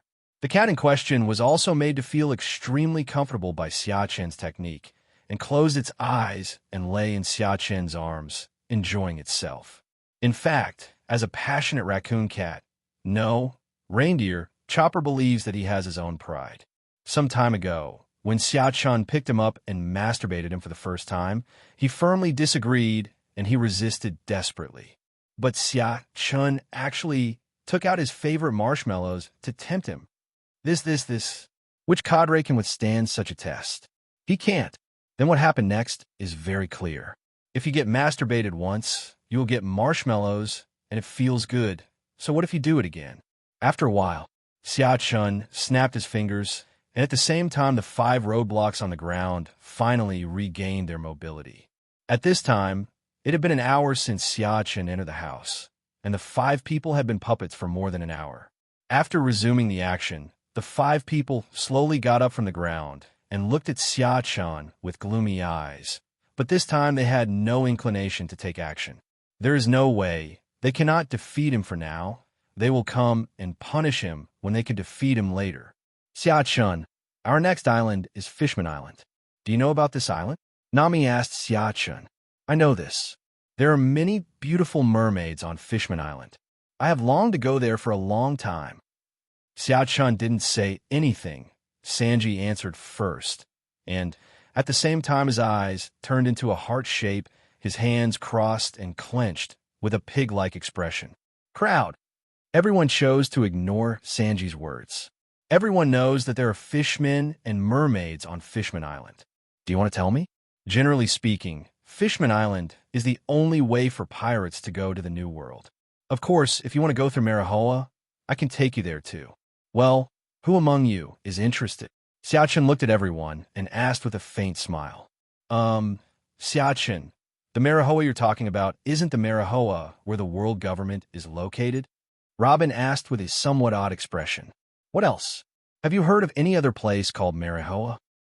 Let's forget it. I don't think it's a good idea for us to go there under the nose of the world government. Usopp said after swallowing. He is not Xiaochen. He does not have Xiaochen's strong strength. So naturally he cannot have Xiaochen's courage. Goddamn, walking along the Mary Geos Road. Isn't that like an old man eating arsenic? Even if Xiaochen had the ability to protect them, he wouldn't dare. Impossible. We must go from Fishman Island. If we don't go to Fishman Island, what will happen to my beautiful mermaids? Hearing Xiaochen's words, Sanji retorted loudly. Are you kidding me? Not going to Fishman Island? Then what about his childhood dream? He has been dreaming about going to Fishman Island for who knows how long. Right. I also think Sanji finally said something sensible. We have to go from Fishman Island. I haven't been to the bottom of the sea yet. How can I not go to such an interesting place? Luffy also spoke loudly. For him, the underwater adventure was undoubtedly novel and interesting. Happy to let it go. Then I'll give you a brief introduction. Fishman Island is located 10,000 meters below the sea in the holy land of Marihoa. As I said before, it is the only way to reach the New World. At the same time, it is the birthplace of most of the fishmen and mermen, and is also known as the underwater paradise, a dreamlike paradise. Fantasy paradise. Luffy, Usopp, and Chopper all had starry eyes, looking extremely expectant, while Sanji still had heart-like eyes, and the 5 words dreamlike paradise kept echoing in his mouth. In addition, there is a dragon palace kingdom on the island. It is said that there is a mermaid princess who is very beautiful. Xia-chan said with a faint smile. Mermaid princess. At this moment, this was the only thought left in Sanji's mind. At the same time, he began to involuntarily imagine the appearance of the mermaid princess in his mind. As if he had imagined something inappropriate for children, Sanji's face became redder and redder, until it reached a peak, and 2 streams of blood red suddenly shot out of his nose. Then the whole person fainted. Sanji! Chopper shouted immediately, then immediately ran to Sanji's side to handle it for him. TSK, you nasty cook. You're really bringing shame to us. Zoro, who was standing by, couldn't help but sneer after seeing this. Zoro's words were unanimously recognized by everyone, and they nodded in agreement. Okay, that's about the basic information about Fishman Island. We'll have to go and see what it's like in detail.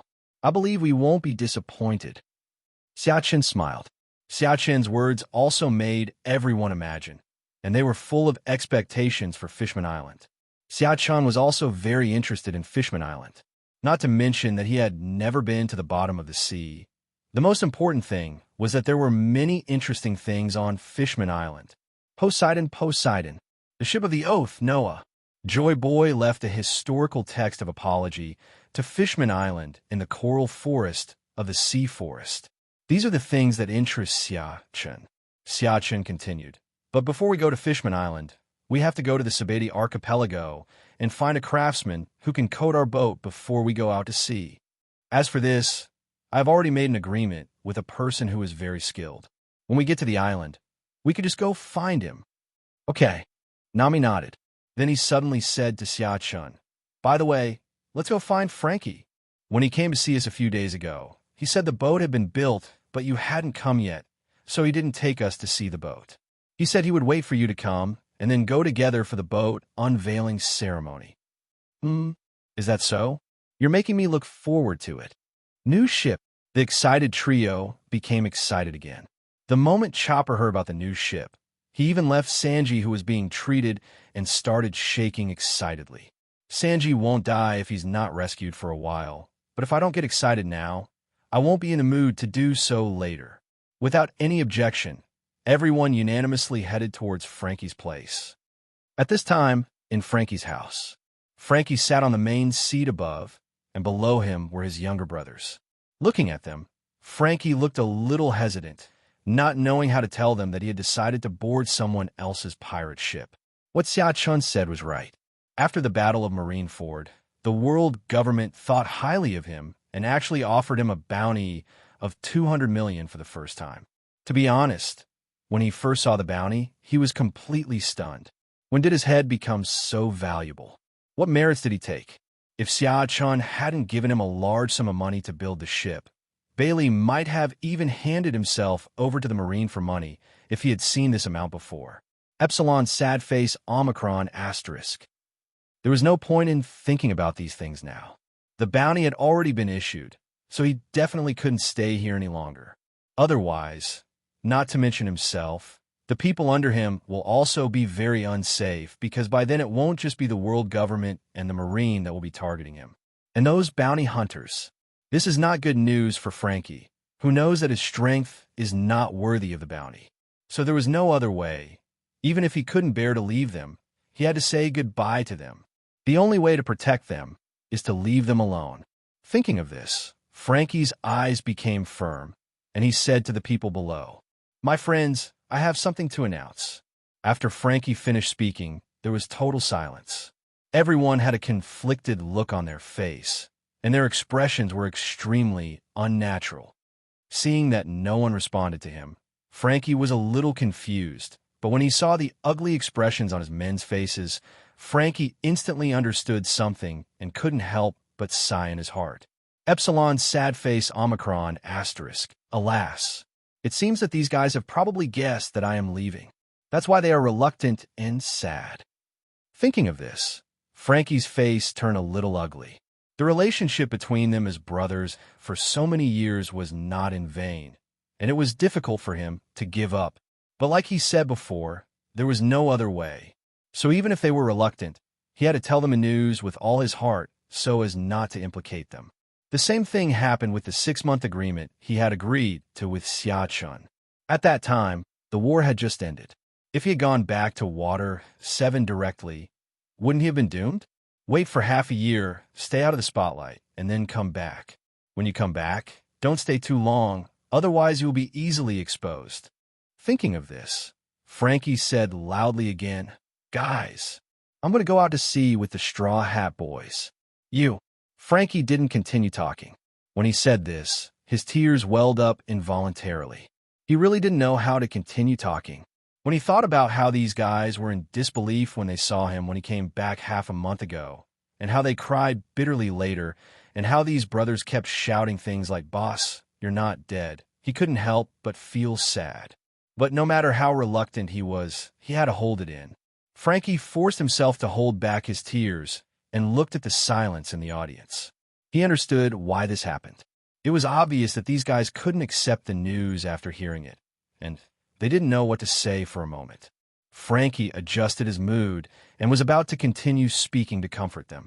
The following zombie asked, "Boss, you said you want to board the Straw Hat Boys' ship and go out to sea with them? Is it the Straw Hat Pirates that caused such a big fuss during the war at the top?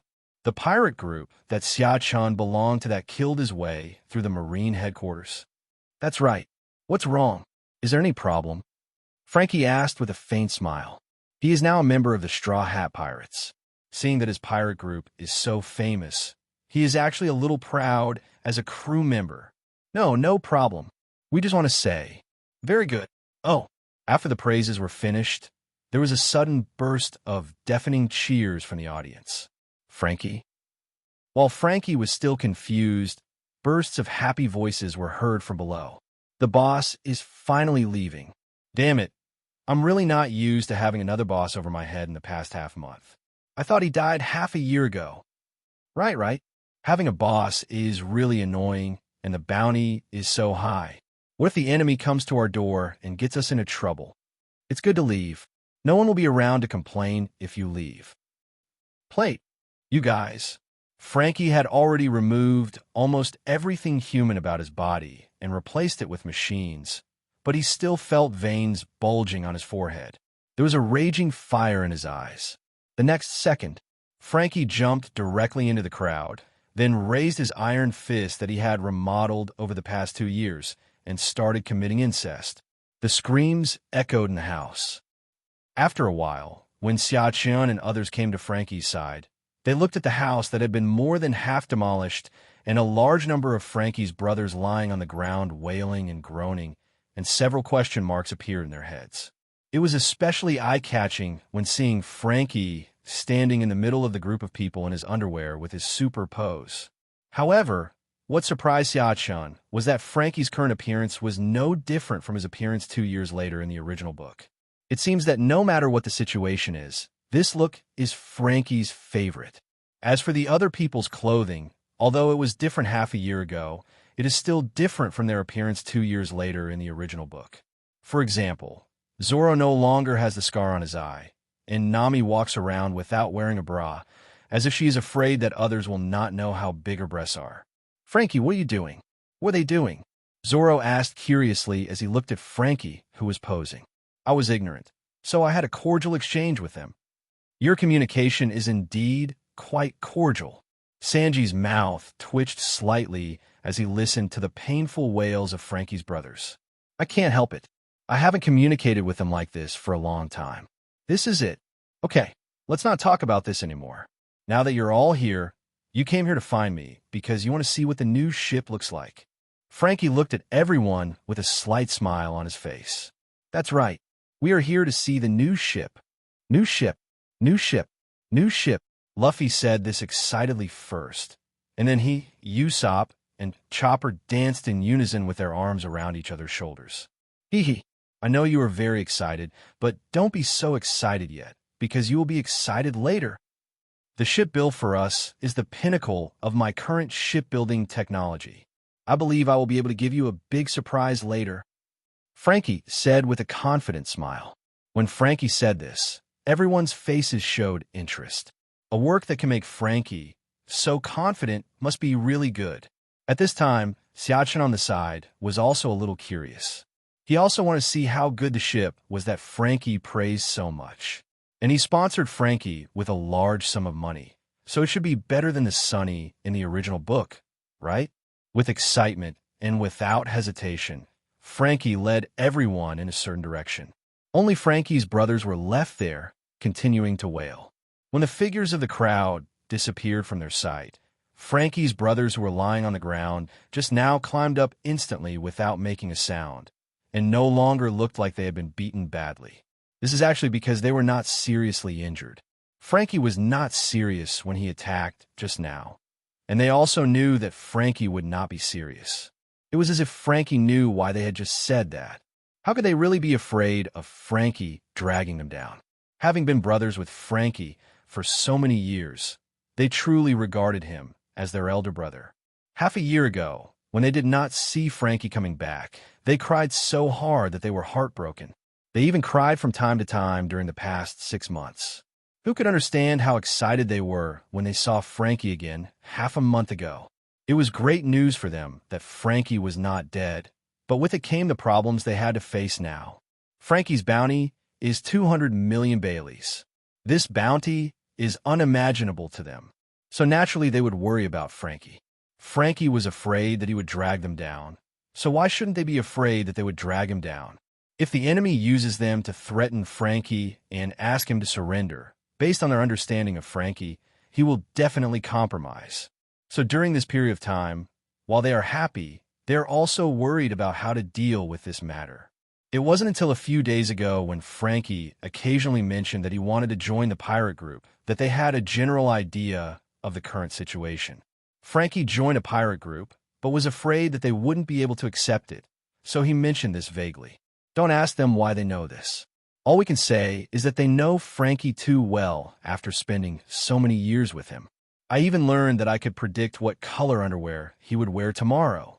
Although they felt a little disappointed when they first heard the news, they were more relieved. Because in this way, Frankie's safety can be guaranteed. Of course, the premise is that the pirate group he joins is strong enough. They also figured it out. If the pirate group that Frankie joins is not strong enough, then they will go out to sea with Frankie and form their own pirate group. No matter what happens, they have to protect their boss. Until they heard Frankie say that the pirate group they joined was the Straw Hat Pirates, the thought in their minds was quickly extinguished. Are you kidding? Which is the strongest pirate group in the world today? Is it the pirate group that kills the monsters in the New World? Or is it the pirate group led by the top strong men known as the Four Emperors? Neither. If you ask anyone in this world which is the strongest pirate group, he will definitely say one name without hesitation: the Straw Hat Pirates. It is true that the Straw Hat Pirates do not have any powerful subordinate forces, and they're just a rookie pirate group that has been at sea for less than a year. But after the Battle of Top, Captain Straw Hat Luffy's bounty reached 1 billion, and he was called a super rookie. The other members are also strong, and their bounties are not low. Each of them has made outstanding performances during the war at the top. But even so, the gap between the Straw Hat Pirates and other top pirate groups is still very large, especially compared with those Emperor-level pirate groups. Why did the Straw Hat Pirates become the strongest pirate group in the world? There is only one reason. The Straw Hat Pirates have a nuclear-level combat capability. They are a step above the other top-tier pirates. That's right, I'm talking about Xia Chun. Ever since the world knew that Xia Chun had broken through the Marine headquarters, the title of the strongest man in the world has undoubtedly fallen on him. and it is more valuable than any previous world's strongest. What is even more frightening is that Xia is only 17 years old. With such strength at this age, it is hard to imagine how strong Xia will be in the future. It can be said that it was Xia who single-handedly made the Straw Hat Pirates the strongest pirate group in the world. Thinking back to the scene, one of Frankie's brothers swallowed and asked, "Is that handsome young man the strongest man in the world?" That's right. He is Rock King Xia, the man with a bounty of 10 billion. Zanbai said with a serious expression. 10 billion. What an astronomical figure. If Frankie's 200 million seemed very high to them, then they couldn't find words to describe 10 billion. It's so damn exaggerated. But he doesn't seem very fierce. On the contrary, he seems very approachable and so handsome. What do you think would happen if we approached him? Two different voices, but the same words came at the same time, making Zanbai's heart rise to his throat instantly. He turned around and yelled at the owner of the voice. "Kiwi Maz, be reasonable, both of you. Don't just approach him because he's handsome. Do you know what kind of person he is? Even though he is the boss's partner, if you make him unhappy, if he sneezes, both of you will die." Although most of Zanbai's words were threats to the Cube sisters, he didn't think his boss's companion would be such a person, but he still didn't want to have any contact with Xia. There is no way. The 10 billion reward is too scary. He dare not. On the other side, on the way to the new ship, everyone was sharing various interesting things that happened to them in the past 6 months. Among them, Usopp might not have boasted for a long time, so when he did, his boasts were more exaggerated than the other, which made Chopper say something with starry eyes from time to time. Really? Zoro and others who were listening to Usopp's bragging were almost speechless. If you had been somewhere else in the past 6 months, we would have just listened to these bragging stories. But the problem is that we have been together for the past 6 months, so it's a bit inappropriate for you to exaggerate like that, right? After listening to it twice, Sanji really didn't want to continue listening, so he looked at Xia and asked, "By the way, Xia, where have you been for the past 6 months? I haven't heard you mention it before."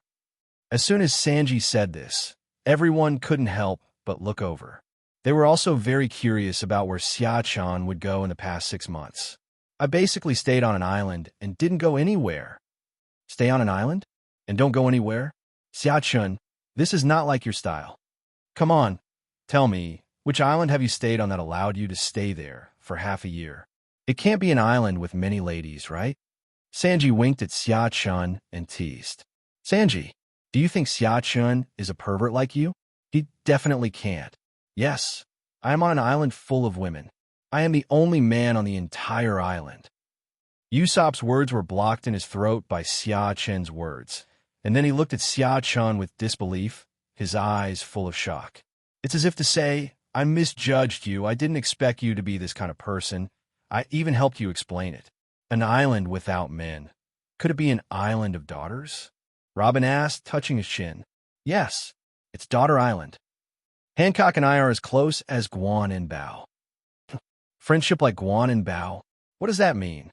Usopp asked curiously, and the others also looked at Xia curiously. "It means very good friends. It evolved from a story in my family, which mainly talks about the deep friendship between Guan Zhong and Bao Shuya." Xia explained seriously. "Oh, is that so?" Everyone nodded thoughtfully, and then Luffy suddenly clapped his hands and asked Xia with a smile. "Then Xia, can we also be considered as close friends as Guan and Bao?" "Oh, this shouldn't count." Xiaoqin's face looked a little ugly. "He has no hobby of being a troublemaker." Xiaoqin, you actually don't recognize our friendship and think that our friendship is not deep enough." Hearing Xiaoqin's words, Luffy immediately showed a disappointed expression, which made Xiaoqin a little confused. If he had known this, he would not have explained it. After thinking for a while, Xiaoqin said, "That's not what I meant. It's not a good idiom to describe our friendship. We're like brothers, which means..." Finally, after Xiaoqin's explanation, this little matter was finally brought to light. After this little episode, everyone had unknowingly arrived at their destination. From a distance, everyone could see a huge object covered with a piece of cloth on the edge of the cape, and there were some people next to the huge object. "Look, that's our ship. How about it? It's much bigger than the Mary you had before," Frankie said with a smile, pointing at the object wrapped in cloth. "Wow, it's so big." Luffy and his companions instantly had starry eyes, looked ahead with great excitement, and then rushed out in a flash. Although they hadn't seen the appearance of the ship yet, judging from its size, it was at least 5 times larger than the Mary they had before. At least in terms of length, it is definitely more than 5 times that of Mary, and what Frankie said next also confirmed this. "The total length of the ship I built is 10,800 centimeters, and the total height is 7,200 centimeters. 10,800 centimeters? So big." Nami showed a surprised look on her face, and then said, "I remember that Meili's total length is only 1,300 centimeters, and the total height is 1,100 centimeters. So this boat is more than 8 times as long as Mary's." "More than 8 times? So big." Zoro also showed a surprised expression when he heard it. Just now, when Frankie mentioned the specific number, he didn't have any feeling, but now that Nami compared it with Mary, he instantly had a general impression. Xiaochen on the side was also a little surprised when he heard the size. You know, the total length of the Sunny in the original book was only 5,600 centimeters, and now this one is almost twice as long as the Sunny. It seems that things are different when you have enough funds. But speaking of big ships, the next ship they're about to encounter is Noah's Ark, which is really big. The original book simply introduced Noah's Ark as the Ark of the Oath and did not mention many other details. So in order to know more, Xiaochen planned to go to Noah in person when the time comes. He didn't believe that there were no clues left on the ship. This is something related to Joey Boy, a mysterious man. "We have to go and take a look. Everyone, come on over. Let's go and see the ship that will accompany us for the rest of our journey," Xiaochen said with a smile. Frankie had told him before that almost all the Bailey he gave him was used on this ship. Xiaochen was a little shocked when he heard the news. He gave Frankie a full 2 billion Baileys. The cost is almost 10 times that of the Sunny in the original book. So he was actually very interested in such a ship that cost him a huge amount of money to build. Soon, everyone arrived in front of the ship, and before they got close, they heard Luffy talking with a group of people who had been standing here before. "Uncle, you said you and Frankie built this boat together?" "That's right. Do you think Frankie could build such a big ship in such a short time by himself? Our Carrera company has contributed most of the efforts. This guy Frankie, there is actually no difference with or without him," said a blue-haired man with a faint smile. Hey, Iceberg. What the hell are you talking about? What do you mean it's almost the same with or without me? Can you build such a great ship without me? What a joke. Not to mention that I did most of the core work on this ship. You can't do it with all the atom what I got. Can you come up with 2 billion? Frankie said to Iceberg unceremoniously. "Iceberg, isn't this the person that Granny Kokoro introduced to us before?" Nami asked curiously. "Oh, do you still know Grandma Kokoro?" Bingshan asked Nami curiously. "That's right. We met her at the station of the sea train and got along well with her. When we mentioned that we were coming to repair the ship, she gave us your business card and said that she would come to see you after arriving in the Seven Waters City." "So that's how it is," said Iceberg, touching his chin. "And after you came to Water 7, you were captured by Marine, right? That's why it's been delayed until now. You seem to know a lot about this," Nami said with a wry smile. "Ha ha, I'm a mayor of Water City 7. Of course I know something about what happened in Water City 7. You know, you destroyed a lot of places in Water City 7 when you were fighting. Plus, you guys have appeared in the newspapers so many times, don't you know it's normal? The only thing that surprised me was that Frankie joined your pirate group, but now I feel relieved. Otherwise, I would be really worried that this idiot would die somewhere at any time with a bounty of 200 million. Iceberg said with a smile. "Mayor Iceberg, from what you said, what is your relationship with Frankie?" Robin asked curiously. "He and I are brothers from the same sect. If it weren't for the fact that he is my fellow disciple, I wouldn't be working for him for free. Our company built the ship for you, but we didn't get a penny from him for the labor costs. If I didn't have some money to save, I would be starving. Is that so? Robin nodded thoughtfully. But at this moment a sharp voice came out. 200 million bounty. Luffy stared at Iceberg in disbelief, as if he couldn't believe that Frankie actually had such a bounty. You do not know? Luffy looked at the iceberg and shook his head woodenly, looking extremely confused. Zoro, Sanji, and others had the same expression as him. He also looked at the iceberg with a puzzled look. At this time, Xiao-Chun came out to explain, understand, these few people just got online, they don't know what happened in the past 6 months, and naturally they don't know about the bounty order. After Xiao-Chun said this, Luffy still looked confused. He didn't understand what Xiao-Chun meant at all. On the contrary, Zoro and Sanji understood and guessed something. You mean, our bounty has changed? Sanji said calmly, but his excitement was clearly evident in his tone. Yes, not only Frankie, your bounty is frighteningly high. Everyone on the ship is under a bounty. Bounty amount, it's scary high. The first sentence was said by Sanji and Zoro, and the second sentence was said by Luffy and Usopp, although the words were different. But the four of them were all equally excited at this moment. For Luffy and the other two, who had always been proud of their high bounties, nothing could be more exciting than hearing the news that their bounties had increased. As for Usopp, he would have been terrified to hear that his bounty had increased. But he is no longer the same person he was before. In the past 6 months, not only his strength has improved, but his courage and spirit have also improved a lot. In the past, he couldn't understand why Luffy and others were not afraid, but excited when they heard his high bounty. But now he can understand that everything is a change in mentality brought about by strength. In short, his current idea is the same as Luffy and the others. The higher the bounty, the better. The next moment, what is our reward amount? The four asked loudly at the same time. Oh. Bing Shan was startled by the sudden roar of the four people. But after reacting, he still said, although I don't have the bounty order with me now, I remember your bounty clearly. First up is the captain of the Straw Hat Pirates, Straw Hat Kid Luffy, with a bounty of 1 billion Baileys. Pirate Hunter Roronoa Zoro, bounty of 880 million berries.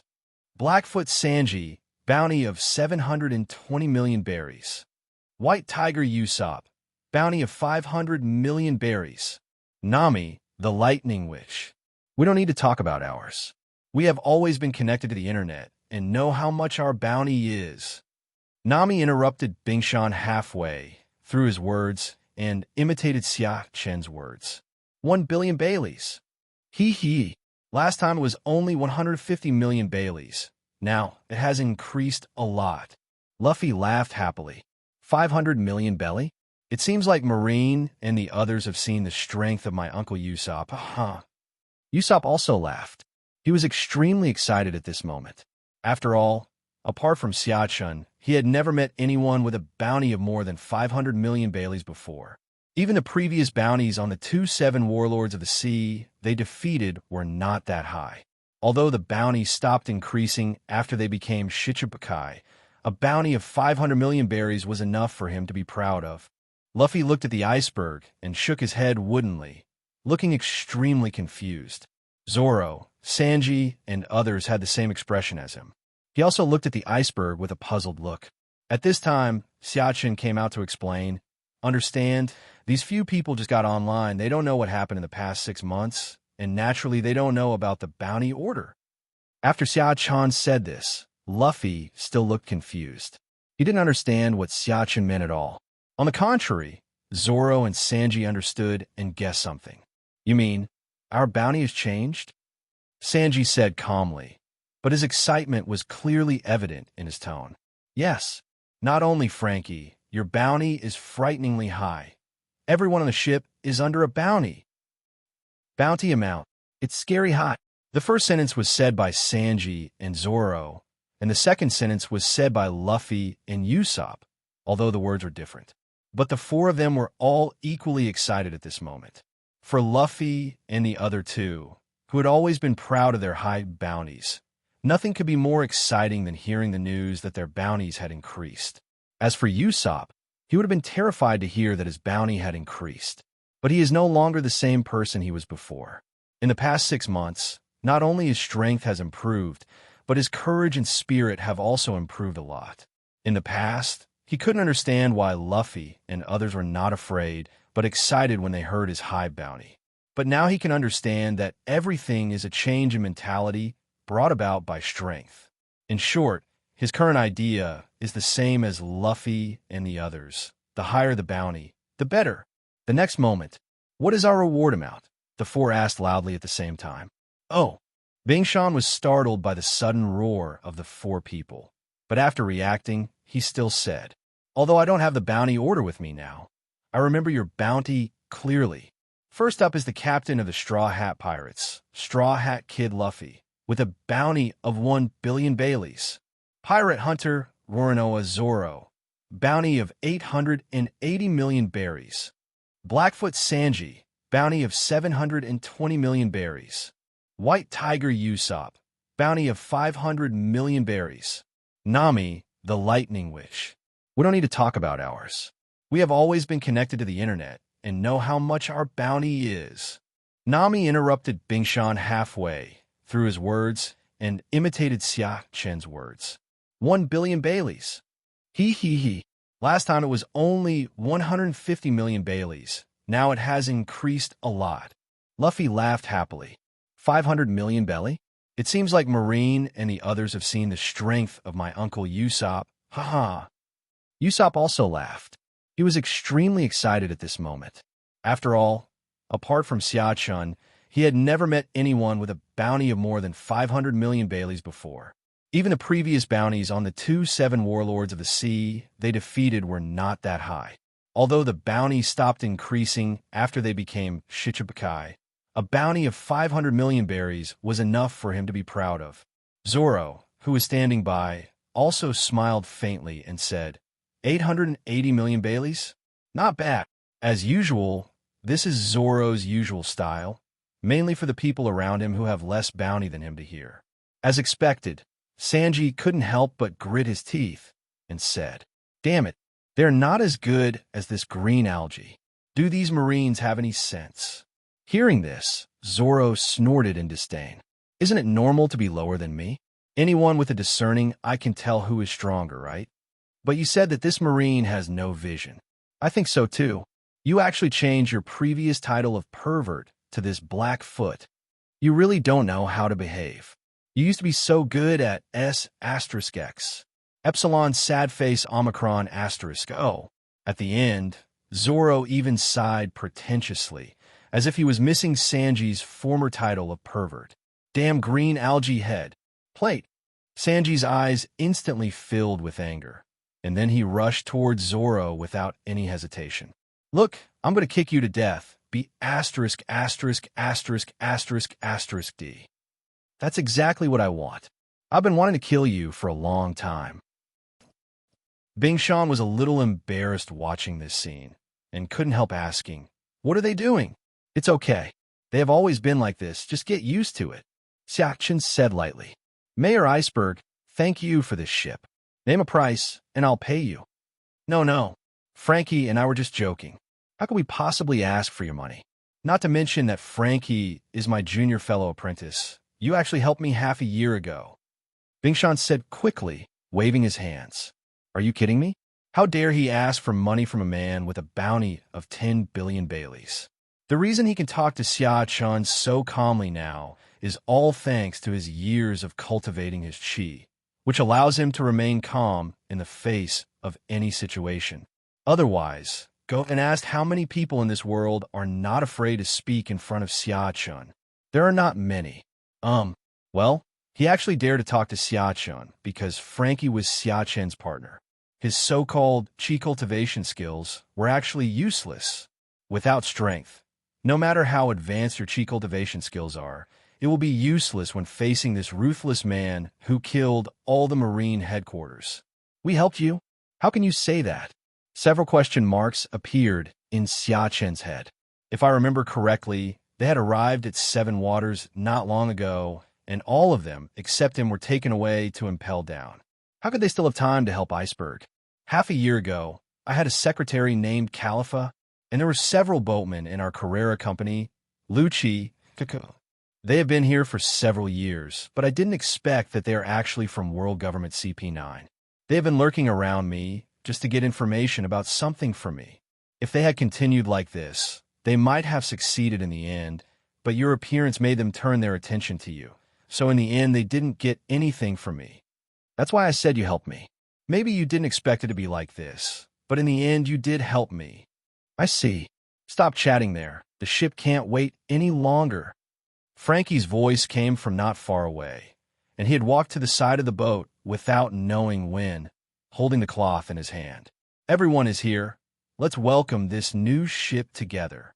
As soon as he finished speaking, Frankie grabbed Boo's hand and pulled it down, revealing the true face of the ship. When they saw the shape of the ship clearly, everyone opened their eyes wide and their mouths slightly opened, as if they had seen something shocking. I told you I wouldn't let you down. I'm sure you'll be surprised. Frankie, who was standing by the boat, looked at the stunned faces of the crowd and said proudly, "This is his masterpiece. He has full confidence in it." After Frankie said this, he waited for a long time for Luffy and others to agree. Just when he was about to say something, Luffy rushed to the front of the new ship and shouted, "This is too luxurious. Is this really our ship?" Usopp and Chopper also rushed over at this time, looking around the ship left and right, their eyes full of excitement. The next moment, the three of them jumped directly onto the boat. When they got on the boat, the scene before them made them extremely excited. The huge deck was covered with green lawn, and there was a tree planted on it with a swing hanging on it. Not only that, there's also a very advanced-looking machine placed near the cabin, with the screen constantly switching, full of technology. Although they didn't know what it was, it didn't stop them from being excited when they saw it. Without hesitation, several people ran towards the machine in an instant. Nami and others who were still under the boat at this time were also amazed, with excitement flashing in their eyes. Especially when Nami saw that the big tree on the boat was an orange tree. He was extremely happy and couldn't help rushing towards the boat. Then the remaining few people also walked towards the boat, and finally only Xiachun was left standing there, looking at their new ship. Especially when noticing the huge lion head on the bow, Xiachun couldn't help but look at Frankie and said with a smile, "You really like lions." That's right, this new ship has the same huge lion's head as the Sunny in the original book, and even its overall structure is similar to that of the Sunny. It's reasonable to say it's an enlarged version of the Sunny. Xiachun also understood this. This ship was the dream ship that Frankie had wanted to build since he was a child. He even started to conceive the design when he was 10 years old. In the original book, Sunny was also designed based on the design drawings, so it is normal that the two are somewhat similar. The difference is that their current ship is not a two-masted sailing ship like the Sunny, but a three-masted sailing ship. Compared to a ketch, it offers more sail control combination possibilities and flexibility. There are also some adjustments and some details to make it more suitable for this ship. All in all, Xiachun felt that the 2 billion Baileys were well worth it. Pele is just a number to him now. Xiachun is very happy to spend more money to have a better living environment. Seeing that everyone was running up, Xiachun did not hesitate and landed on the boat with a light jump. At this time, everyone was surrounding a huge machine with a large screen on each side. The middle is separated by silver-white metal. Pictures of various foods flash on the left screen, and a batch of food pictures will be replaced from time to time. There was no flashing on the machine on the right. Only a few strange pictures of clothes were displayed on it. The moment Xiachun saw this, he thought of something, and a look of surprise appeared on his face. Frankie stole Vegapunk's technology. That's right, what appeared in front of everyone at this moment was the machine made by Vegapunk that could generate food and wear clothes with one click, which Luffy and others saw on Egghead Island in the original work. Although there are some differences in appearance, the functions should be similar. At this time, everyone was also exploring the machine. Luffy looked at a picture of a roast chicken on the machine and couldn't help but get hungry. He couldn't help but click on the screen. All of a sudden, the machine began to make a buzzing sound, which scared everyone. Then within 2 seconds, a plate of roast chicken landed in the aisle below the screen, and the aroma of roast chicken wafted around. "Oh, this is..." Luffy said, slurred, his eyes full of excitement. This is a machine that can automatically make food. You just need to put the necessary ingredients into the machine in advance, and then just click on the food picture on the machine, and the machine will automatically recognize the food you clicked. Then, according to the set program, the machine can make a delicious meal. How about it? Isn't my invention great? Frankie came up at some point, gently pinched his glasses, and proudly introduced his work. So amazing. Upon hearing this, everyone showed disbelief on their faces. There is actually such an advanced thing?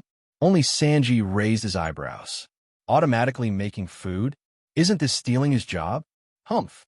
He just doesn't believe that food made by machines can be better than what he makes. With this in mind, Sanji said to Luffy, who was already holding the food, "Luffy, don't finish eating yet. Let me taste it. I don't believe I did it." Gudon.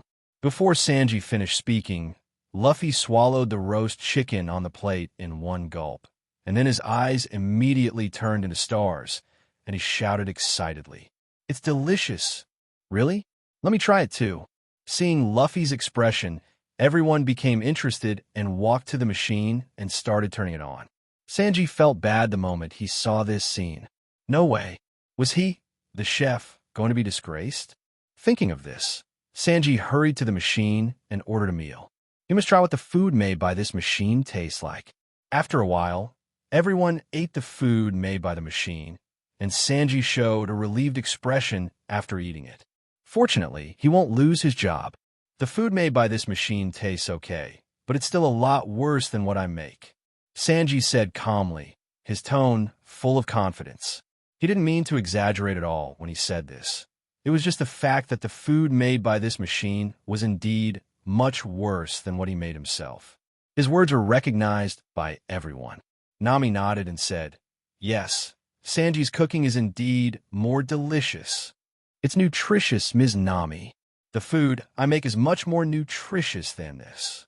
I can't guarantee the nutritional value of the pig food I made for Luffy and the others, but the food I made for you and Ms. Robin is carefully matched, and nutrition is very balanced," Sanji said confidently.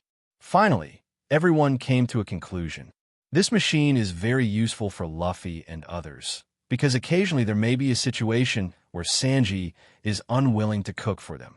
This machine is great to have at this time, but if you want taste and nutrition, then let Sanji come. Oh no, they eat pig food, which has no nutrition at all. The machine on the left is used to make food. What about the one on the right? Robin asked curiously, pointing at the machine. This is the place to wear the combat uniforms I made. The styles of the combat uniforms include the ones shown above, and these combat uniforms are very interesting, Frankie said with a smile. Then he walked to the screen on the right side of the machine and gently pressed a button next to it.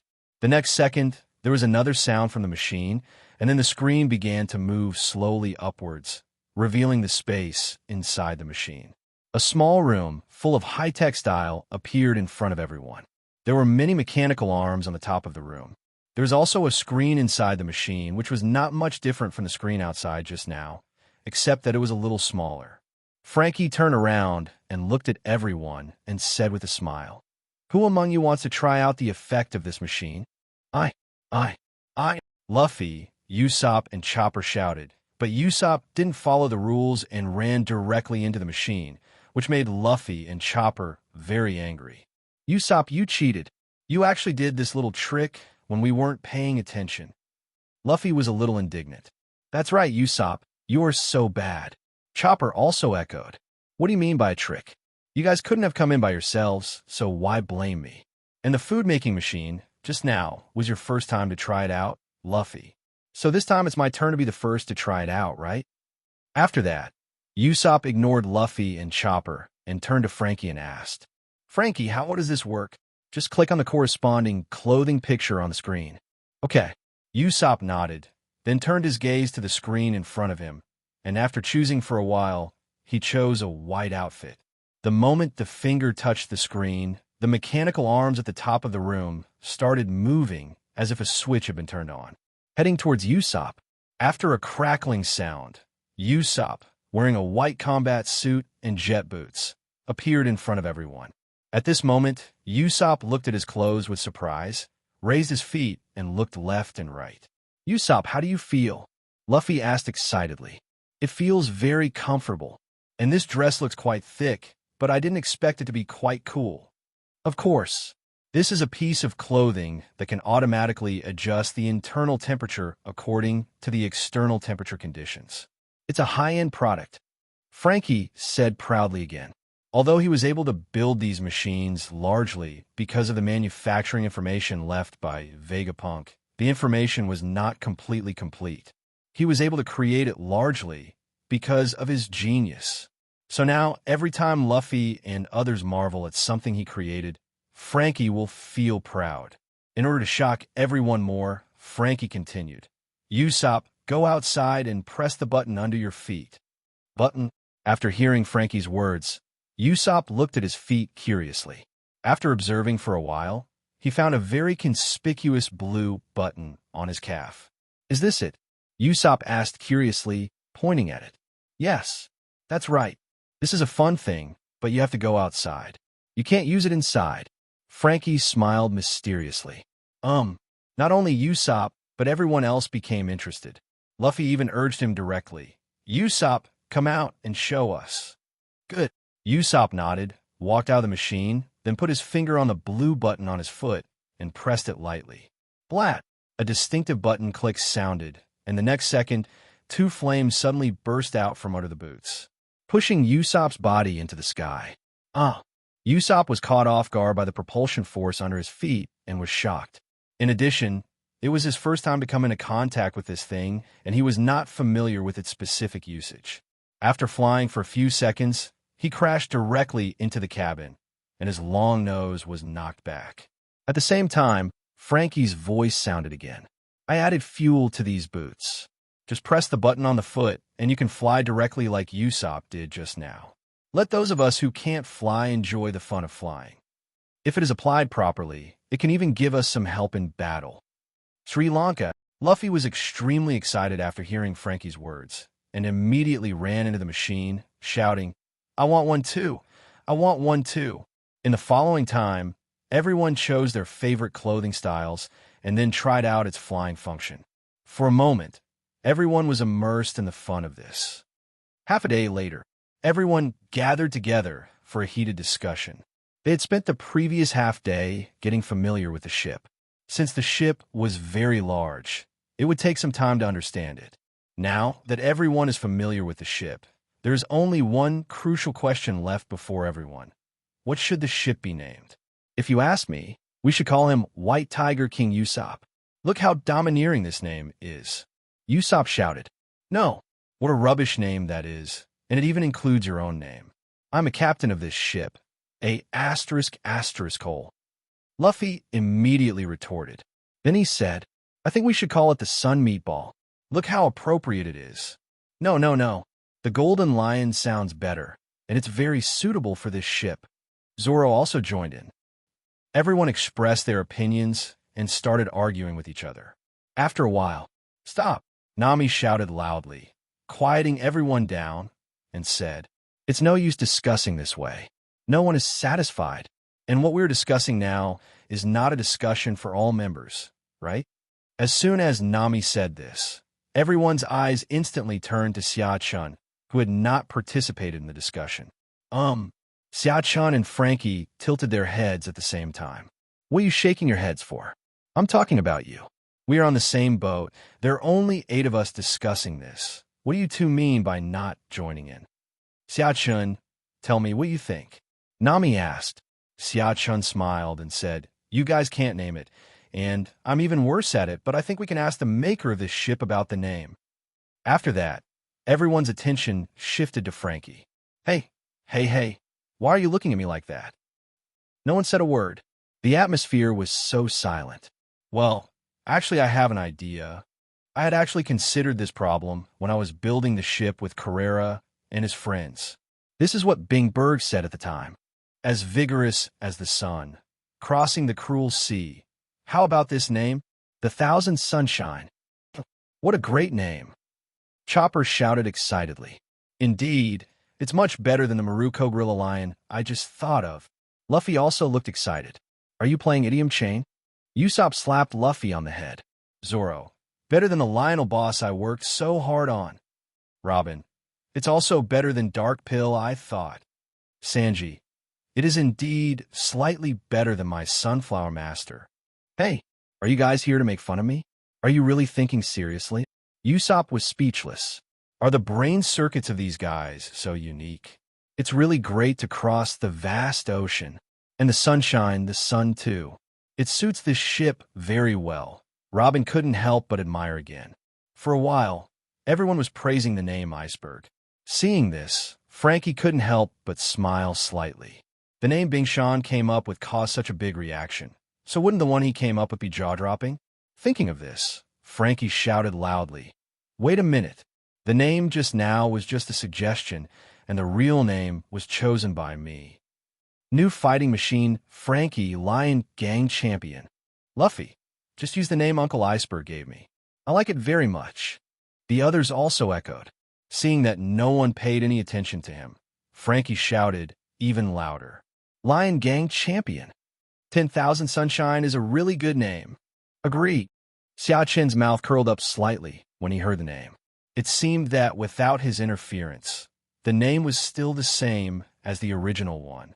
Even if the boat isn't the same one, Xiao Chen actually quite likes this name, and he has no intention of interfering in the naming process.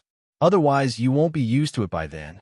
However, compared to the Sunny, Xiao Chen still prefers to call it Sunny. There is no other reason. It's just that the name is short and easy to pronounce. After a while, everyone unanimously decided to name the new ship Wanli Sunshine. "Hey, Frankie, what are you doing?" After the excitement, Luffy looked curiously at Frankie not far away and asked. Frankie was squatting on the ground at this time, and a small hand stretched out from the huge mechanical hands and kept drawing circles on the ground. Combined with his pouty mouth, it's a bit eye-catching.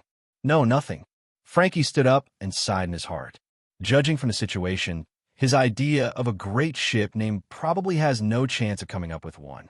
Oh, what a group of people with no taste. The new ship has been built, and everyone is here now. It's almost time for us to get ready to set off for the next island. The record pointer was filled up a long time ago, Nami said, while looking at everyone. Upon hearing this, Chopper jumped up and said, "All the things we need to take on the ship have been bought and are stored in a warehouse in the city. We could just move them over when the time comes." "Oh, are we finally leaving? I've been so bored in the past 6 months. Let's leave now without further ado." Sanji looked anxious, as if he didn't want to stay even a second longer. "I think you want to go and see the mermaid earlier." Usopp was speechless. "Yes, it's been half a year, and it's time to start our adventure again." Xiao Chun said with a faint smile. "Good. In that case, let's move our things here later, say goodbye to Uncle Iceberg and the others, and then we'll set off." Luffy was a little excited. He had been staying on an island for the past 6 months. "Although I fight every day to improve my strength, it is true that I lack passion." This was really boring to him, as he loved adventure by nature. So he was extremely excited when he heard the words "set sail." Although he had only been in Chishui for a short time, he didn't want to wait any longer. He wanted to set sail immediately. After making the decision, everyone quickly took action and made all preparations before setting sail. Half a day later, "Uncle Iceberg, let's go now." Luffy waved at the iceberg while standing on the Sunny. Since the event in the original novel, where Luffy and others saved Water 7, did not happen, not many people came to see them off this time. Only Iceberg and a few shipbuilders from his Carrera company. On the Sunny, Xiaochen looked at Frankie, who was sitting next to him, and asked, "Why don't you go and say goodbye to your brothers? You know, if you leave this time, you won't know when you'll be back." "No need. What's there to say to those little brats?" Frankie said while drinking Coke. "And they just told me not to be a burden." "Brother." Frankie was halfway through his words when he suddenly heard a noisy and familiar sound coming from afar. He jumped up instantly, ran to the edge of the boat, and looked towards the shore. A bunch of people wearing strange clothes appeared in the distance.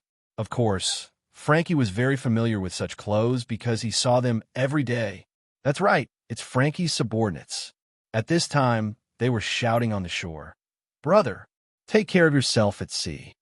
We will miss you when you leave. Please come back safely. You, Frankie murmured, tears welling up in his eyes without him noticing. Assholes. I will miss you too. After Lousy leaves, don't let yourself be bullied on the island like before. That would be too embarrassing for Lousy. Frankie also shouted towards the shore. Brother. Frankie's minions shouted in unison again. Frankie and his brothers looked at each other affectionately, showing a deep brotherly love. But the next moment, a word they said made Frankie furious. Brother, if you die at sea, we will burn incense for you. We will burn whatever you want. Also, don't walk around in just your underwear all the time. That's really perverted. We succumbed to your tyranny before and didn't dare to say anything to you. Now that you are leaving, we won't hide our thoughts anymore. What?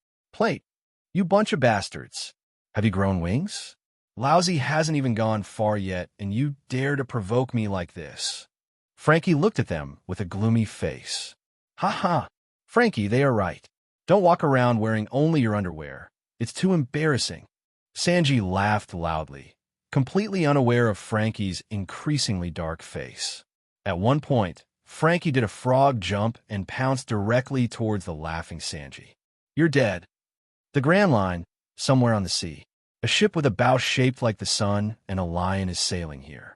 Xiao-chun, how long will it take us to reach the Sabaody Islands? Luffy asked weakly while lying on the bow of the ship. It was a wrong decision. He had thought that he would soon reach the next island after setting sail, but he did not expect to see even the shadow of an island after sailing on the sea for more than half a month. I was able to play on the boat a lot in the past few days. After all, I just got a new boat and was still very interested.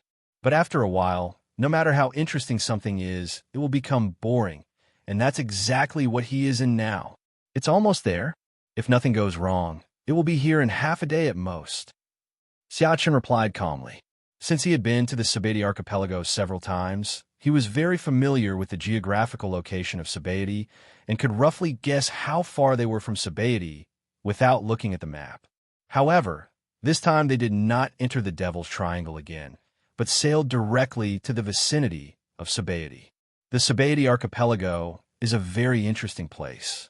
When you go there, you'll find it is very fun. Xiao-chun said with a smile. Very fun. Hearing this, Luffy's eyes lit up instantly, and he jumped up with a somersault. In that case, I won't wait any longer. I'm going to the Sabaody Islands right away. After saying that, Luffy jumped off the bow and ran towards the back of the ship. Luffy, what are you doing?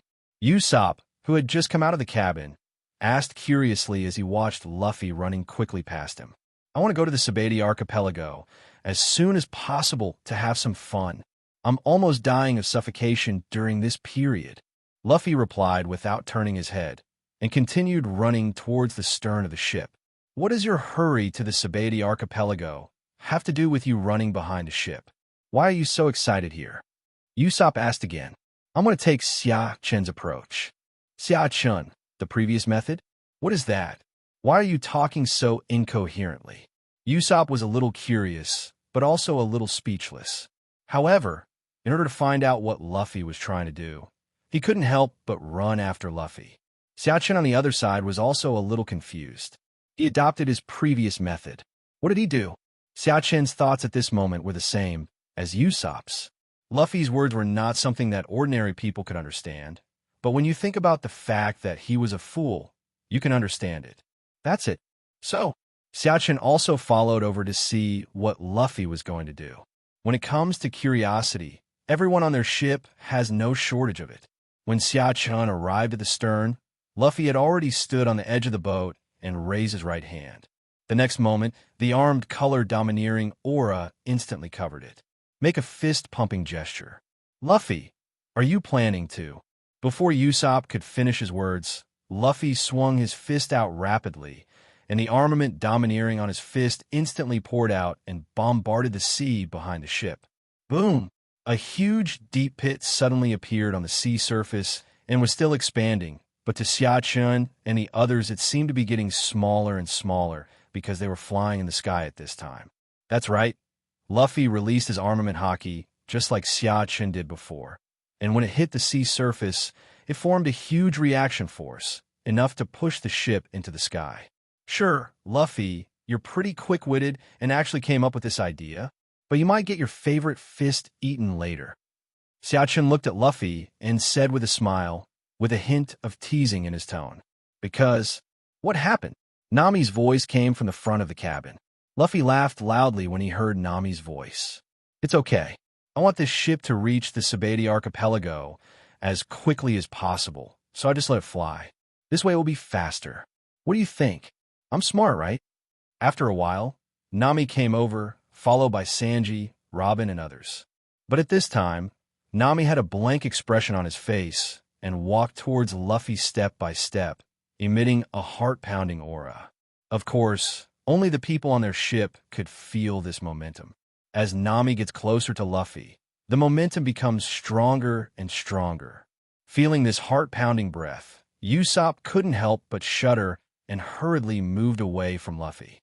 At this time, Luffy was still feeling proud of his clever idea and kept laughing, not noticing Nami, who was walking toward him step by step. When he felt the eerie breath and opened his eyes, what he saw was a fist that was getting bigger and bigger. Domination! Bang! Luffy's body hit the deck heavily, making a dull sound. Luffy rolled his eyes after being punched so hard, and the bump on his head was swollen to an unknown height. "Plate, you are so smart. You were so smart that you made our ship fly so far away from the Sabati Islands. It's really great." Nami was really D off at this point. She was just about to ask Sanji to turn the rudder and adjust the course, but Luffy did this to her. It's true that after not fighting for half a year, they are becoming more and more lawless, right? Bang! After flying for 2.5 minutes, the ship finally landed on the sea, splashing waves of unknown height. Frankie couldn't help but show a shocked expression when he saw this scene. Although he knew that Luffy and others were very strong, he didn't expect them to be so strong. He thought Xiao-chan was the only monster on the ship, but he didn't expect there was another one. It seems like there should be another one. If we look at the official voyage, Frankie has actually only been on the ship for half a month. Although he joined their pirate group a long time ago, he was separated from them for half a year right after joining, so he didn't know much about the strength of Luffy and the others. But now he understood, is it possible for humans to make a ship fly directly through human power? After being shocked, Frankie suddenly thought of something, and his expression became a little unnatural. He looked at Luffy and said, "Luffy, is it very tiring for you to do this?" "It's okay. It's not very big," Luffy said while lying on the ground, touching his head and sobbing. "This..." Frankie hesitated to speak. His face suddenly became a little lonely. "What's wrong with you, Frankie? Why do you suddenly have this expression?"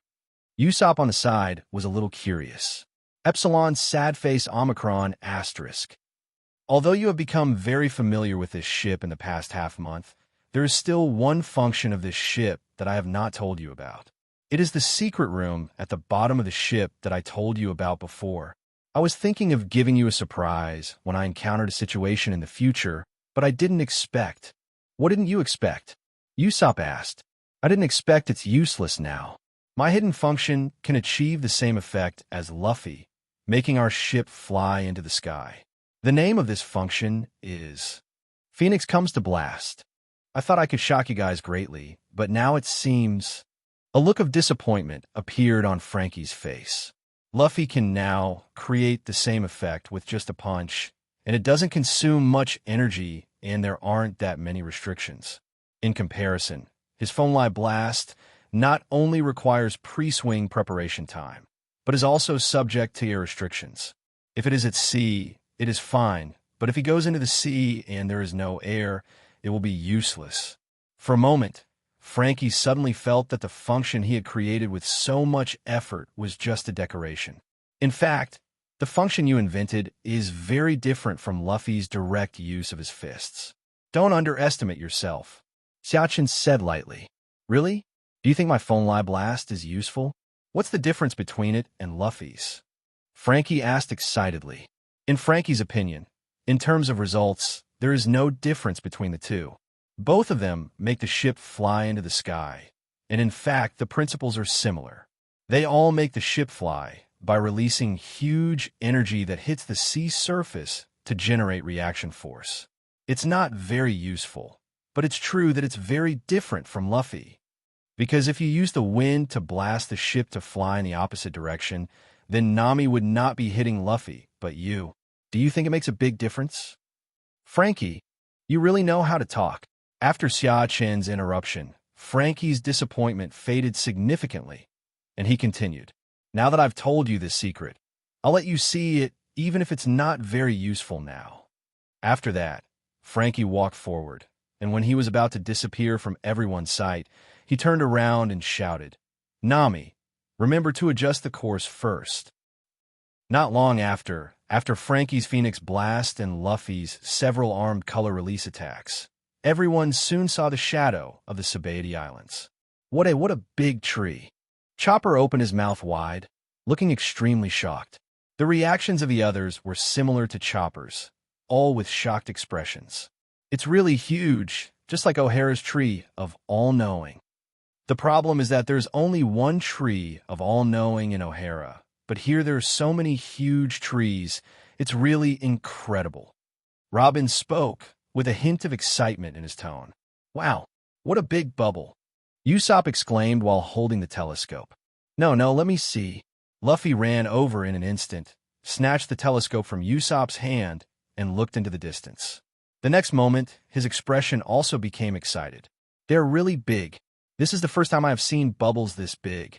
The most important thing is that they all come out from the ground. So magical.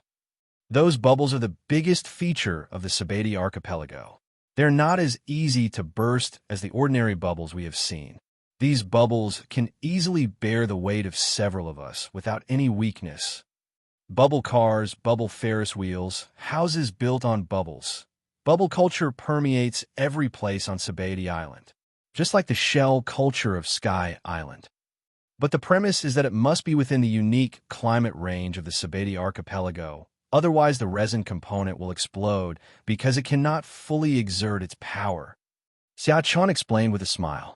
Resin composition? Nami looked at Xia Chen curiously.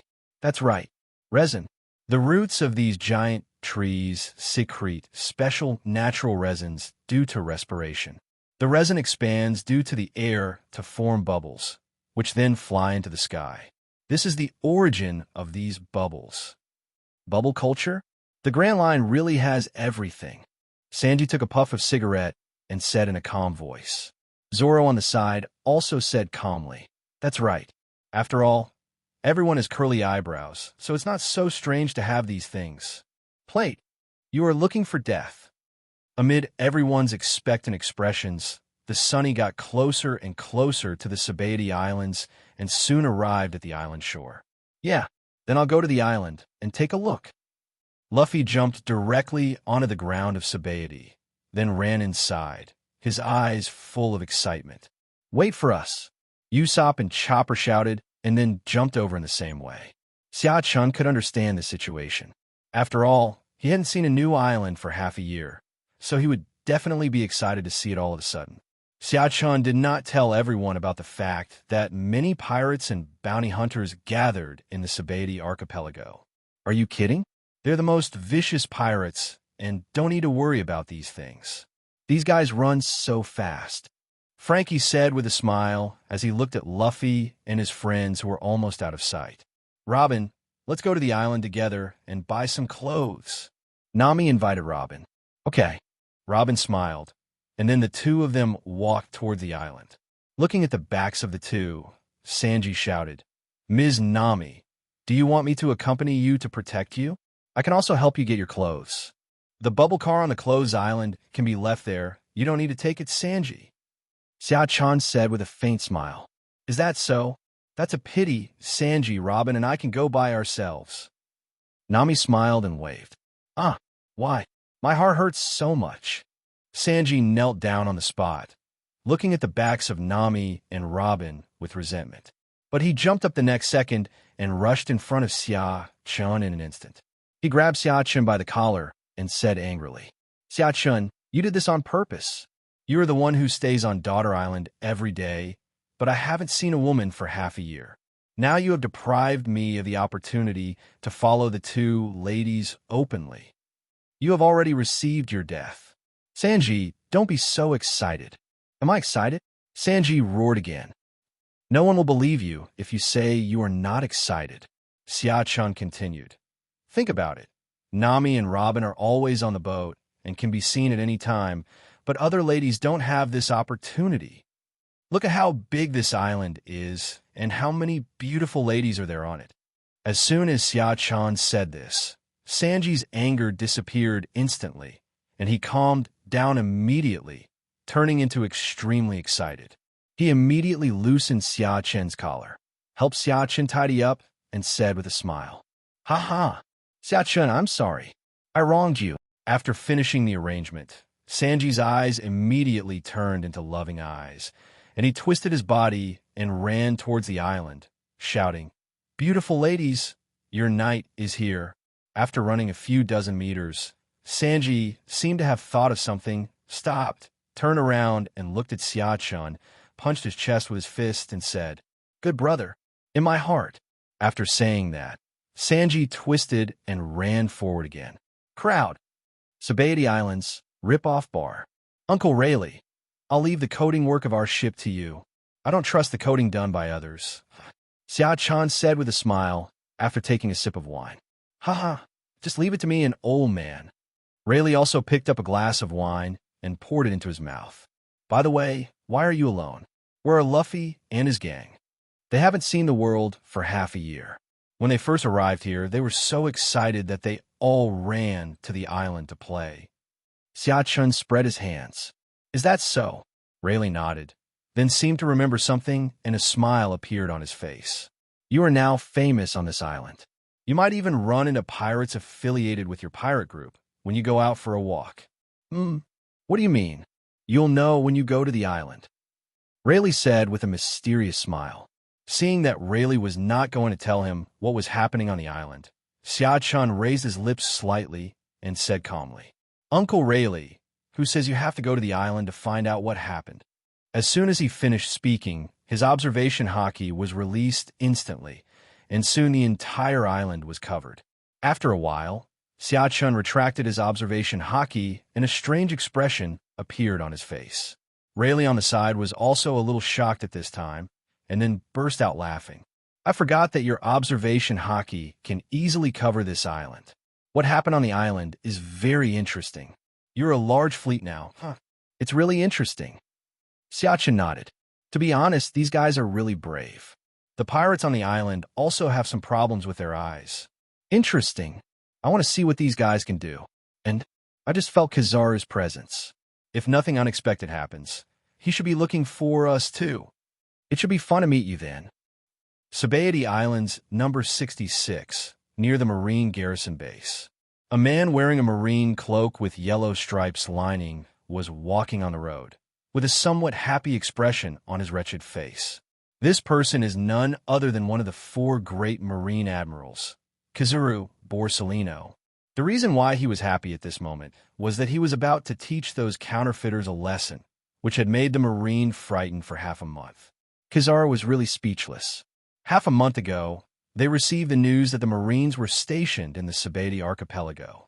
It was said that the Straw Hat Pirates appeared in the Sabaody Archipelago and were actively recruiting men. Due to the great fame of the Straw Hat Pirates, more than 90% of the pirates who came to this island joined the Straw Hat Pirates. When the Marines learned the news, they hastily convened a major meeting to speculate on Xiao-Chun's intentions and take corresponding measures. They said they would take corresponding measures, but in fact they could do nothing. If Xiao-Chun really wanted to do something, they would not have the courage to cause trouble. What if Xiao-Chun comes directly to their marine headquarters? Although based on their understanding of Xiao-Chun, it is nothing serious, and Xiao-Chun is unlikely to do this. So in the end, they decided to wait and see what happens. Xiao-Chun can do whatever he wants until... What? You said this big, fat, pockmarked, and disgusting guy is Xiao-Chun. What a joke. Sengoku looked at a picture sent from Din Din Mushi and yelled with his neck thickened. He looked very excited. The group of generals and lieutenant generals sitting below him also had constipated expressions on their faces. If their eyesight is correct, the Xia-chan in the photo is quite different from the Xia-chan they had seen before, especially when Garp saw his grandson, Straw Hat Luffy, who was also big and strong, wearing a straw hat, a red t-shirt, and had a face full of flesh. He felt even worse. The next moment, Garp yelled, "Where did this fake come from? How dare they impersonate my grandson? It's okay to just fake him, but at least they should look like him. How the hell do they look like the photo on the wanted poster? He looks like he's over 40, right? When did I have a grandson this old? And those pirates too, do their eyes grow on their asses? Can't you tell whether it's real or fake?" Listening to Garp's roar, Kizaru trimmed his fingernails and said calmly, "Vice Admiral Garp, calm down, calm down. How many pirates do you think dare to impersonate the Straw Hat pirates in the world today? And how many pirates dare to verify their authenticity? So even if they look completely different from the ones on the wanted poster, the pirates will think they are real and won't doubt their authenticity. Of course, since they are so bold, I will go to Sabaody and see how strong Xia-chan is." This is what just happened at the Marine headquarters. Everyone in the Marine wholeheartedly supports Kizaru coming to Sabaody. Damn it, they were so worried for half a month, but they didn't expect it to be a fake in the end. Thinking of this, Kizaru smiled what he thought was an extremely cruel smile and said, "Since you guys like to play, then I will play with you." Sabaody Archipelago number 16, the Lawless Zone. Bang! A gunshot was heard and a man knelt down in response. He covered his chest with his hands, where blood had stained his clothes red. The kneeling man raised his head with difficulty, sweat constantly oozing from his face, and his eyes were full of hatred as he looked at the people in front of him. He said angrily in a low voice, You bastards! Ahem!" As soon as he finished speaking, he spat out a mouthful of blood. His body was shaky, and he seemed to be about to fall down. At this time, one of the men with a fat face sitting in front of him said, "Didn't Lousy say that? Anyone with less than 50 million Baileys is not worthy of being the captain of our pirate group. With a mere reward of 36 million Baileys, you want the position of captain of our fleet? And you didn't even go to discuss this issue with the captains of our pirate groups, but came directly to us. Do you want to die?" Oh! As soon as the man finished speaking, bursts of ghostly screams suddenly broke out around him. "The boss is so domineering. A man like this is the one we should follow."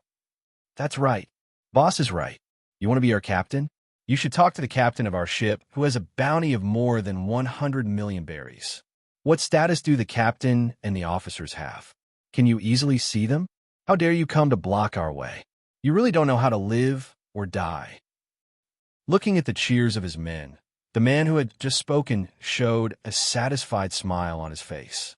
He raised his arm and pointed the gun at the man who had knelt down before. "In your next life, don't be so blind." Bang! Another gunshot was heard, and the bullet hit the kneeling man's head directly. In an instant, blood splattered everywhere, and the man's body went limp and finally fell to the ground. The man who fired the gun blew a breath into the muzzle of the gun, looked at the fallen man's body, and said disdainfully, "Who do you think Lousy is? Lousy is the Straw Hat Luffy with a bounty of 1 billion. As soon as Luffy said this, waves of earth-shaking shouts came from below again. "Boss Luffy is so domineering. This is the man we should follow. That's right, we will be the strongest pirate group in the world from now on. Let's see who dares to mess with us. The days of being timid and submissive are gone forever." Looking at the extremely lively atmosphere below, Luffy showed a smile. These stupid pirates are the cornerstones for him to conquer the new world in the future. Even if their individual strength is not enough, with their numbers, they can defeat the enemy. At least that's what he thought. By then, when they become famous, even if they're not the real Straw Hat Pirates, who will care? Who will dare to question them? Thinking of this, he couldn't help but feel proud. Only someone as smart as him could come up with such a clever idea. As for why they dare to impersonate the Straw Hat Pirates, aren't they afraid of being discovered by the real boss? All he could say was, "I'm not afraid of shit. in front of his numerous subordinates. Even if it was the real Straw Hat Pirates, what would it matter? There was no way they could be their opponents. He is even looking forward to meeting the real Straw Hat Pirates now. After getting rid of them, they will really become the Straw Hat Pirates. But he couldn't help but sigh that the name of the Straw Hat Pirates was really useful. Just look at the tens of thousands of men he has recruited, and you will know that a spit from each of them can drown the enemy. In order to further stimulate the passion of these people, Luffy said to another fat man in white sitting next to him, "Xia-chun, say something too." The fat man in white hummed lightly, then slowly opened his eyes. After opening his eyes, the man scanned the surroundings with sharp eyes. All the pirates who were swept by the man felt like a thorn in their backs, and sweat soaked their backs. For a moment, the field fell into a quiet and silent atmosphere. After a long while, a pirate spoke tremblingly. Is this Emperor Xia-chun? Such a strong pressure." A pirate on the other side also swallowed his saliva after hearing this, and said with fear on his face, "Indeed, when he looked at me, I seemed to see my grandmother waving at me. Is this the man worth 10 billion? Just a glance from him is too much for me to bear." After someone spoke, the audience seemed to open up, and everyone expressed their opinions. The content was all about being afraid of Xia-chun and how powerful Xia-chun was. Snort! Xia-chun snorted and closed his eyes without saying a word during the process. He opened his eyes with a hum and closed them with a humph. The process was extremely short, but even so, there were bursts of cheers in the field. The sound was so loud that it was even louder than the effect caused by Luffy's words just now. It is normal for this situation to occur. After all, the two titles of the world's strongest 10 billion bounty are there, and the deterrent power is too great. And strong deterrence brings strong appeal among their current subordinates, not to mention how many there are. 99% of them are here for Xia-chun, so they get so excited when just humming Xia-chun a few times. But Luffy, who was standing by, looked a little unhappy. He was the initiator of the Straw Hat Pirates, so why didn't he look like the boss now? He said so many words, but it was not as good as Xia-chun, humming casually. He felt unbalanced, and a glimmer of light flashed in his eyes when he looked at Xia-chun. He thought to himself, "Luckily, I found a fool to impersonate Xia-chun and told him not to say anything when he encountered problems and just act cool. But now it seems the popularity is a bit too high. This has seriously threatened his dominance." In the next few seconds, Luffy's mind kept flashing through one idea after another and finally settled on one. He wants to find a time to stage a scene with Xia-chun in which he defeats Xia-chun. Only in this way can he make his subordinates think that he is the strongest, and only then can they believe in him.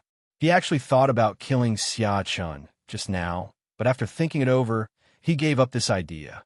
The reason is that Xia-chun is too famous now. If Xia-chun is killed, then obviously not many pirates will be attracted to join them by relying on his name. So even if he really wants to kill Xia-chun in the future, it will be after he defeats Xia-chun openly and spreads his fame. He will definitely not show mercy when the time comes. He will not tolerate the existence of someone who poses a threat to him. And if nothing unexpected happens, Luffy turned his attention to the remaining members of the Straw Hat Pirates. They all had to die. This way, no one will know his secret, and he will be the real Straw Hat Luffy from now on. Ha ha ha. Captain, what are you thinking about? A voice interrupted Luffy, who was immersed in a beautiful fantasy of the future, and pulled him back from the virtual reality, and then he subconsciously answered, What's wrong?" A man with green hair and 3 earrings on his ears looked at Luffy and said, "Just now, one of our captains who offered a bounty of 200 million asked us when we would go to New World. His men are getting bored staying here every day, and they all want to go kill people."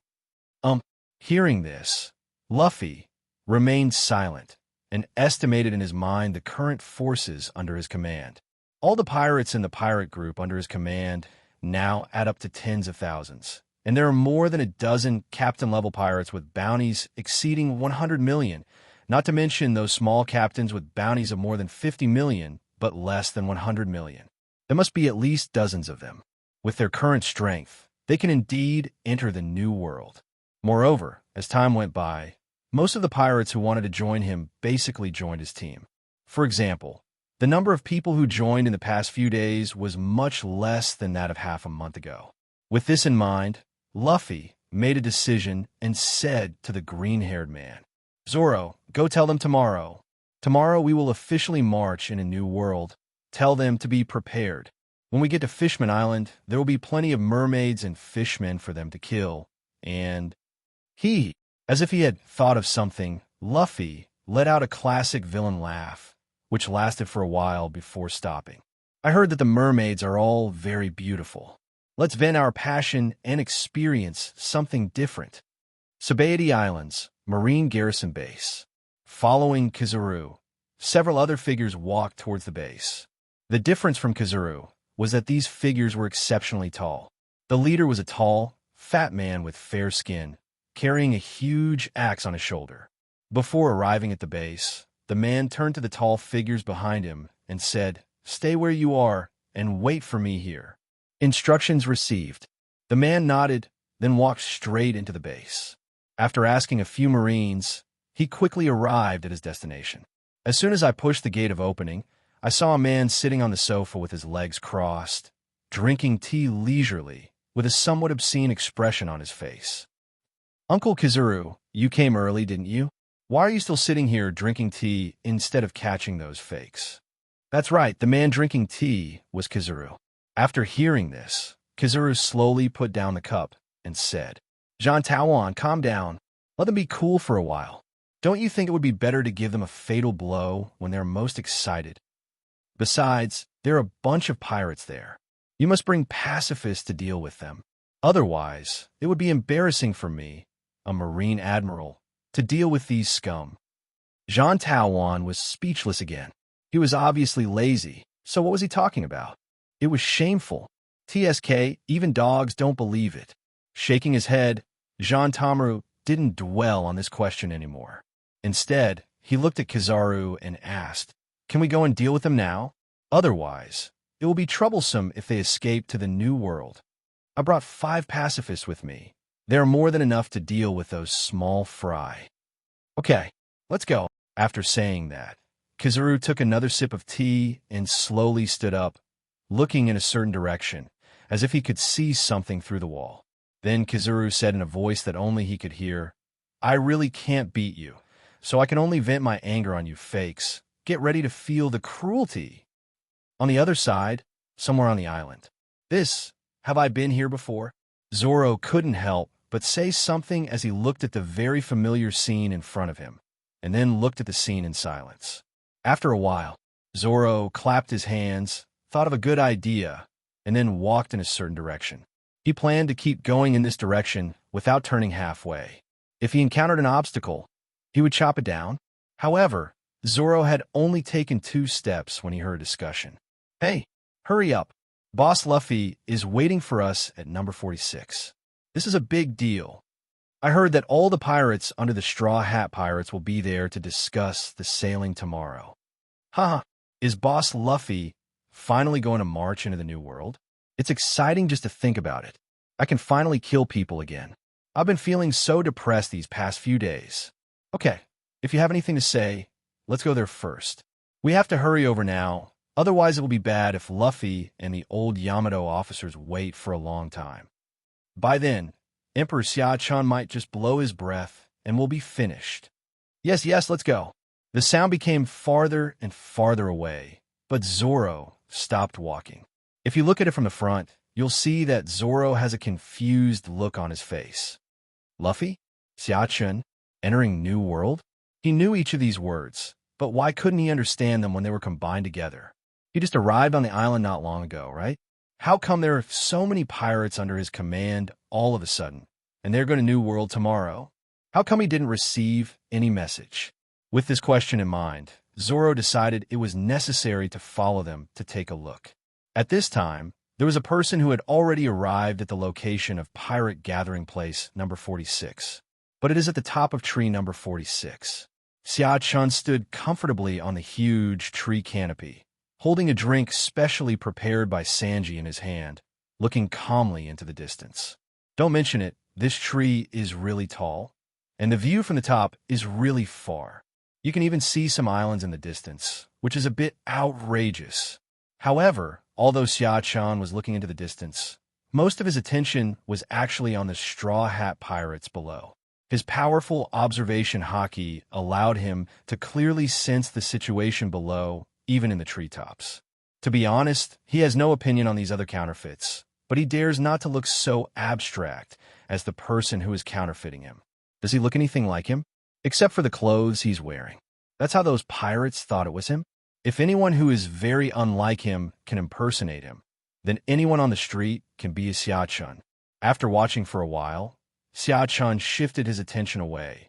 Otherwise, he was afraid that if he continued watching, he would be unable to resist and kill the faker. But someone is ready to help him do this. Below, where the pirates gathered, Luffy, Xia-chan, and others were sitting on a comfortable leather sofa, with an indistinct number of pirates in front of them. At this moment, they were all celebrating loudly, just because their captain Luffy was about to lead them into the new world. The day when they can punch the 4 emperors and kick the marine admirals is not far away. The thought of this made them even more excited. In the past, they would not have dared to even think about this idea, but now that they have joined the Straw Hat Pirates, the powerful strength of the pirate group has given them the confidence to think and do so. Wow, it's quite lively. You guys, just as many pirates were having fun, an obscene voice came from a distance. The sound didn't sound loud, but everyone could hear it clearly. This voice also attracted everyone's attention. A man wearing a marine cloak was seen walking in the front, followed by a man carrying a huge axe and a group of tall figures that looked like bears. How dare you, Marine, come to where we pirates gather? Are you afraid of losing your life? A pirate spoke loudly, and then a bloodthirsty smile appeared on the corner of his mouth. It's been a while since we've killed anyone, so today is a good opportunity for you Marines to practice your skills. Blame on your bad luck. You had to mess with us at this time. After saying that, the pirate's voice rushed out instantly. He wanted to kill all the Marines in front of him and show himself in front of Captain Luffy, so that his status would be higher. After seeing the man rushing out, many pirates around shouted, "Kill these Marines, Captain Moss. Let them know the strength of our Straw Hat Pirates." Ha ha! Marine, you guys hit a brick wall today. Captain Moss is a man with a bounty of 150 million. You Marines can't mess with him. Listening to the voices of many pirates praising him, Moss also smiled. That's right, he was going to make these Marines bleed today. Puff! The sound of flesh being torn was heard, and Moss's body, which had been running at high speed, suddenly softened. He fell down and slid forward for a long distance due to inertia. The man in the front, wearing a marine cloak, was holding out a finger. Just now, he released a wave of light from his hand, which directly penetrated the body of Moss while he was running. The man pursed his lips, his expression becoming more wretched, and then he looked at Moss lying on the ground and asked calmly, "Why do you want us to bleed?" This sudden scene stunned all the pirates present, and sweat broke out on their faces unconsciously. Moss, who had been so arrogant just now, was now lying on the ground, his body twitching from time to time, and every time he twitched, he spit out a mouthful of blood from his mouth. And a flower of blood exploded on his back, staining half of his clothes red, which was extremely obvious. Captain Moss was defeated just like that. He's a pirate with a bounty of 150 million. Who is this Marine? How can he be so powerful that he could defeat Captain Moss with just one move? As soon as the pirate's doubtful voice sounded, an extremely horrified voice was heard from the crowd. He is Kizaru, Marine Admiral Kizaru. Admiral Marine? How can he be so powerful?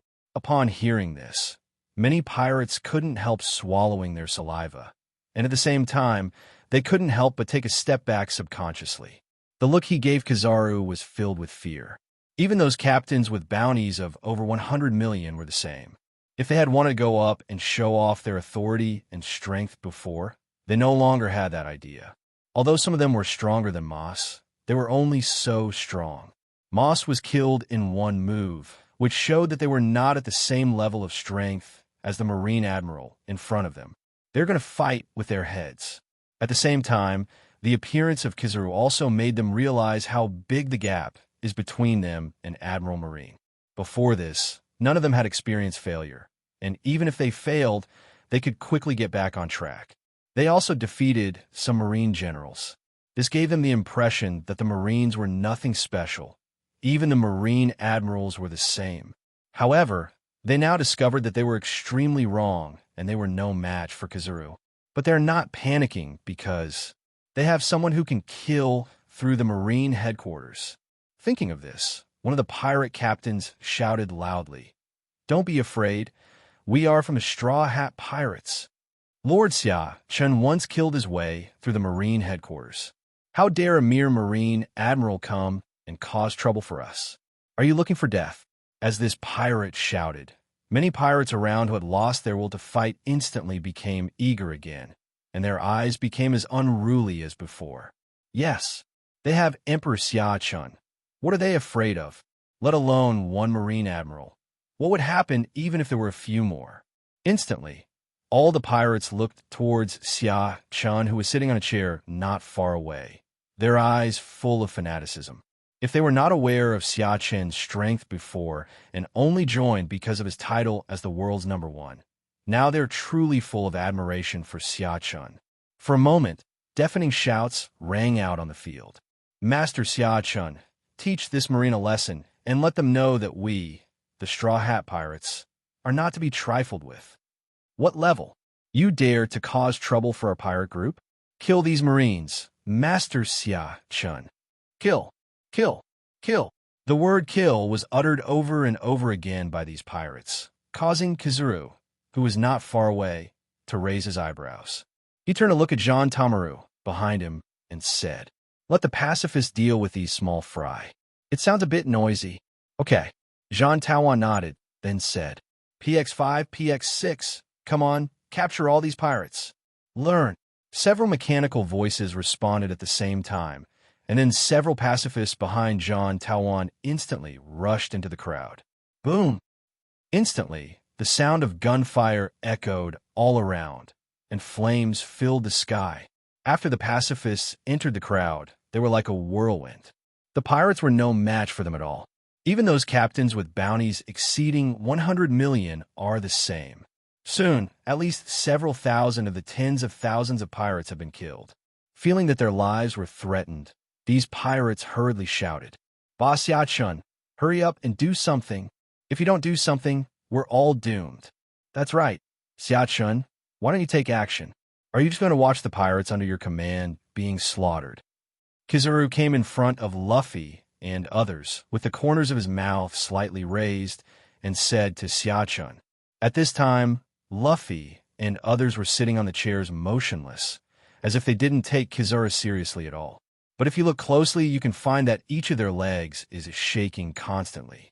Moreover, everyone's back was completely wet at this time, but they did not dare to reveal the slightest flaw. Otherwise, let alone Kizaru, those pirates will tear them apart alive.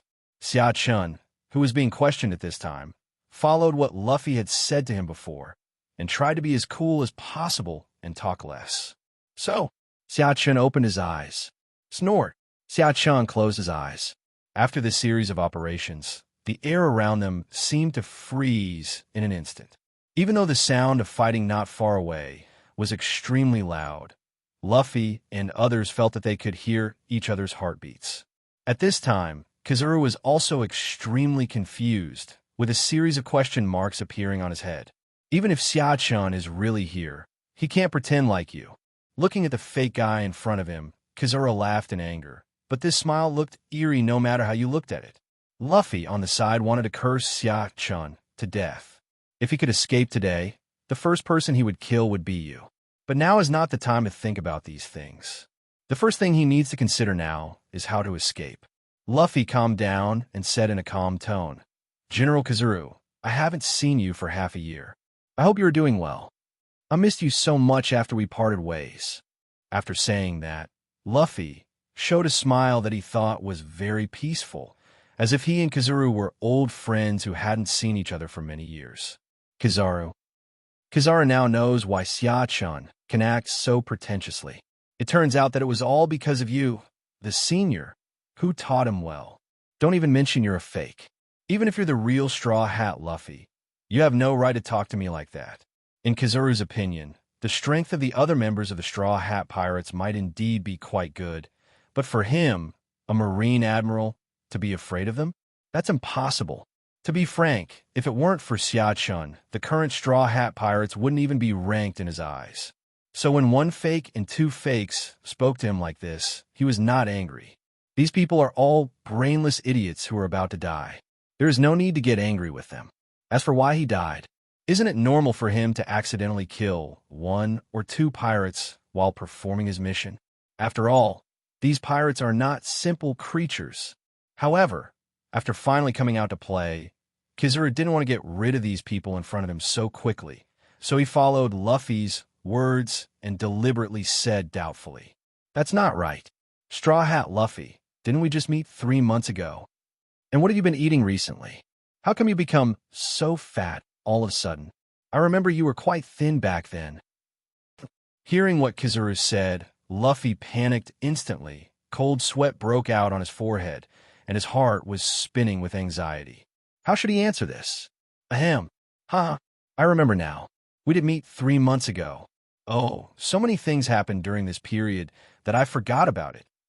As for why I've gained so much weight in the past 3 months, it is of course because the food I have eaten recently is too good. You know, we pirates are not short of money, and our living conditions are definitely the best. So it's understandable that you've gained a little weight, right? Oh, Kizaru stretched out his tone and said, "That does make sense. But I have another question for you, Captain Luffy. If you have any questions, General Kizaru, just ask me directly. I will tell you everything I know."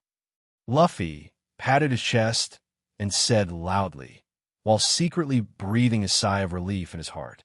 Then there was even a hint of disdain in his eyes when he looked at Kizaru. That's all Admiral Marine is? They didn't even realize he was a fake. It seems Admiral Kizaru isn't that great. Do you know a man named Dimar Brack? Luffy's heart, which had just calmed down a little, began beating violently again. The sweat on his forehead kept coming out. All the thoughts in his mind disappeared, leaving only endless fear. After a while, he stammered, I don't know this person. Who is this person? Really? Here, let me show you his bounty." As he spoke, Kizaru took out a bounty from his pocket and handed it to Luffy, saying, "Look, this is the man. Hey, why do I find that you look exactly like him? Are you his twin brother?" The person drawn on the bounty order doesn't look alike Luffy at all, but they are 100% similar. No, how is that possible? I don't even know him. As for why I look so much like him, I don't really understand. Are you still going to pretend now? Dimar Black, Kizaru said indifferently, looking at him as if he was looking at a dead man. He no longer wants to play. No, I don't. Puff. There was the sound of sharp blade piercing flesh. Cough, cough. Dimar Black spat out a mouthful of blood and looked at his chest with all his might. There was a lightsaber stuck there, and he could feel the lightsaber piercing his heart. The next moment, Dimar Black's eyesight gradually began to blur, and he fell to the ground. This scene also completely frightened the other counterfeits nearby, and they ran away immediately, leaving only Xia-chen's counterfeit still sitting on the chair with his eyes closed in aloofness. It's not that he didn't want to run, but that he had no idea what was going on. From the moment he closed his eyes, he made up his mind that no matter how big the commotion was, he would act like a strong man and not be moved by anything. This was the only chance he felt he had to survive. Of course, that's just what he thinks. Pucci. Another familiar voice came, and Kizaru casually gave him a sword and sent him to see his grandmother. He is such a kind person, no need to thank him. So what's next? Kizaru's eyes swept across the battlefield. None of these pirates will be able to escape today. Thinking of this, Kizaru also rushed into the battlefield. Without Kizaru, these pirates were unable to resist the attack of the pacifists, let alone now that Kizaru has joined the battle. In a short while, under Kizaru's powerful strength, more than 90% of the pirates fell to the ground unconscious. As the number of people decreased, Kizaru also discovered situation. Not far from him, Jean Taoan and the Santai pacifists were besieging a man with 3 knives. Jean Taoan swung his axe at the man in front of him, but the man in front of him was no pushover either, and he also came up with a knife. A lot of sparks were generated when the axe and the knife collided. Rorinoa, I didn't expect you to be here.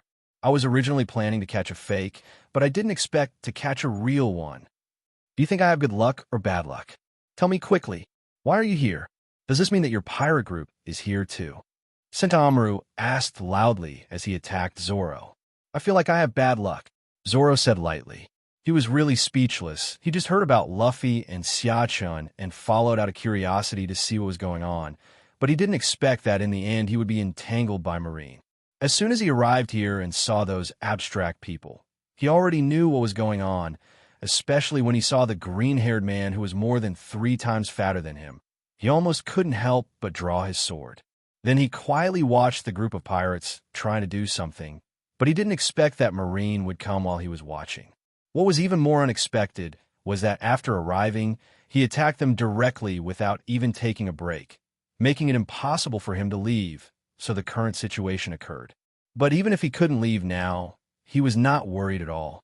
First of all, these iron lumps and the fat man together were no match for him. Only Kizaru is a little more threatening to him. Secondly, even if Kizaru attacks him, so what? You can call for help, but I can't? Based on Zoro's understanding of Xiachun, it is very likely that what is happening here has already attracted his attention, and he may even be watching them somewhere now. Xiachun, you really understand me. Black rope, big tornado. As Zoro finished speaking, a black sword energy tornado swept toward Jean Taoan and several pacifists. The fierce wind made Jean Taoan's cheek hurt, even from a distance. Rorinoa, Jean murmured in a low voice, his eyes full of solemnity. Then he raised the huge axe in his hand high up, covered it with armed color domineering, and chopped it down fiercely. The several pacifists on the other side were not idle either. They were all accumulating energy in their mouths and emitting waves of light. Boom! The moment these attacks came into contact with the sword energy tornado, a huge roar broke out, and at the same time a powerful shock wave was generated, spreading in all directions. After all the noise died down, neither Zoro nor Jean Tamaru were injured, and a standoff was formed. Jean Taoan narrowed his eyes and was about to rush out again, but at this moment a man blocked his way. Stop! Jean Tamaru! Kizaru stood in front of Jean Tamaru and shouted at him. Old man, what are you doing? Why are you stopping me? Jean Taoan, who was stopped, couldn't help but complain. I would like to ask you what you want to do, Kizaru said unhappily. I want to catch pirates. Our mission here is only to catch those imposters of the Straw Hat Pirates and those pirates who were deceived by them. The real Straw Hat Pirates are not among them.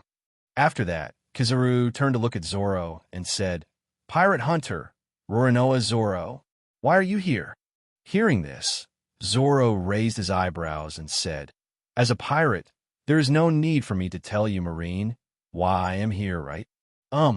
Hearing this, Kizaru frowned, narrowed his eyes, and stared straight at Zoro. After a while, he suddenly smiled. That's true. As a pirate, you don't really need to answer anything to us, but I still want to ask you one question. Since you're here, are all your pirates on this island? To be more precise, is Xiachun also here? Zoro was about to continue answering that he didn't know when a voice sounded not far away. Does General Kizaru miss me so much? He even went out his way to ask about me. I am really flattered. Instantly, everyone's eyes turned towards the direction where the sound came from, and they saw a handsome, black-haired man in white clothes walking towards them slowly with a smile on his face. The moment he saw the man, Kizaru's expression suddenly became heavy. He looked at him and said word by word, Xiachun. The thing he least wanted to see happened. In fact, he had a bad feeling in his heart when he saw Zoro appear just now. But now this premonition has come true. He just felt a little annoyed now. If he had known that Xiachun was really here, he would never have come here even if he was beaten to death. Kizaru now deeply regrets why he was so proactive before. After hearing that someone was impersonating the Straw Hat Pirates, he rushed over in a hurry. Now I am in a dilemma. However, Kizaru was not too worried. Although he did not have much contact with Xiachun, he had a rough idea of Xiachun's personality. Generally speaking, he won't attack them unless they provoke him. What he is afraid of now is that the incident of Jean Tomaru attacking Zoro just now will be used by Xiachun to make a fuss, which will be troublesome. Thinking of this, Kizaru couldn't help but want to give his nephew a slap on the head for always causing trouble for him.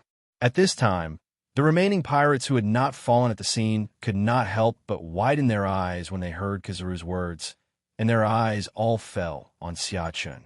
After a while, a pirate suddenly shouted loudly, "It's really Emperor Xiachun. He looks exactly like the one on the wanted poster. And the green-haired guy over there is also the real Roronoa Zoro. The real stuff is indeed different from those fakes. It looks so domineering." A group of pirates talked at once, as if they had forgotten that they had praised the counterfeits in the same way before. At this moment, their faces were filled with joy. They were saved today. With this in mind, one of the pirates yelled at Xiachun, "Boss Xiachun, hurry up and kill these Marines. They actually dared to attack us. They must be tired of living." "That's right, Boss Xiachun. Let them see your strength. Kill them all, especially that Kizaru. He killed so many of our brothers. We must not let him go." As soon as these words came out, Xiachun and Kizaru both looked towards him. Being stared at by two top masters at the same time, the pirate felt his legs tremble instantly. Cold sweat oozed from his forehead, and then he stammered and asked, "Boss Xiachun, did I say something wrong?" "What do you think?" Xiachun asked calmly. "You're teaching me how to do things." As soon as the words fell, everyone felt that the surroundings seemed to have suddenly become much colder, and then ice crystals condensed in the air. The next second, the ice crystals surrounding the remaining pirates quickly climbed up towards them. In the blink of an eye, countless lifelike purple ice sculptures appeared in front of the remaining people, and the cold air spread out, making people feel cold. What is this?" Huang Yuan's eyes widened with disbelief, and then he turned his head to look at Xiachun. His throat moved unconsciously and asked, You did it. What else?" Xiachun asked calmly. Although Kizaru already had the answer in his mind, he still couldn't help being shocked when he heard Xiachun admit it himself. He didn't know that Xiachun could use ice before, and judging from the chill emanating from the ice, it was much stronger than that of Akiji. If he were to face, well, it's guaranteed to kill you. Epsilon sad face Omicron asterisk. Kizaru just doesn't understand why Xiachun can use so many abilities, all kinds of weird things. He really isn't a human, right? But it doesn't matter. Even if Xiachun doesn't have the ability of ice, what he showed before was enough to make them despair. Having one more thing now won't have much impact on them. Anyway, since the Battle of Marineford, they have no intention of going against Xiachun. When the enemy is weaker than Kizaru, Kizaru will put on an exaggerated expression with his wretched face and say, "How scary." And when Kizaru faces an opponent whose strength is similar to or slightly stronger than his own, if he doesn't want to fight Kizaru, he will just raise his hands. If he wants to fight, there's no need to talk too much and just use Yasakani no Magatama first. If he faces an opponent who is much stronger than him and who he cannot defeat, Kizaru can only say, "I am just a salaried person. I don't care about those things of fighting and killing." Xiachun looked at the pirates he had frozen and seemed to have thought of something. As soon as he thought about it, ice crystals began to appear on the bodies of the other pirates who had been defeated. After a while, there were nothing but purple ice sculptures around. After doing all this, Xiachun looked at Kizaru and asked with a smile, "Admiral Kizaru, I've helped you deal with these pirates. Please send me their bounties." Kizaru. Seeing Xiachun's series of actions, Kizaru widened his eyes. He felt like he was back to decades ago, when he first joined the Marine and watched his seniors teach him how to fight, with a hint of stupidity in their clear eyes. He really didn't expect there was such an operation. It seems that more than 90% of those pirates were defeated by them, right? Besides, you, a pirate, are asking me, a Marine, to collect other pirates' bounties? Isn't that a bit inappropriate? Yellow Monkey would never agree to such behavior. No problem. I'll have someone calculate all their bounties and give them to you. But the Marine base in Sabaody may not have so many Baileys. They have to be transported from the headquarters, so you may have to stay here for a few days. Since Xiachun said so, he should just do as Xiachun said. Otherwise, what else can he do? He can't beat him. And there's another very important question. Their Marines are not short of money now, so when the time comes they can just ask the world government for it. Otherwise, if he doesn't agree now, let alone whether he can go back intact, even if he can go back, the final result will still be given to Xiachun Bailey. Even Zhang Guo would criticize him for bringing Xiachun here. After so many years of working together, he already knew what kind of person Zhang Guo was. It's okay. I don't really need the money right now. I trust you, Marine, so I'll just give it to you for now. Just consider it as something you owe me. I'll come to you to get it when I have time. Xiachun said with a smile. Oh, Kizaru was confused again. What Xiachun did today really opened his eyes. What's the difference between a pirate depositing money with a Marine and a bandit depositing treasure with a government official? In this regard, Kizaru can only say that if you have the power, you can be willful and do whatever you want. You can do whatever you want and do it however you want. Moreover, the Marine dared not take anything from Xiachun and could only give more, not less, to Xiachun. Epsilon sad face Omicron asterisk. Kizaru turned around and looked at the pirates who were frozen into ice sculptures. How many Baileys would be needed for these heads? Xiachun became rich overnight.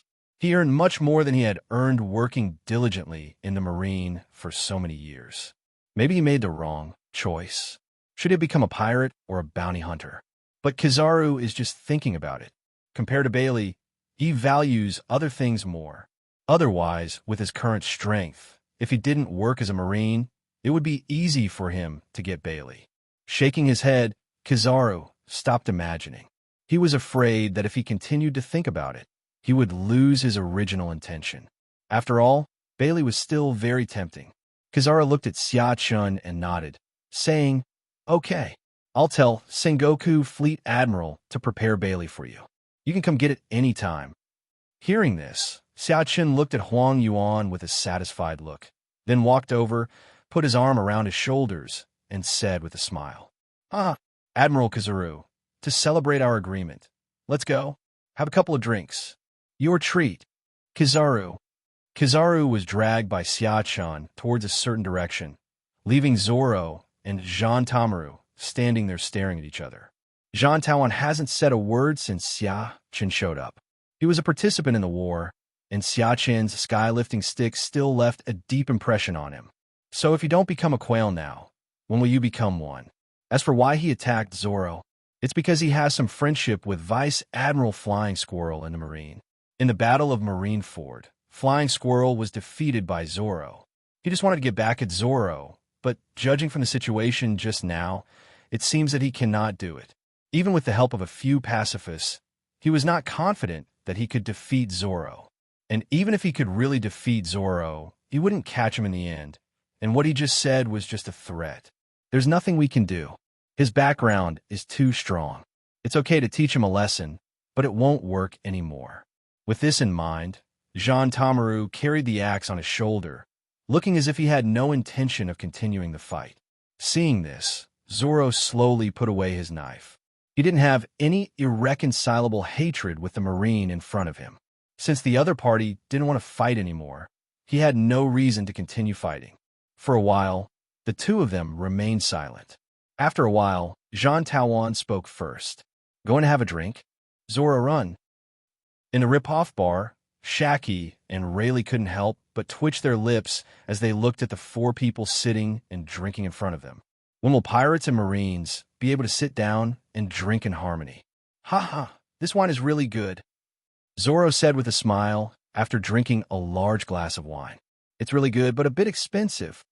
Kizaru said this calmly, but the expression on his face looked bitter. There was no other way, because he was the one treating. At this moment, he just felt his heart bleeding. Every time he drank a glass of wine, his already tight wallet would be further strained. Besides, the alcohol here is damn expensive, right? Thinking of this, Kizaru couldn't help but look to the side and said, Shaki, the great-great-great emperor of Amazon Lily, former captain of the Nine Snakes Pirates. Huh, what's wrong? Admiral Kizaru, Shaki said with a smile while looking at Kizaru. Kizaru did not answer Shaki's words, but continued to ask, We in the Marine have known for a long time that you and Pluton Rayleigh have lived on this island, but do you know why we have not come to take care of you for so many years? I'd like to hear more about it. Rayleigh said calmly, First of all, it's because you guys have been behaving peacefully on this island and basically haven't done anything to disrupt order. Secondly, although you're old, your strength should not be underestimated. It would take too much effort to catch you. It's unnecessary. So we have turned a blind eye to you all these years, but now, you actually cheated me out of my money. Why is the wine so expensive? You are profiteers. I will report you. After hearing the last two sentences, Kizaru stood up excitedly and said to the two of them angrily, They look just like ordinary people who have been cheated by unscrupulous businessmen. Crowd. Let me tell you, it seems like the people who handled the report are your own people. Half a day later, General Kizaru, let's drink together next time. Xiaochen stood at the door of the rip-off bar and shouted at Kizaru's back. Kizaru didn't reply, but his walking speed became much faster for some reason. At this moment, he had only one thought in his mind. I must ask Zhonghua for reimbursement when I return. Xiaochen didn't know what Kizaru's mood was at the moment, but he knew that he was in a very good mood. Basically, you can earn billions of Baileys without doing anything. Isn't that great? But the reason I mention this is because those counterfeits are a bit too bold. They would rather counterfeit anyone else than them. If it were any other pirate group, they wouldn't have lured Kizaru here. At most, they would have sent Jean Tomaru. Well, the show is over, and he has had enough wine. He wants to go to Sabaody for a walk. There are still many interesting things on this island that he has not experienced yet. Soon, 2 days passed. During these 2 days, everyone on the ship basically played on Sabaody and purchased some supplies. Nothing special happened during the trip, and I just spent the 2 days peacefully. At this time, on a cape in the Sabaody Islands. Uncle Rayleigh, let's get ready to go. Sanji said to Rayleigh, Go ahead. I won't say anything about paying attention to safety. Anyway, nothing will happen to you, huh? Of course nothing can happen. I want to be the man of one piece. How can I fail before I even set foot in the new world? Luffy said confidently with his hands on his hips. Luffy, Sanji, let's go. Nami shouted at the two people below while standing on the boat. Okay, I'm coming. Sanji turned around and said, then looked at Rayleigh again and said, Uncle Rayleigh, thank you so much for the past 6 months. I'll get on the boat first. After saying that, Sanji turned around and jumped onto the boat, leaving only Luffy and Rayleigh standing there. Neither of them spoke and fell into silence. After a while, Luffy suddenly smiled, then looked at Rayleigh and said solemnly, Uncle Rayleigh, I will definitely become one piece. Ha ha ha, I believe you. Go conquer the new world. Rayleigh said with a smile, looking at Luffy with kindness in his eyes. Luffy nodded vigorously, then turned around and jumped onto the boat. After a while, the Sunny slowly sailed away from the shore. Luffy looked at Rayleigh and shouted, Uncle Rayleigh, goodbye. Sanji and Usopp also looked at Rayleigh and waved goodbye loudly. Zoro, Rayleigh, don't die before we meet again, or I'll chop you up again. Hearing Zoro's words, Rayleigh was stunned for a moment, then suddenly laughed. Okay, I'll wait for the day when you come back and chop me up. Snort. Hearing this, Zoro also smiled, but the smile did not last long because several figures surrounded him. Zoro, Uncle Rayleigh has been dedicated to us over the past 6 months. Isn't it not good for you to talk to him like that? Usopp slowly raised his arm, with armament haki covering it. Looks like you deserve a kick again. Sanji slowly exhaled a puff of smoke and said lightly, Although I have always loved peace, today I must let you, Zoro, see my sword power from the underworld. Brooks slowly drew out the knife in his hand. Luffy clenched his fists, making crackling sounds. Hey, you guys, go. Hit him. Zoro was interrupted by Luffy before he could finish his words. and then the four of them rushed towards Zoro as if they had a tacit understanding. Bang! Bang! Bang! The Sunny sank into the sea amidst the sounds of fighting. Rayleigh stood there for a long time, and finally murmured with a smile, "You stupid guys don't die in the new world." After saying that, Rayleigh slowly turned around and walked slowly in a certain direction. The Grand Line, the Devil's Triangle. A gloomy island ship wanders here all year round, which is Moria's thriller bark. At this moment, somewhere on the ship, Mariah, one of the 7 warlords of the sea, was kneeling on one knee in front of Tombstone. If others saw this scene, they would definitely be shocked. Moria just knelt there quietly, without making any sound, until movement began to appear in the tombstone in front of him. I saw that the tombstone in front of me, which had been tightly closed, suddenly began to shake, and then a huge stone slab slowly moved to the side, revealing an extremely dark hole. There are stone steps at the entrance of the cave, extending downwards. Tat-tat. Light footsteps came from the cave, becoming louder and louder as time passed. After a while, 2 figures appeared in front of Moria. When he saw the man standing at the head, Moria immediately lowered his head and said respectfully, "Master, men are rocks, oh no. Yem, hereinafter referred to as rocks." After a faint hum, he said, "Get up. I'll introduce someone to you. From now on, you two will be colleagues. Sabo, come here. Let me meet you." As soon as he finished speaking, a man with yellow hair and burn marks on his face slowly walked out from behind rocks, looked at Moria and stretched out his hand, smiled faintly, and said, "Hello, I'm Sabo, Chief of Staff of the Revolutionary Army." Upon hearing this, Mariah's face suddenly showed an expression of disbelief, and he looked at Sabo and said hesitantly, "The Revolutionary Army, Chief of Staff?" "Yes, that's right," Sabo replied. "Master, what is this?" Moria couldn't help but cast a curious look at Rocks. "As you can see, he's ours now. You two can share intelligence and stuff from now on. Okay, just get to know each other." After saying that, Rocks turned his gaze to Sabo and said, "Go, Sabo, go back to the Revolutionary Army and continue to lurk. I will notify you when there is any action." "Yes, master," Sabo responded and walked towards the outside of the island. Looking at Sabo's back, Moria couldn't help but ask curiously, "Master, what are you doing? Don't ask what you shouldn't ask." "Yes," Moria answered immediately.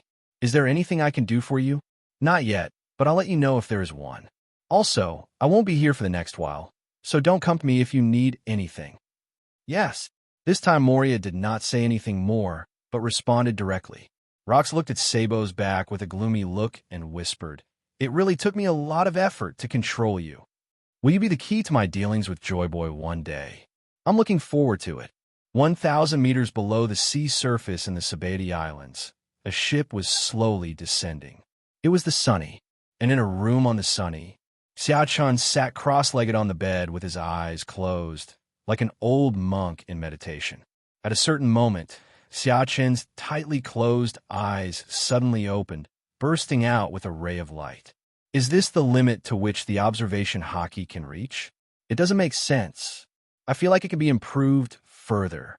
Xiao-Chun murmured in a low voice. "Forget it, let it be. If I can't do it myself, there is still the system." During the past 6 months, Xiao-Chun didn't just spend every day flirting with Hancock. He also worked hard to improve his own abilities. The first thing to be affected was that the remaining armament color and observation color of the 3 colors of domineering were upgraded to another level by him, all reaching the king level. There are also some small breakthroughs in the fruit ability. Just now, Xiao-Chun was trying to see if he could break through to a higher level of observation hockey, and he felt that he had reached a bottleneck. And this bottleneck is not so easy to break through. But he didn't care. Like he said just now, even if he couldn't break through, there was still the system. Moreover, with his current strength, he could easily walk all over the pirate world. Okay, let's go up and see where we are. After saying that, Xiao-Chun got off the bed and walked towards the deck. At this moment, everyone except Xiao-Chun stood on the deck, staring at the world under the sea with excitement on their faces. The sun shines through the sea, and next to it are the huge trunks of the trees in the Sabaody Islands, which is magnificent. It's so beautiful. Chopper looked at the scenery in the sea with blurry eyes. I can't imagine that the scenery in the sea can be so beautiful. Sanji took a long puff of cigarette with amazement in his tone. Zoro, who was standing aside, rarely refuted Sanji, but also said with a sigh, "Indeed, it feels completely different from the land." For a moment, everyone was immersed in this beautiful scene until, suddenly, Usopp, who was admiring the beautiful scenery, seemed to see something and rubbed his eyes and looked over again. That is, #degree. The expression on Usopp's face switched from confusion to horror in just 1 second.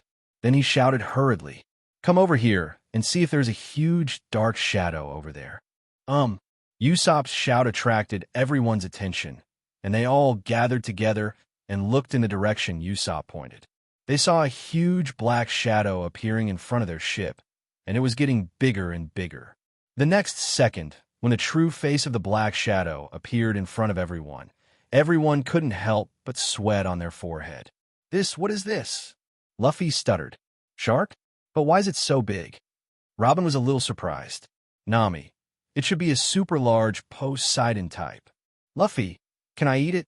"Sanji, it should be possible." "Zoro, then I'll go chop it down." Bang, bang, bang. 3 dull sounds were heard, and Luffy and the other 2 made the same move, all lying on the ground like upside-down onions, with 3 bumps of the same height on their foreheads. It could be seen how well the person who made the move controlled the strength. Looking at the 3 people lying on the ground, Nami shouted loudly, "What's wrong with your brains? It's lucky that it didn't come to find us, and you still want to cause trouble for it? The best thing to do now is to ignore it and slowly move towards Fishman Island. Damn it, always thinking about causing trouble." "Us." Nami wanted to say something, but Usopp called her name at this moment. "What's wrong?" Nami turned her head and met Usopp's weird expression. Usopp slowly spoke.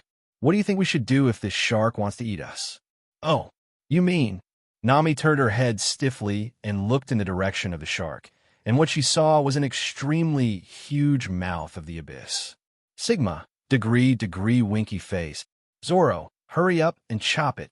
Nami hurriedly dragged Zoro, who was lying on the ground, up and protected him in front of her. "Zoro, this crazy woman." Zoro couldn't help but complain in his heart, but he didn't say much. Instead, he slowly drew out his knife, with a bloodthirsty light flashing in his eyes. "Since you have the guts to eat us, then leave your life behind."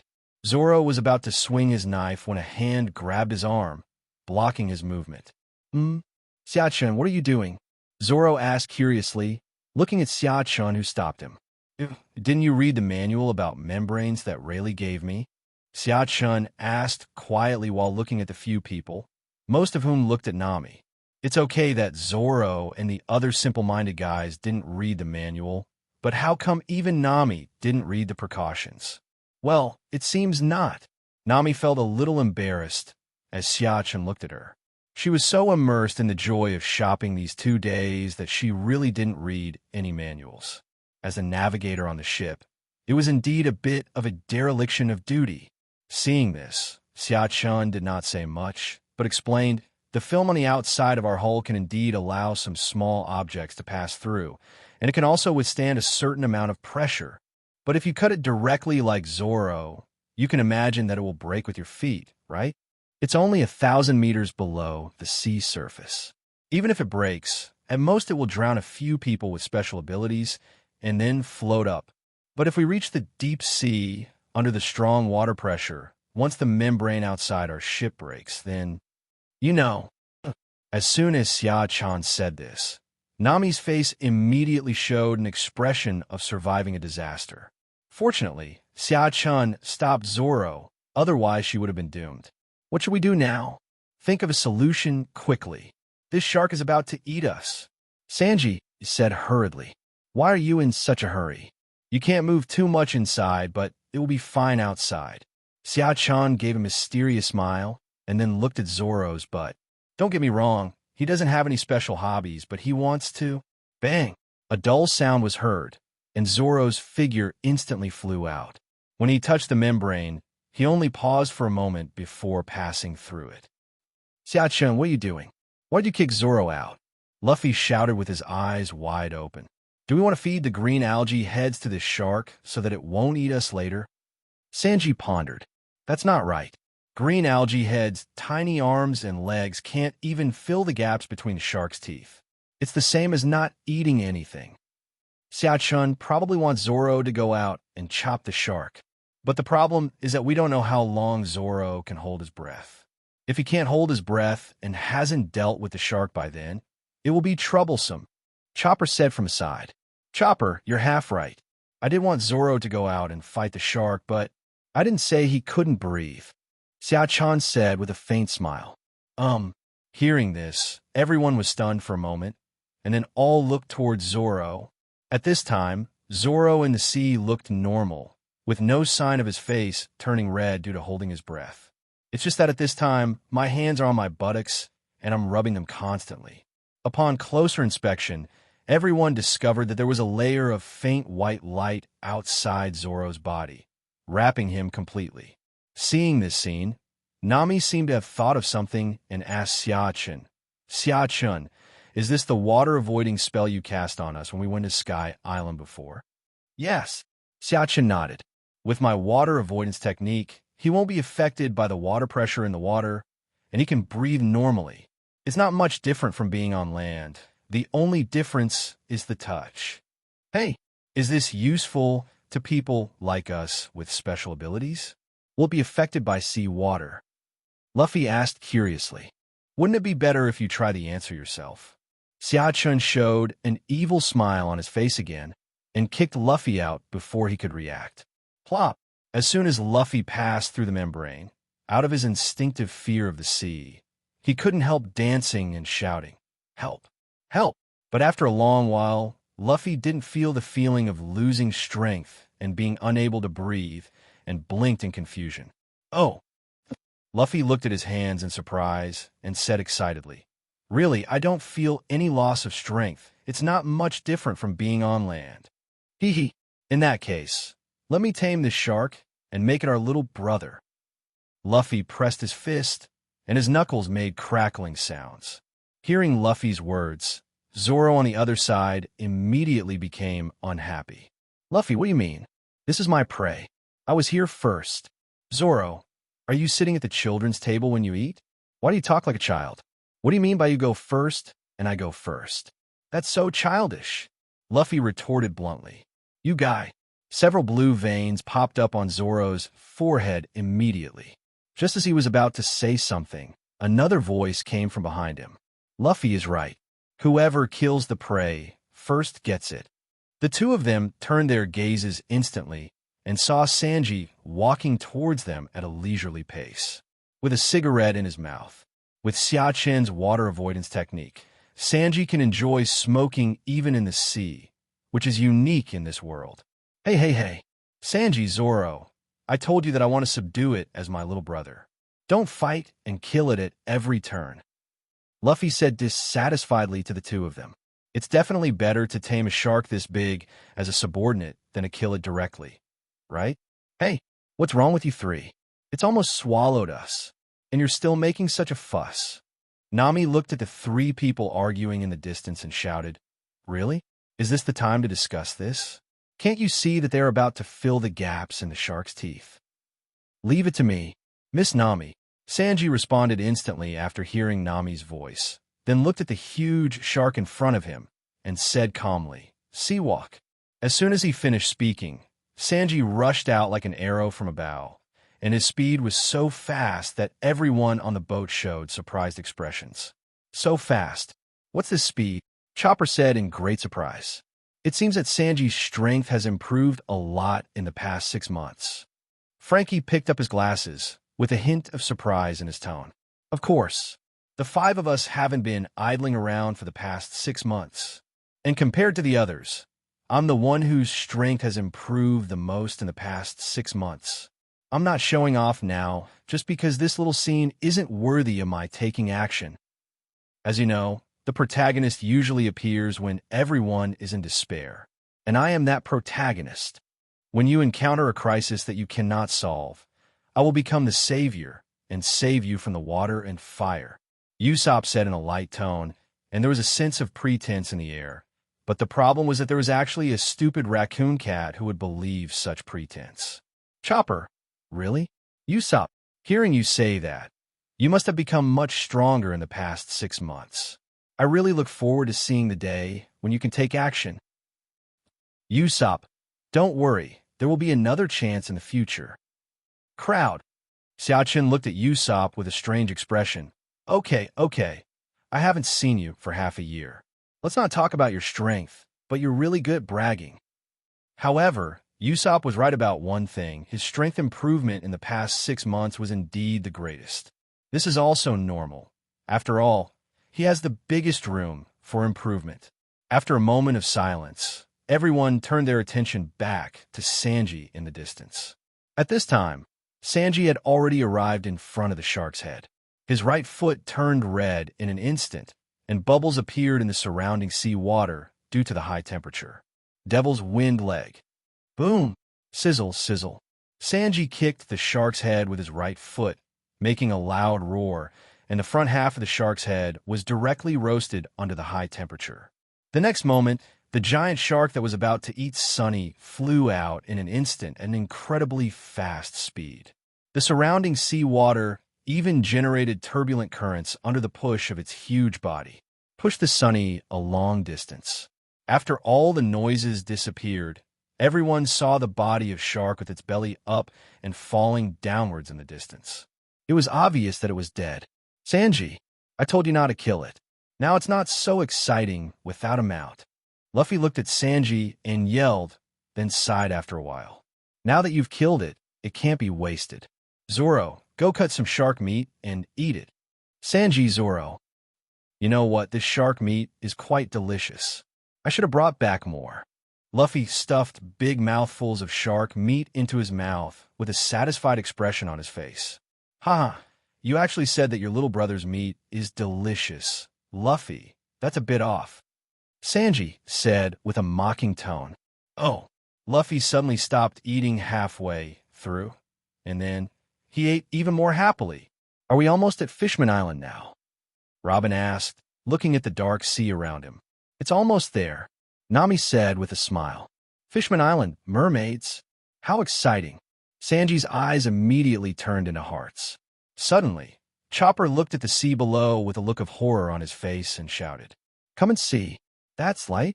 This is nearly 10,000 meters deep in the sea. How can there be light? Sanji's face was full of disbelief. After getting a little closer, everyone finally saw clearly what the glowing object was. The roots are glowing. Usopp stammered. It was the first time he had seen such a sight. That's the Yang Tree Eve. A voice sounded, causing everyone to turn their attention. Zoro asked curiously, Yangshu Eve? What is that? That's a tree. Crowd. Seeing that everyone looked speechless, Xiaochen couldn't help but burst into laughter. Haha, just kidding. Its main function is to transmit sunlight from the ground to the roots, so that the roots in the deep sea emit strong light like sunlight. So the light we see now is actually the sunlight coming from the ground. So there will be changes here, just like day and night. The residents of Fishman Island call this phenomenon the sun's blessing. Oh, I see.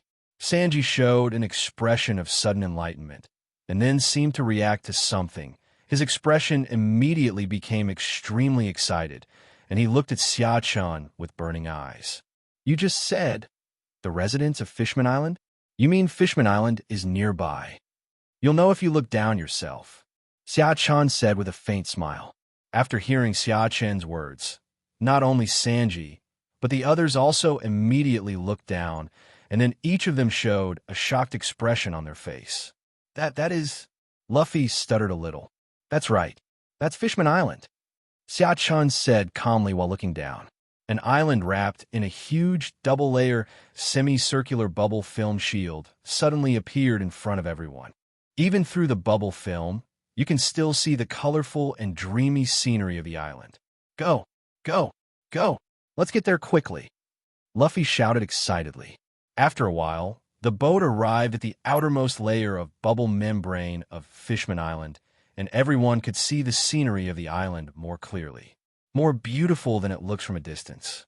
Look, there is no sea water inside, Luffy shouted, pointing at the island. Even though they have Xia-Chen's water avoidance technique to protect them from the trouble of sea water, for a person with this ability like him, he still doesn't like the feeling of being surrounded by seawater. Now that there is no sea water inside, it will be just like an island on the ground. Really? There is air inside Fishman Island. It's amazing, Chopper also echoed. That is also the air produced by Eve's breathing. So for the residents of Fishman Island, the Sun Tree Eve is an important part of their lives. Xia-Chun explained again. Frankie was quietly listening to the discussion. Suddenly, looking at the Fishman Island below, he thought of a serious problem. Cold sweat instantly oozed out of his forehead. He turned his head stiffly and looked at everyone and asked, "Well, if there is air inside, what will happen after our ship enters?" "Oh, well, if nothing unexpected happens, I will fall down directly. If I'm lucky, I can keep my body intact," Robin said in a light tone after thinking for a while. "Hey, don't say such horrible words so calmly," Usopp shouted with an exaggerated expression. During this time, the Sunny had broken through the first layer of bubble membrane, and the membrane on the ship melted directly into the bubble membrane when it touched the bubble membrane. "Sanji, huh? This bubble film can fuse. It's amazing. It doesn't seem like the right time for us to discuss this." Before Usopp could finish his words, a feeling of weightlessness came over him, and a sharp gust of wind slapped everyone's faces. What should I do? What should I do? I'm doomed," Chopper yelled and ran around on the boat. "The situation is extremely urgent. I'll see if I can use wind to blast away the impact." Frankie's face was full of anxiety, and he immediately ran towards the bottom warehouse. But in the next second, the rapidly falling Sunny suddenly stopped and just floated in the air. Nami looked at Chopper and said with a smile, "Chopper, have you forgotten? Xia-Chun is clouds. How could we fall to our death?" "Oh, */omega \***. Oh, that's right. I forgot he..." Chopper touched his head embarrassedly. "Cloud? Is it the cloud that carried me back to the Seven Water City? Isn't it very small? How can it hold up such a big ship like ours?" Frankie looked at Xia-Chen curiously and asked, "Xia-Chen's clouds can grow bigger. I don't know exactly how big they can grow, but at least it can grow as big as our ship." Xia-Chen didn't answer, so Chopper immediately explained. "That's right. My Somersault cloud can indeed hold up this boat, but the problem is, I don't use clouds," Xia-Chen said in a light tone. "What? Isn't this what Xia-Chen did?" Nami screamed in shock. She knew Xia-Chen had a boyfriend, so she remained calm. Otherwise, she would have screamed out long ago. Just then, a triumphant laugh rang out. Then it turned directly into a burst of laughter. "Ha ha! Of course this is my masterpiece." Usopp put his hands on his hips, raised his head slightly, and the smile on his lips was harder to suppress than AK. There are indeed no clouds, only the constantly surging air currents. Chopper's surprised voice sounded at the right time, making Usopp even more proud. "That's my fruit ability. It can control the flow of air. To put it simply, it's the ability to control the wind. It's just a matter of using the wind to lift the boat. It's easy for me." Psycho Kichi, "Usopp, you are so awesome." Luffy and Chopper shouted in unison. "Keep a low profile. Keep a low profile. Just operate normally." Usopp waved his hands with an expression that showed that one should be low-key. But no matter how you look at it, he doesn't seem to want to keep a low profile. Under Usopp's control, the Sunny slowly fell towards the ground. During this time, countless people discovered their ship and rushed towards where they were. After a while, the Sunny landed on a wide and flat area, and everyone jumped off the boat excitedly. "Is this Fishman Island? It's amazing. There are colorful corals everywhere." Luffy looked around excitedly, as if he had never seen the world before. "Where is the beautiful mermaid lady?" Where's the beautiful mermaid lady? Sanji was also looking around, searching for his target. I parked the boat far away from the residential area. Where did the mermaid come from? Usopp was speechless. At this moment, there was a noise in the distance, and everyone couldn't help but turn their eyes over. When he saw the blue fishman leading the group, Luffy suddenly showed joy on his face, waved his hands, and shouted, "Jinbei, why are you here?" "Ha ha, brother Luffy, I'm here to pick you up. I saw your ship falling from the sky from a distance. Here I come," Jinbei said with a smile, and walked towards Luffy and the others. The fishmen and mermaids following behind him just stood there without moving. This was what Jinbei had told them in advance, just to stay where they were. Although Luffy and Jinbei did not experience as many things as in the original work due to Xiaqin's behavior in the Top War, the two were still quite familiar with each other. Due to Luffy's carefree personality and Ace's relationship, the two of them quickly became familiar with each other. "Brother Luffy, how have you been doing in the past 6 months? Why haven't I heard from you?" Jinbei came over and asked curiously. "Oh, we have been training for half a year. I am not who I was half a year ago," Luffy said with a smile, shaking his fist. "I see." Jinbei nodded, then turned his eyes to the side and said with a slightly respectful tone, "Mr. Xiachun." "Jinbei, don't call me sir. There's no need to be so reserved. Just call Xiachun by his name. He's not some monster. There's nothing to be afraid of." Sanji came over and put his arm around Jinbei's shoulder and said. Hearing this, Xiachun also smiled and said, "That's right, Jinbei, just call me by my name. I'm a very gentle person." Hearing these two words coming out of Xiachun's mouth, Jinbei felt a little bit strange. Although Xiachun looks kind now, he has not forgotten how Xiachun killed the 5 elders and those marines like chickens during the Battle of Marineford. There is no trace of gentleness at that time. Besides, the person in front of me is the strongest person in the world right now, so it's normal for him to be a little reserved, right? It would be strange if he wasn't. He is not like Luffy and the others, who have been with Xiachun for such a long time. So even if Xiachun becomes stronger, he will not feel unfamiliar, and the way they get along will not change at all. For someone who doesn't know Xiachun or is not familiar with Xiachun, nervousness is the most common feeling. But since Xiachun said so, Jinbei smiled and said, "In that case, I will call you Xiachun from now on." "Yeah." Xiachun nodded, and then said, "By the way, Jinbei, there's something I think you might need to know." "What do I need to know?" Jinbei asked curiously.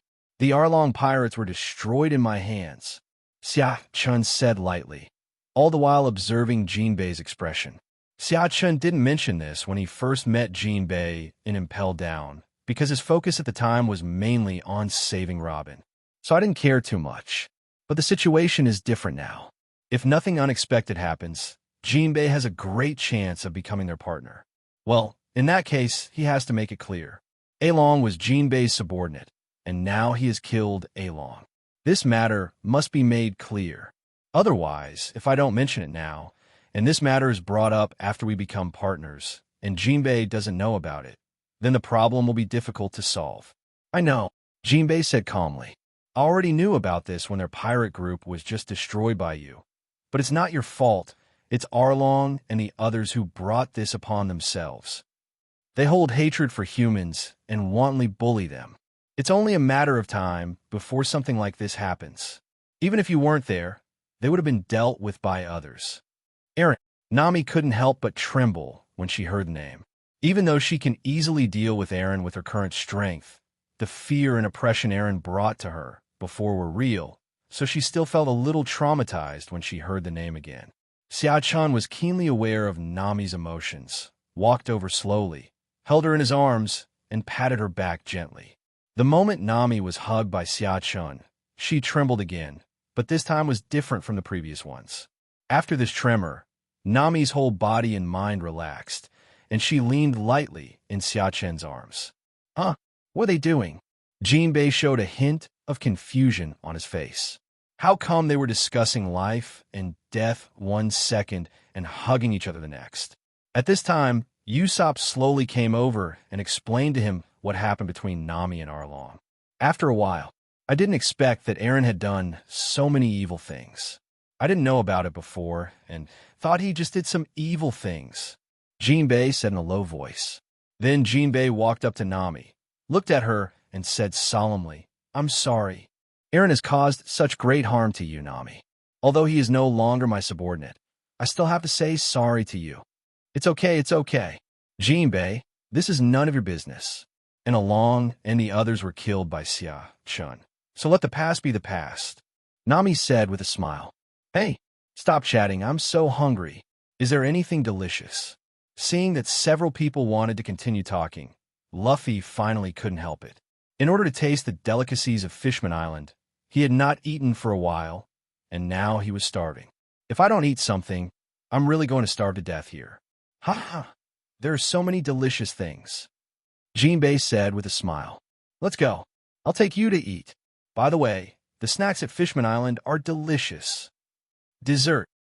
Luffy, Chopper, and Usopp all showed excited expressions. Usopp said excitedly, What are you waiting for? Let's go have some snacks. Okay, follow me. After saying that, Jinbei walked in front and led everyone in the direction of the people he brought. After approaching, Jinbei pointed at a tall, blue-haired mermaid and introduced him to everyone. This is the eldest prince of the Dragon Palace Kingdom, Sharkstar. Hello.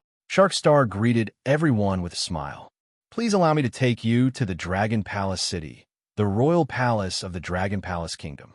At the same time, the snacks you need will be delivered to you at that time. And speaking of dim sum, the best ones are definitely those in the palace. Oh, really? Luffy's face was full of excitement, and he couldn't help drooling when he thought of the delicious snacks. On the contrary, Sanji was a little curious and asked, Dragon Palace Kingdom? Is there another kingdom on Fishman Island? When Sanji said this, Usopp couldn't help but look at him and said sarcastically, Sanji, didn't you say that Fishman Island is your dream island? You're all blue? How come you didn't even know there was a palace on the island? Even those who didn't know much about it knew there was a palace on the island, and I heard there was a beautiful mermaid princess. Mermaid princess.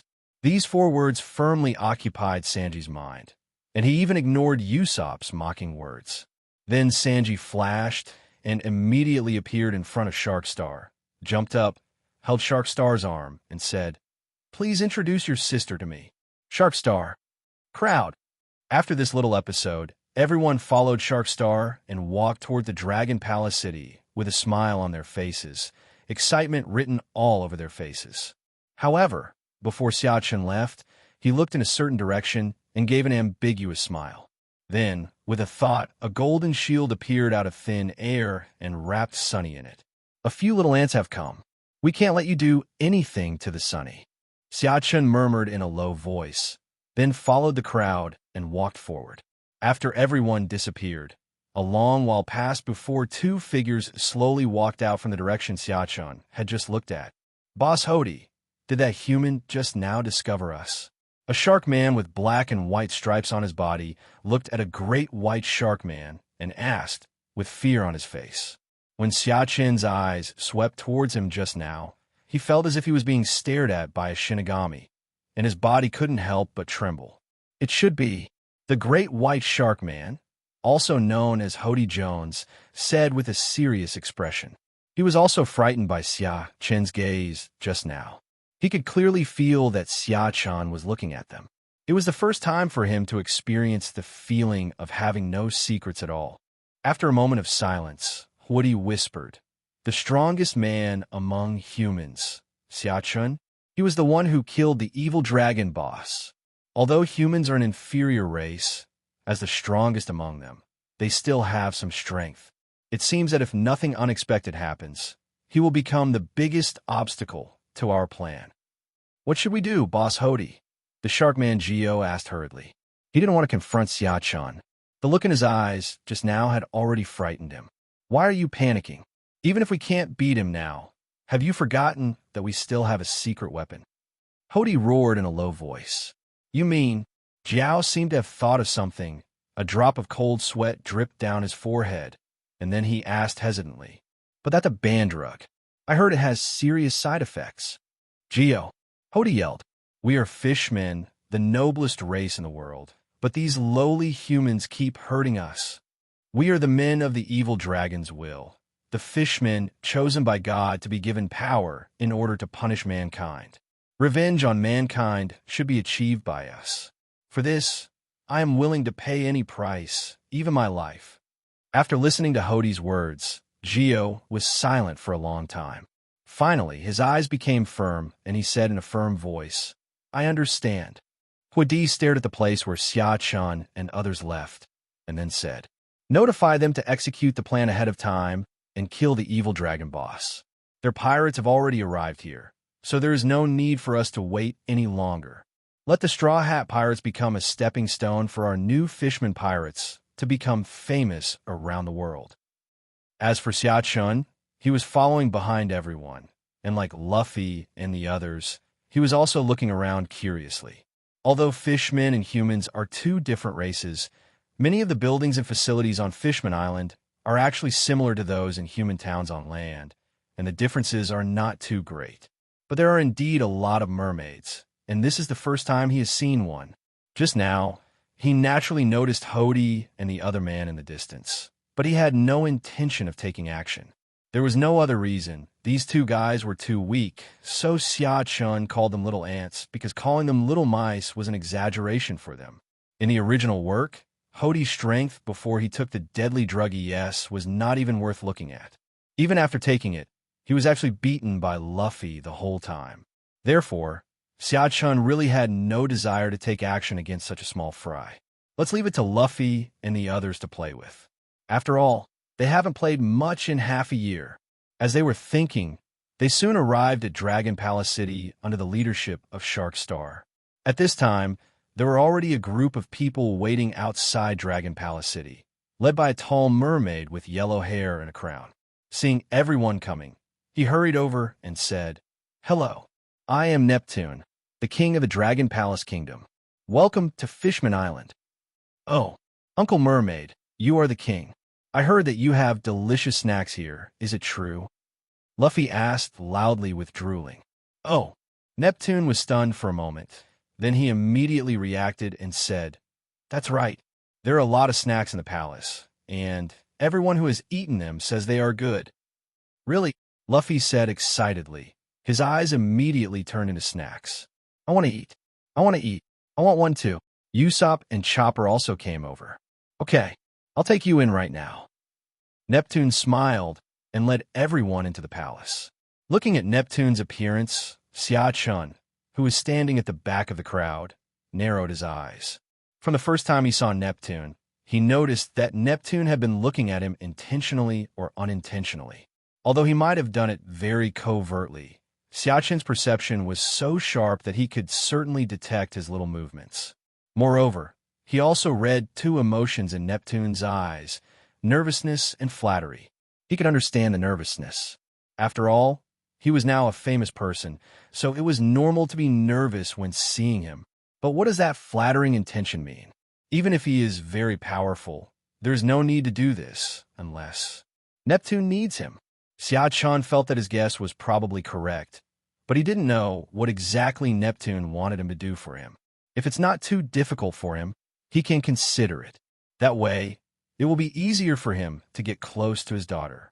To be honest, he is also quite interested in the mermaid princess. Of course, it's not that kind of interest. He doesn't have any cross-racial hobbies. Rather, it is the interest in Shirahoshi's specialness as a Poseidon. Shaking his head, Xia Chun decided to go in and fill his stomach first. In this world, eating is the most important thing. However, he took a quick glance and found that there seemed to be one person missing from him. Where's Sanji? Him? He has been staying there since he saw those mermaids in those towns just now. Zoro replied indifferently, with a strong sense of sarcasm in his tone. Xia Chun, this is definitely something Sanji would do. After all, it's his all blue. Delicious, delicious, so delicious, Luffy said as he stuffed a snack into his mouth, a look of satisfaction on his face. This situation did not only happen to Luffy. Xia Chun, Usopp, and others beside him were also wolfing down the snacks in front of them. It's true that the snacks from Fishman Island are famous for their quality. They taste really good. No wonder Big Mom in the original novel loves the snacks from Fishman Island so much. After a while, everyone lay on the ground, touching their stomachs. Hiccup. Thank you, King. You are really a good mermaid, Luffy said with a smile while looking at Neptune. Haha. As long as you're full, Neptune said with a smile, but a drop of sweat couldn't help but flowed down his forehead. Several tons of snacks. They were eaten up just like that. To be honest, it was a little unbelievable for him. Maybe this is the appetite of the strong, right? It's hard for ordinary mermaids like them to understand. Everyone, you can have fun on the island. If necessary, I can send someone to be your tour guide.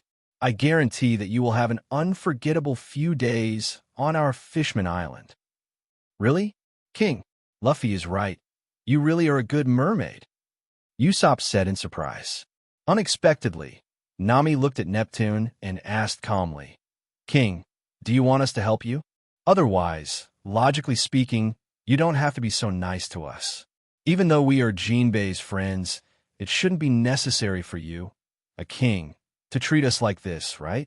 After saying that, Nami stared straight at Neptune, wanting to see what he would say.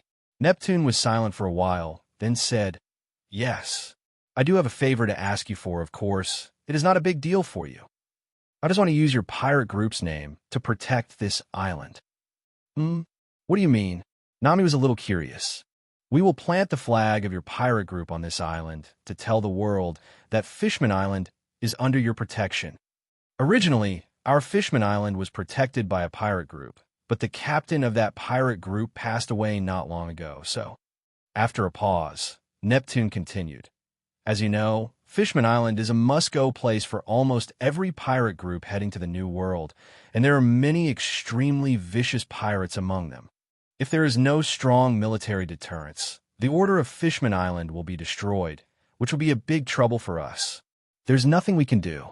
Compared to those powerful pirates, we are still a little weak, so we have to resort to this method. Is the deceased pirate captain you're talking about Whitebeard? At this time, Robin on the side looked at Neptune and asked curiously. That's right, it's Father Whitebeard. Neptune did not answer, but Jinbei at the side spoke up. Since the death of Whitebeard some time ago, the deterrent power of the pirate group has declined a lot. During this period, for Emperors Big Mom and Kaido took the opportunity to annex many territories that originally belonged to the Whitebeard pirates. Fishman Island has also been affected by this. In recent times, I can clearly feel that the pirates passing by here are not very well behaved. It is because I have been on the island during this period that nothing uncontrollable has happened. But my name won't scare those pirates. If something goes wrong when I'm gone, it will be troublesome, etc. Luffy suddenly spoke up, interrupting everyone's conversation, and then looked at Jinbei. Whitebeard, is he the uncle from the war? Ace's dad? When did he die? Then he turned his gaze to Robin and asked, Why do you know this, Robin? It's not just Robin who knows. We all know. Zoro said calmly. When I was reading the newspaper, you were fishing so enthusiastically that I didn't tell you. Suga. Luffy clapped his hands. Then he looked at Neptune and said with a smile, Well, that's a small problem. Feel free to use it. Is one flag enough? If not, take a few more. Consider it as payment for the snacks you give us. Hearing this, Neptune immediately showed an excited expression on his face, looked at Luffy, and said gratefully, Thank you so much. This will solve my recent problem. After chatting with Neptune for a while, everyone prepared to leave the palace and go to the island to look for the perverted chef who had been missing for a while.